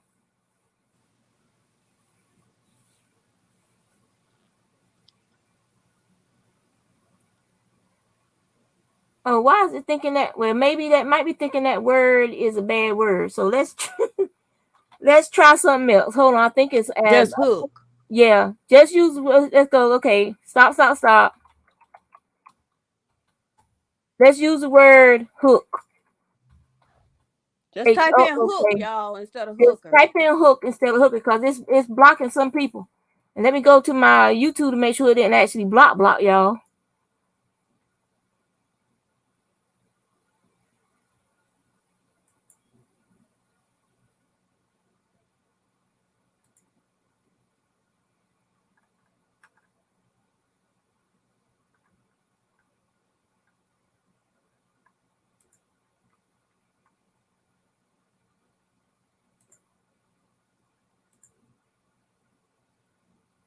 All right, I'm looking. I don't see y'all in the block list. Okay, cool.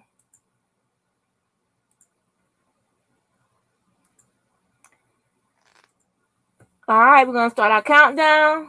10, 9, 8, 7, 6, 5, 4, 3, 2, 1. Stop.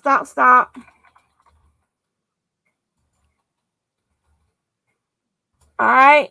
So this is for the Tunisian crochet hooks from We Crochet. All right, Nightbot, where you at? All right, cancel. Okay, I'm gonna change the word. Hook. And keyword, the user's keyword, and roll it. Nightbot, you killing me. Good luck, everybody. I know you. Oh, Linda won. Linda, yay.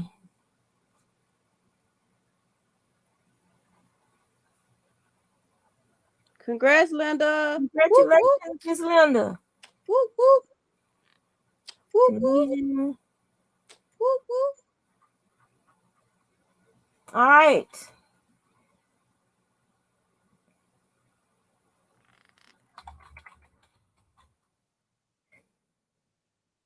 So Miss Linda, just like the others, email me.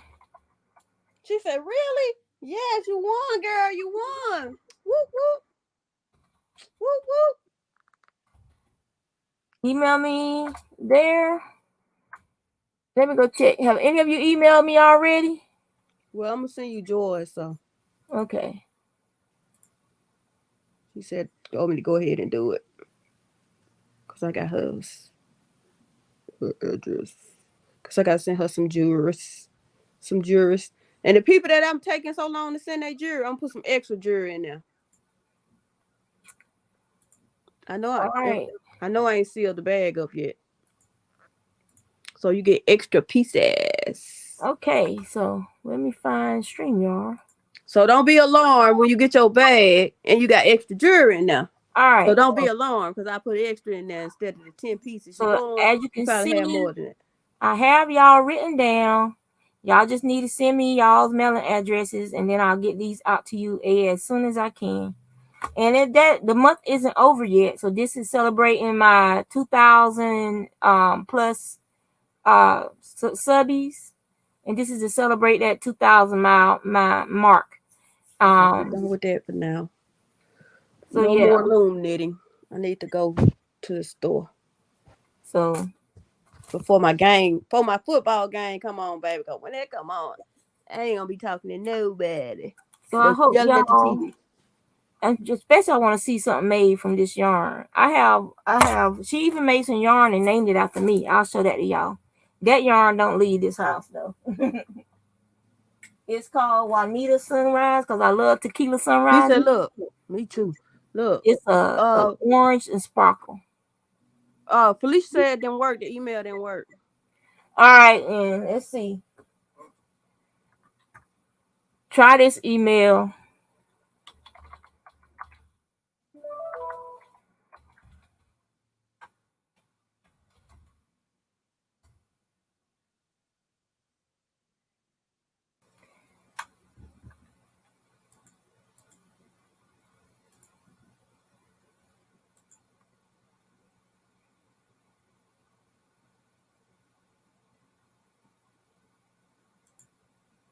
She said she spelled it wrong, emailing it now.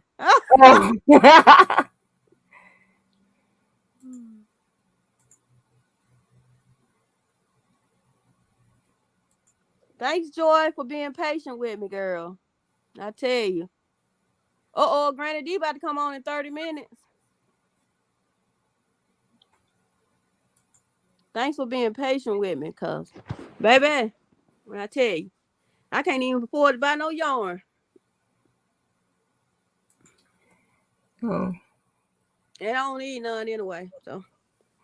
And so I'm up to.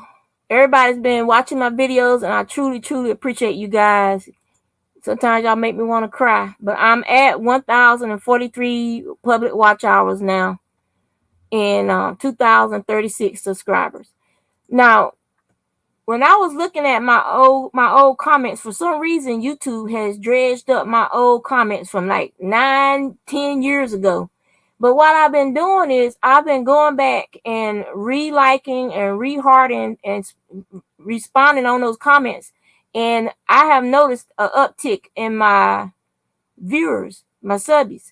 So if y'all have old comments that's on your channel, go back through those old comments and like them and heart them. And those people, YouTube might have unsubscribed them from your channel. And so this will give them a reminder about you, and they might actually come back and resubscribe to your channel. So I just got your email, FR. I can't know. It'll take me a while to pick up the name with the Felicia. The name with the FR Felicia. I have to try to remember that. But I just got your email. But if you go back and do that, you might actually get some of your old subscribers that the YouTube bots unsubscribe from you. You might get some of them back. So that's one thing that you can look at, because I thought it was kind of weird that I started getting more subscribers, but it was actually people that used to be subscribed to me. And also, if you have an Etsy shop and a PayPal shop or account, go through your account and make sure you delete any email or mailing addresses that you do not use anymore. Delete them from your accounts, because I don't know how, but Etsy started using an account that I know I had deleted when I stopped working at that place. And they started sending giving that email to things, and people started trying to mail stuff to that old address. So you might want to go into your Etsy settings every once in a while and check to see what address is your default address, because for somehow Etsy dredged that address up from the depths, and it was back on my address list. And there was only 2 addresses: my regular address and that address. So I'm like, how in the world did this get back over here? So Etsy did something for that address to show back up in my list of addresses. And it wasn't even a default address. So that's the thing that's bugging me, is it's not the default address. So how in the world is my stuff being shipped to that address when it's not even the default address? So one of the things could be that you might have ordered from. I haven't ordered from Crocheting Agreement before, so I know it wasn't that. But for the seeds that got sent to that address, where I order seeds from some Etsy shops sometimes, I know that I have ordered from that seed company before. So I was thinking, well, maybe the seed company used that address because I had ordered from them before. But that's wrong too. If someone is ordering something from you, you need to check and see what address they want you to send it to, not just because you might have their address, old address in your database. That don't mean we still live there or work there.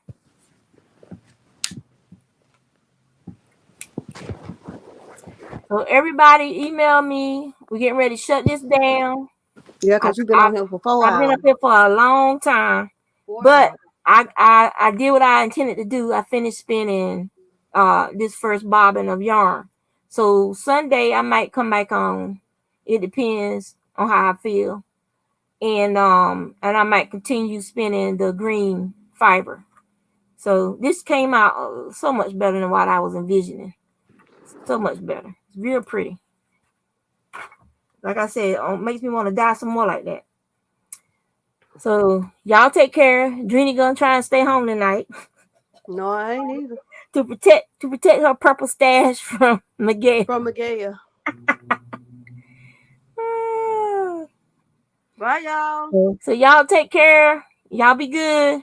And remember, everybody who hasn't emailed me, remember to email me the guys who won.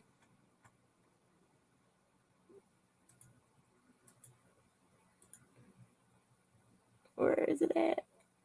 In broadcast.